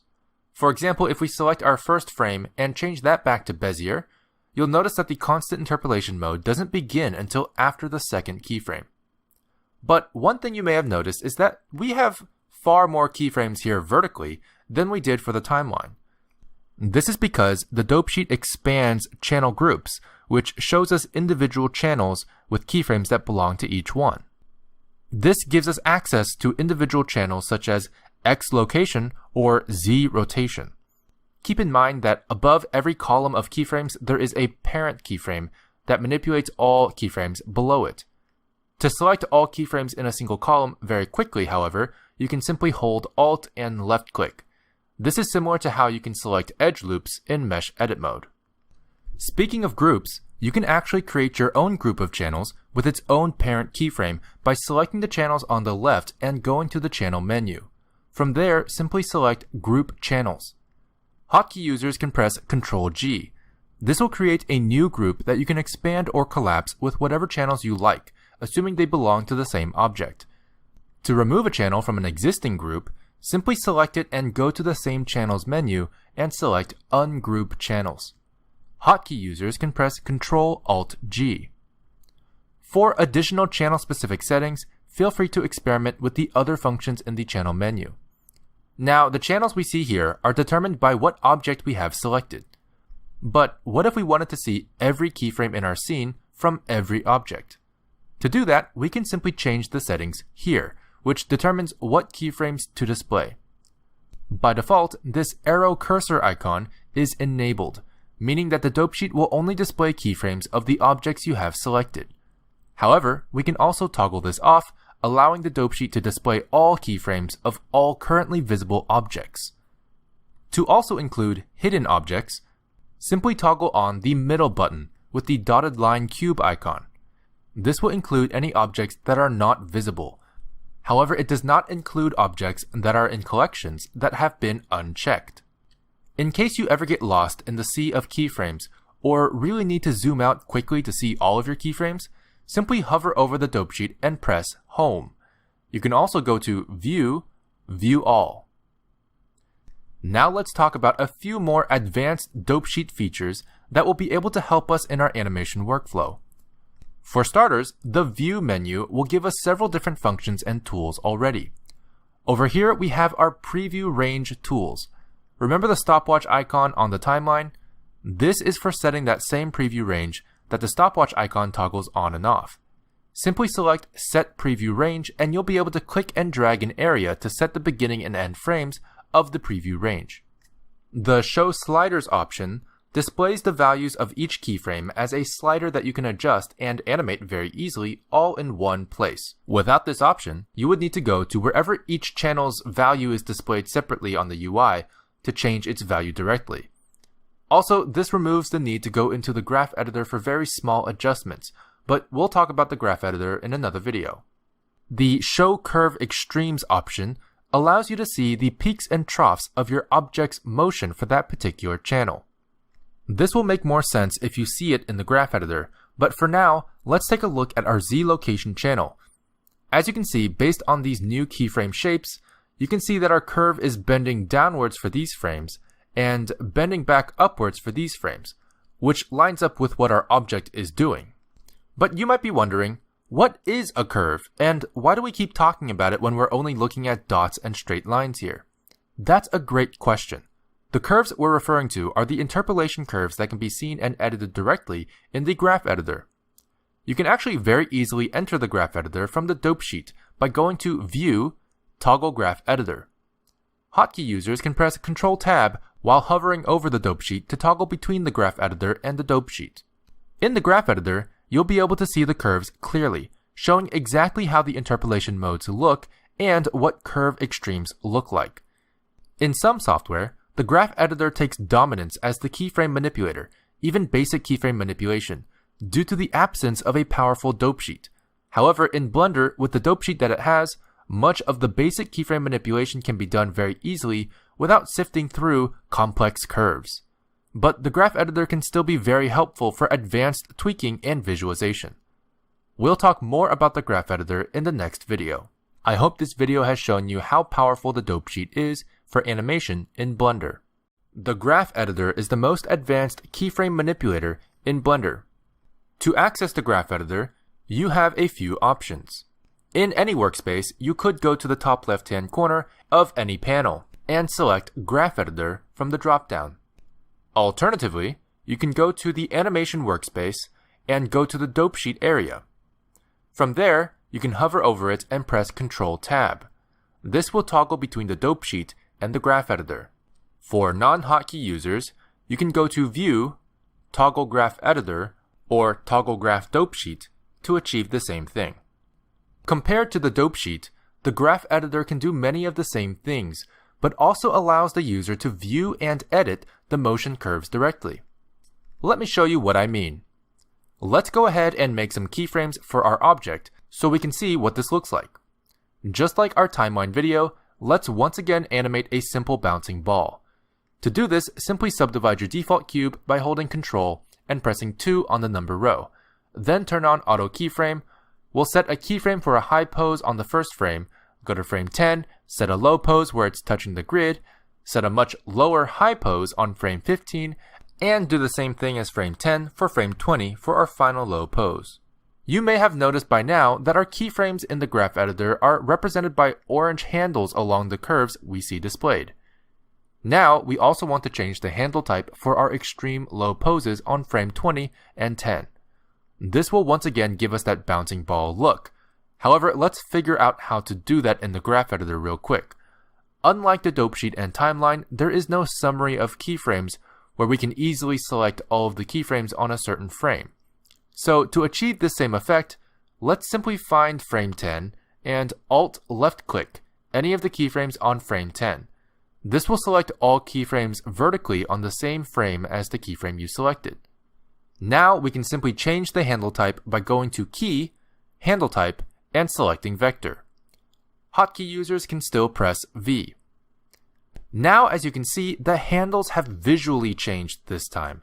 Unlike the dope sheet and timeline, the graph editor directly shows you what changing the handle type looks like in terms of the interpolation curves. Let's repeat this process for frame 20. Alt left click, press V, select Vector. We can then play our animation with spacebar again to confirm that we did it right. Now let's observe our graph editor a little more closely to see how similar and how different it is from the dope sheet.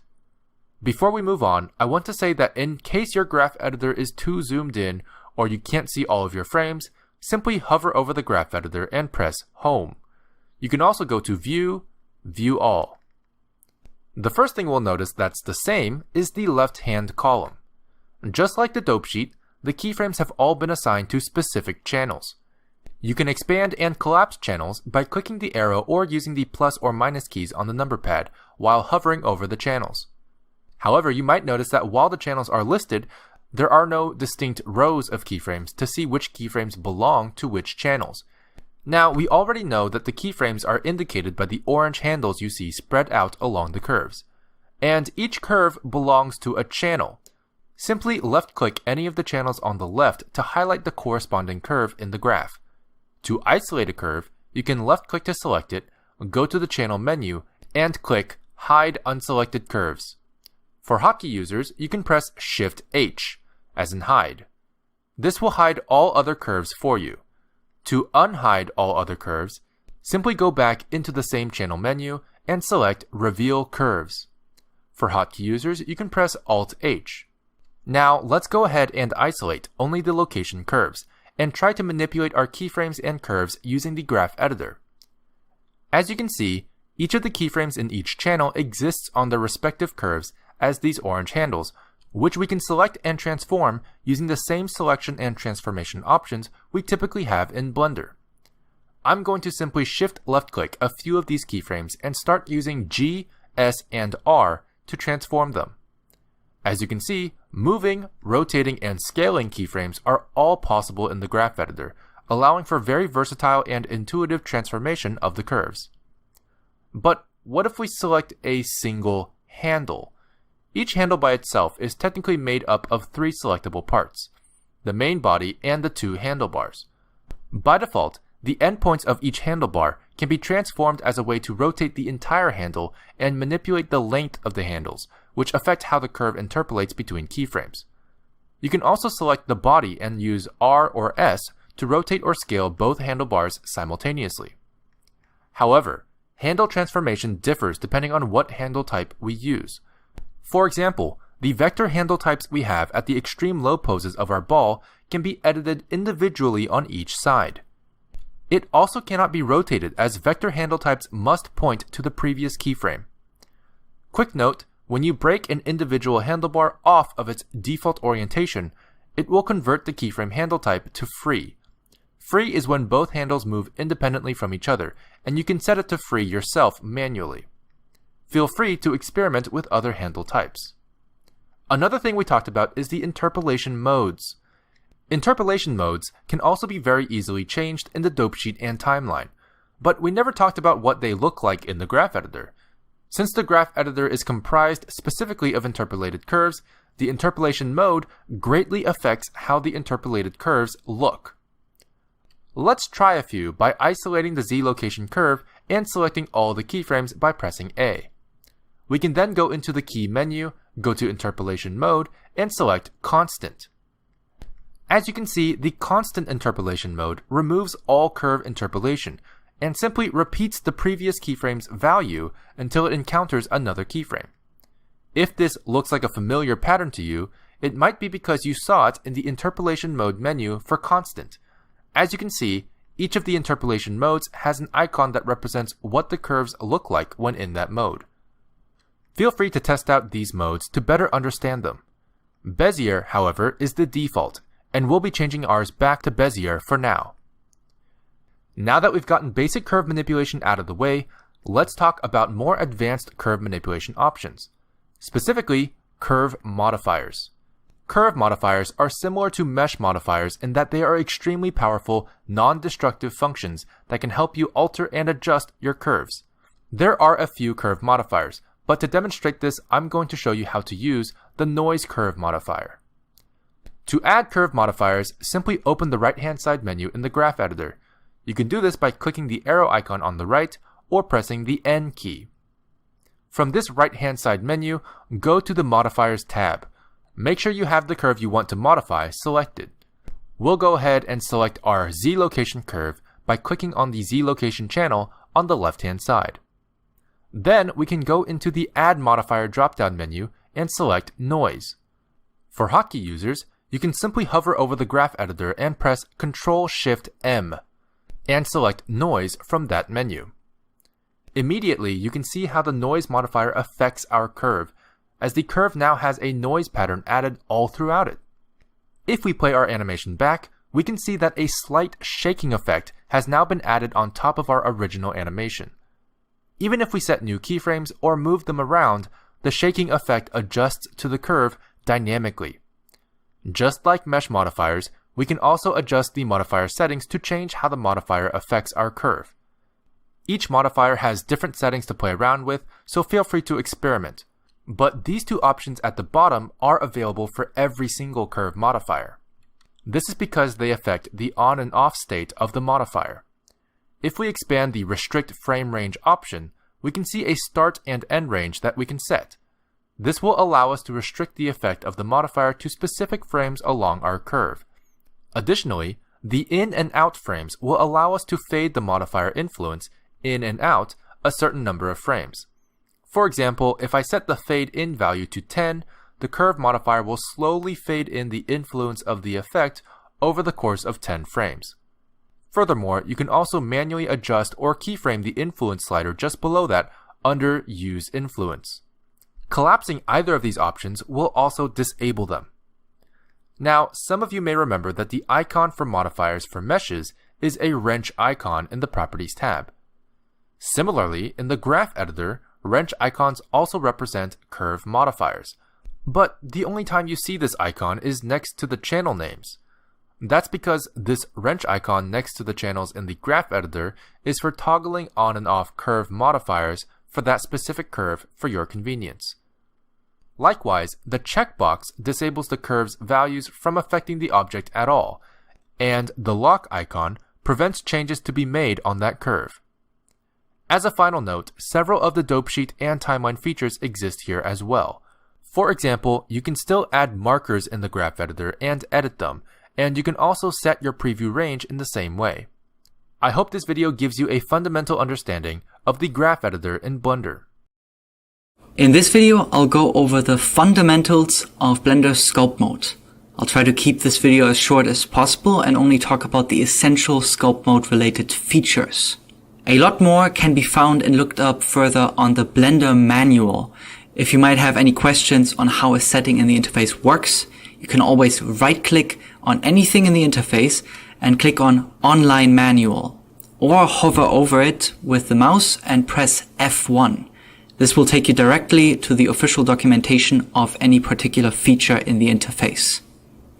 These fundamentals I will be talking about might not seem like much, but don't mistake that for lacking depth for the sculpting workflow.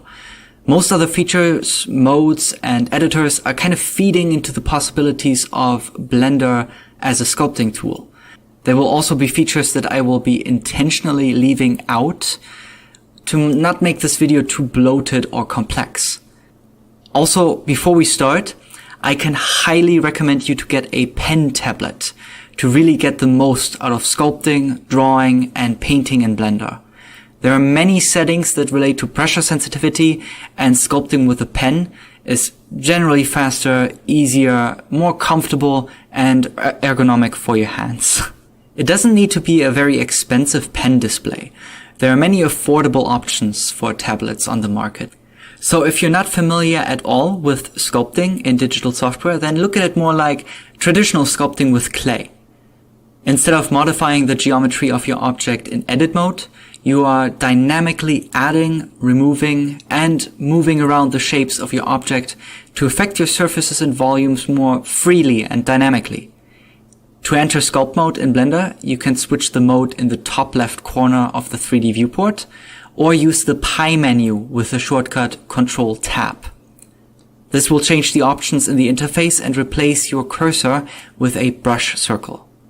The way you interact with your object in sculpt mode is generally to left click onto the surface of your object. By default, you are using the draw brush. Any vertices within the brush radius are then pushed outwards. Holding Ctrl while doing this will result in the opposite effect, in this case pushing the affected vertices inwards. When holding Shift, it will smooth the affected vertices. Press F to change the scale of your brush and left-click to apply the change. Also press Shift F to change the strength of your brush. All these settings can be seen and changed in the tool settings in the top bar and the sidebar of your 3D viewport. If you cannot see these areas of the interface, the way to toggle them is by using the shortcut T for the toolbar, N for the sidebar and looking into the tab called Tool, and right mouse button clicking on the header and enabling Tool Settings to get the top bar. It's not called top bar anymore. It was at some point during the development of Blender 2.8, so the name kind of stuck with me, and it's going to stay there for a while. You can also toggle these areas while clicking on View and toggling them there. There might also be a bit of confusion with the difference between tools and brushes. So to explain the terminology a bit more, the tools you see in the toolbar each have distinct settings and behaviors. If you switch between them, you might notice that the options in the top bar and particularly in the brush settings are different. A brush in this case is a saved preset for these settings. You can change the available brush settings freely at any point, and their settings will be saved to the brush you are currently using. If you want to reset the brush to the default settings at any point, you can do it in Brush and clicking on Reset Brush. Or alternatively, you can also press F3 and search for Reset Brush. You can also create new brushes at any time in the brush settings. To delete a brush properly, hold Shift and click on the X icon. After reloading your file, the brush should be gone for good. But let's actually go through the tools that are at your disposal, what they are for, and what settings they provide. So one thing you might notice is that the tools in the toolbar are color-coded. So blue generally stands for simple adding and subtracting of volume. Red is increasing and decreasing contrast in different ways. Yellow is for grabbing behavior instead of drawing lines on the surface. And gray is for tools that affect the model in different ways, like hiding or masking geometry. But we'll get into all of these tools in a moment. The default and topmost is the draw tool. This one is the simplest one out of the blue selection, with the main effect of adding and subtracting. The direction that the brush pushes the geometry in is based on the average normal direction of all the vertices within your brush radius. If you don't know what normals are, they are basically the direction that any vertex, edge, or face is facing towards. To have them visualized, you can enable the normal overlays in edit mode. The shortcut for the draw tool is X. The next two tools in the list are clay and clay strips, which are very similar. Just like draw, they add and subtract, but have a secondary effect of flattening the affected surfaces. This makes these brushes great for building shapes and forms early on while sculpting, since they can easily replace previous strokes by flattening them out while you add and remove more volume. The difference between the two is that clay strips uses a square, sharper profile, while clay is very circular and smooth instead. Clay strips is generally great as a more aggressive and rougher version of the two, to build volumes and shapes. The clay tool has the shortcut C, while the clay strips brush has no shortcut by default. The layer tool is also for adding and subtracting, but has the extra settings to define a maximum height. This way you can more precisely add strokes that won't exceed a certain height, and even make the height persistent for multiple strokes after one another. This one's shortcut is L. The inflate tool is the most unique out of the blue ones. It adds and subtracts based on individual vertex normals instead of the average of everything that is in your brush radius. This makes the affected areas essentially inflate and or deflate, which can be great when sculpting thin and small objects. The shortcut for this tool is I. Blob and crease are very similar to each other as well.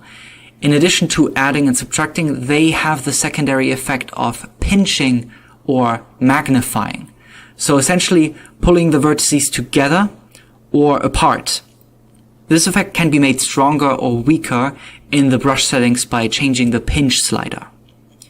With all these tools, it's good to keep in mind that the main effect, like adding and subtracting, can be inverted by holding Control, but the secondary effects in the brush settings, like pinching and flattening, cannot be inverted. Crease has the shortcut of Shift-C, while Blob has none by default. The first of the red tools is Smooth. This one is very straightforward since it has almost no brush options. It smooths the affected vertices by averaging their position to each other.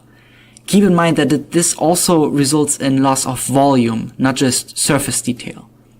The common way of smoothing is holding Shift, but the tool also has the shortcut S. After that comes Flatten, Fill, and Scrape, which are also similar to each other. While the flattening is a secondary effect for the clay brushes, in these particular tools it's the main effect.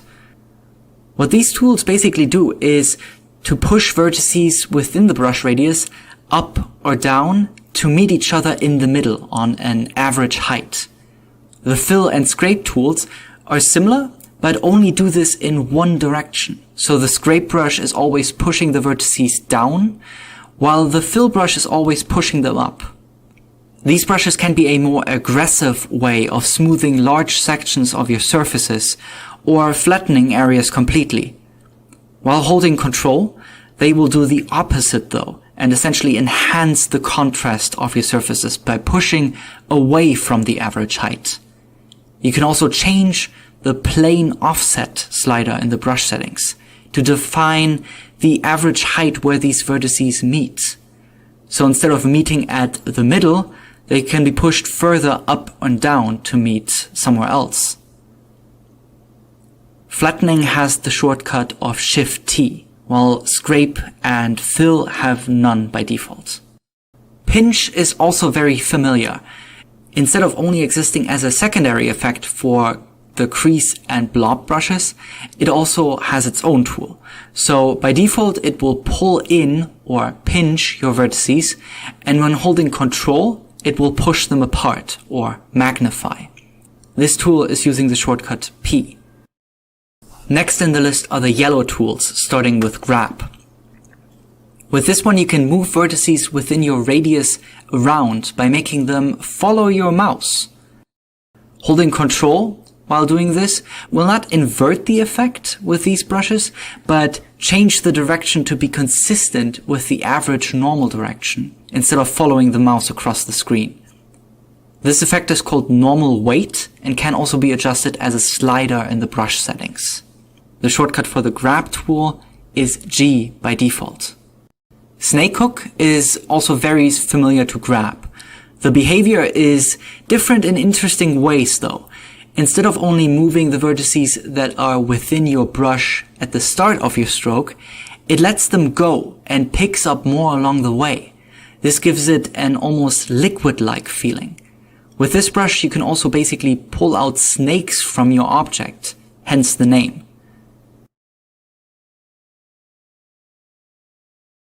The two most important options for this tool are rake and pinch in the brush settings.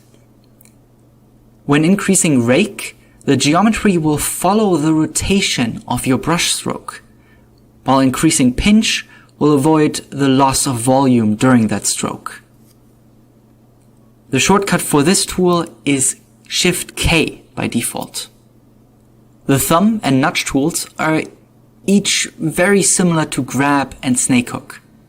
They behave exactly like them, but instead of moving the vertices around based on the direction that you're looking at the mesh, it moves them based on the average normals. This way you can slide vertices along the surface of your object instead of along the screen. The last of the red tools is rotate. This one essentially twists the affected vertices based on how long your stroke is and the angle that you take. It's a bit of an odd brush, but it could be useful at times. The gray tools at the bottom are pretty simple actually. We'll start with mask and skip simplify for now until we talk about later settings. What this brush allows you to do is to place a mask on your geometry, indicated by a dark color. This mask will not be affected by any other brush. A mask with the strength of 1 is shielding the affected areas from any changes, while a mask of half the strength makes the other brushes affect the surface only half as strong.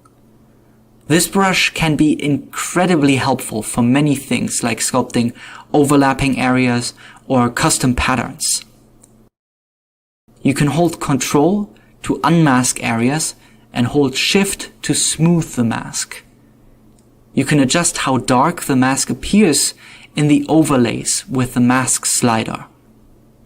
You can even toggle the mask overlay off to make the mask temporarily invisible. This can also be toggled with the shortcut Ctrl-M. You can invert your mask with Ctrl I and remove it completely with Alt M. Very similar to the mask tool is the box mask. If you click and hold on the tool, it will actually reveal the lasso mask tool as well. These are very similar to the regular box and lasso select in object and edit mode. At the moment they unfortunately have no additional options, but they're surely coming for the next Blender release. You can also access the box masking with the shortcut B and lasso masking with holding down Ctrl, Shift and left mouse click. It's important to know that these types of masking are infinitely deep, so box masking will also select through your surfaces and affect the other side of your model. The last great tool is box hiding, which can be a quick way of hiding geometry in scope mode. Hiding geometry is not just invisible, but also unaffected by tools. Any geometry that is hidden in edit mode is also hidden in scope mode.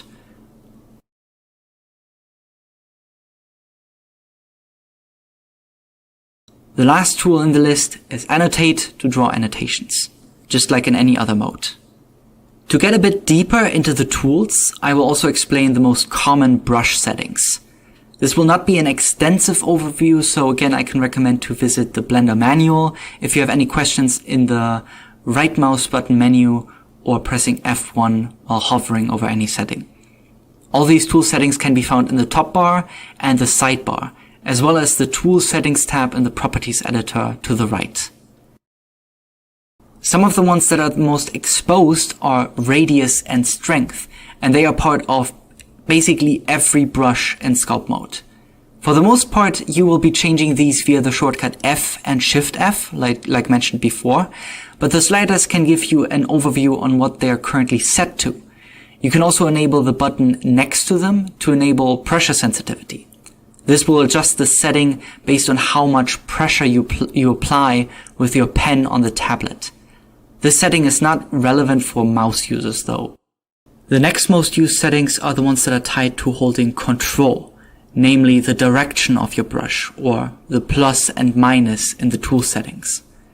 Like I mentioned before, this is to invert the main effect of your brush. Holding Control with grab, snake hook, nudge and thumb though, instead inverts the normal weight. You also have more advanced settings in the brush drop-down. Here you can adjust the behavior of your brush in more detailed ways. A very common brush setting for almost every brush is Auto Smooth, which adds a secondary smoothing effect for your brush stroke. You can enable pressure sensitivity on a lot of these settings as well. For example, enabling pressure sensitivity on both the Strength and Auto Smooth has the effect of applying more pressure to add or subtract volume and applying less pressure to get more of a smoothing effect. More examples for brush settings are settings like pinch, rake, and plane offset, which we mentioned before. Another very common one is accumulate, which removes the strength cap of your brush and lets you infinitely apply the stroke on your surface. You can also apply textures to your brushes.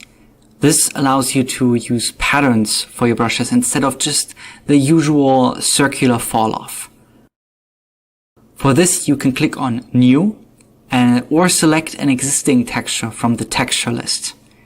New textures are blank by default, so to load an image to your texture, you need to go to the Texture tab in the Properties editor and select Create or Open a new image from the file browser.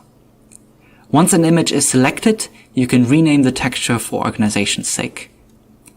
For textures, you have a variety of options in the tool settings. You can, for example, change the mapping, which will change the way the texture is being projected through your brush. You can also change the angle of your texture or enable rake to make it follow the rotation of your stroke, just like with the snake hook brush. The offset and size of your texture is also freely adjustable below. For your stroke, you can also change the behavior. The default stroke method is often space, which applies the brush strength every time after a certain distance in your stroke. Increase the spacing and you will get dots that are further apart, and decrease it to get a very smooth but also very strong stroke. Smooth stroke is also often used and has the shortcut Shift-S to toggle it. The effect this has on the brush is like dragging a paintbrush along a rubber band. You can change the radius and factor to make the stroke more or less smooth. The fall-off curve settings are relatively simple. Your sculpting stroke always has a profile. By default, it's using a smooth curve that you can see in these settings, or by pressing F or Shift F. You can either manually change the curve to be sharper or rounder by adding and moving points, or even make a completely custom profile. Points in the curve are added and moved by left-clicking, and you can remove them easily by dragging them to the endpoints of the curve. You can also just select a preset, which will give you the most optimal results. With the display options, you can change the look of your brush, but not much functionality-wise. And then further down in the tool settings, we finally get to symmetry. These options let you mirror or duplicate your stroke on your object while you sculpt. The most basic ways to use symmetry is to toggle X, Y, and or Z mirror to mirror your stroke across a certain axis. These symmetry options will use the origin of the object and its rotation as the center axis of where to mirror your strokes from. You can also lock and tile your stroke in certain axes. Even radial symmetry is available to repeat strokes multiple times around your object. Unfortunately, there's no dynamic preview of these points where it's going to be mirrored or duplicated, but this is a feature that is coming for the next version of Blender. Lastly, it's time to talk about adaptive sculpting methods. You could of course just sculpt on your subdivided cube, but there are better ways of providing you with more resolution to sculpt on. One of them is dynamic topology, or DynTopo in short. You can find it towards the end of your tool settings usually. When enabled, your sculpting brushes will dynamically tessellate your surfaces to add or remove detail. This way, you don't really have to worry about running out of geometry to sculpt on, because it will always auto-generate it for you. You can enable dynamic topology with the shortcut Ctrl-D. You might get a warning message when trying to enable dynamic topology, letting you know that it will not preserve some object data like UVs, vertex groups, and vertex colors. Since it constantly remeshes your geometry, this will delete any of this data that you might have. So keep that in mind. Dynamic topology will also not preview any modifiers you might have active. Within the dynamic topology options, you can then change a couple of settings and are presented with more options. One of them is the method of remeshing that is being used. You can set it to constant detail, which has a set constant detail level that every new triangle is using. This way, the resolution will remain consistent across the object. You can change the resolution value manually or pick a resolution from the 3D viewport with the picker icon. The higher the value, the more dense the geometry. If you change the method to relative detail, on the other hand, it will base the resolution on how far you zoomed into your model. The resolution gets renamed to detail size, and now it relates to the screen size of the triangles. Set the number to a lower amount of pixels for denser geometry. The other two methods are used less, but what they do is simple. Brush detail ties the resolution to the brush size and how far you zoomed into your model. And manual detail, on the other hand, doesn't dynamically remesh by using the brushes, which leads me to the extra options below. When using constant or manual detail, you can flood fill the set resolution to your entire object. This is the only way to remesh when using manual detail, but also very useful at times when you're using constant detail. You can also symmetrize your object by remeshing one half to copy the other half of your geometry. Just set a symmetry axis and click the button to make your model perfectly symmetrical. The Optimize button optimizes the performance of your viewport should it become particularly slow. Almost all brushes are using dynamic topology, but the Simplify tool is the one that exclusively reacts to it. There's also another way of adding more geometry to your object apart from dynamic topology, and that is multi-resolution. This is a modifier that can be added in the Modifier tab in the Properties editor. This adds an interface to add subdivisions to your object while being able to sculpt on the individual levels. You can set different levels of your subdivisions to be visible in your viewport preview in general, sculpt mode specifically, and during rendering. I can recommend to always leave it at Catmull Clark, since simple just adds more geometry without smoothing the result. And those are the basics. The rest can be found in the online manual for Blender. By default, Blender uses left-click to select objects and various other elements in its editors. However, when Blender was first created, it used right-click to select by default. This confused many people at the beginning and has divided communities on which one is better. Now, most of you will think, why would anyone use right-click to select when every other software in the world uses left-click to select? Well, there is a good reason for it actually, and I'll be spending this video trying to explain to you why many people prefer right-click select when using Blender. But before we get into that, let's go over exactly how to switch to right-click select, and how that affects your key map in Blender. To switch between left and right-click select, simply go into Edit, Preferences, and go to Key Map. Here you'll see an option called Select with Left or Right. Let's choose Right to change to right-click select. As you can see, as we left-click in the viewport, instead of selecting, our 3D cursor now snaps to our cursor location. If we right-click, however, our cube can be selected. But you may remember that right-click often gave us a context menu. Since right-click will no longer bring up your context menu in certain editors, you can now press W to access that same menu. Now, I want to quickly clarify how right-click select works. It does not simply switch left-click and right-click for every action. In fact, many things still use left-click. What it does is specifically take out the selection action and assign that to right-click, so that right-click will always be select. This is in contrast to left-click select, where left-click includes tool usage, button pressing, and selection. With right-click select, tool usage and button pressing are still left-click, whereas right-click is now select. This has benefits in helping the software understand what the user's intentions are between selecting and performing an action. This is especially helpful during instances such as weight painting or texture painting. In these painting modes, there are typically selection actions that can be performed, but with left-click select, these get confused with the action of painting on the surface of the mesh. For example, for weight painting, if you select the armature and then shift select the mesh and go into weight paint mode, you have the option to select the bones to select which vertex group to paint.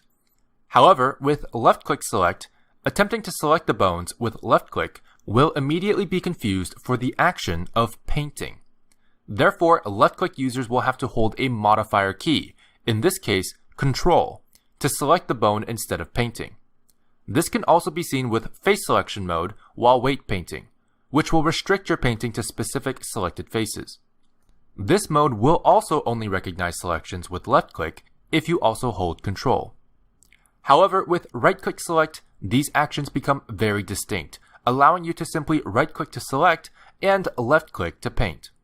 This streamlines the workflow immensely. The same goes for texture painting, which has a similar face selection mode but requires Alt left-click to select faces. These are just some examples, and you will find that there are many other situations and tools where separating the selection button and the action button will provide great benefits to your workflow. This is one reason to use right-click select, but let's get into the big reason why right-click select is still popular today. While left-click select is far more beginner-friendly, The biggest benefit of right-click select is that it is easier on your index finger. For artists, this can be a big one, as wrist injuries or repetitive stress injuries can really impact your productivity and long-term health. By using right-click to select, a large percentage of the clicks your index finger must perform is offloaded to your middle finger. This reduces the strain on your index finger significantly, especially considering how much you have to click in 3D software. For some users, this is reason enough to switch to right-click. Right-click select has a long history with Blender. In fact, you can even submit feature requests at rightclickselect.com. There are many users who swear by it, and there are many who prefer left-click select. The choice is up to you, as they both have their benefits. I hope this helps you better understand the benefits of right-click select in Blender, and I encourage you to try it out.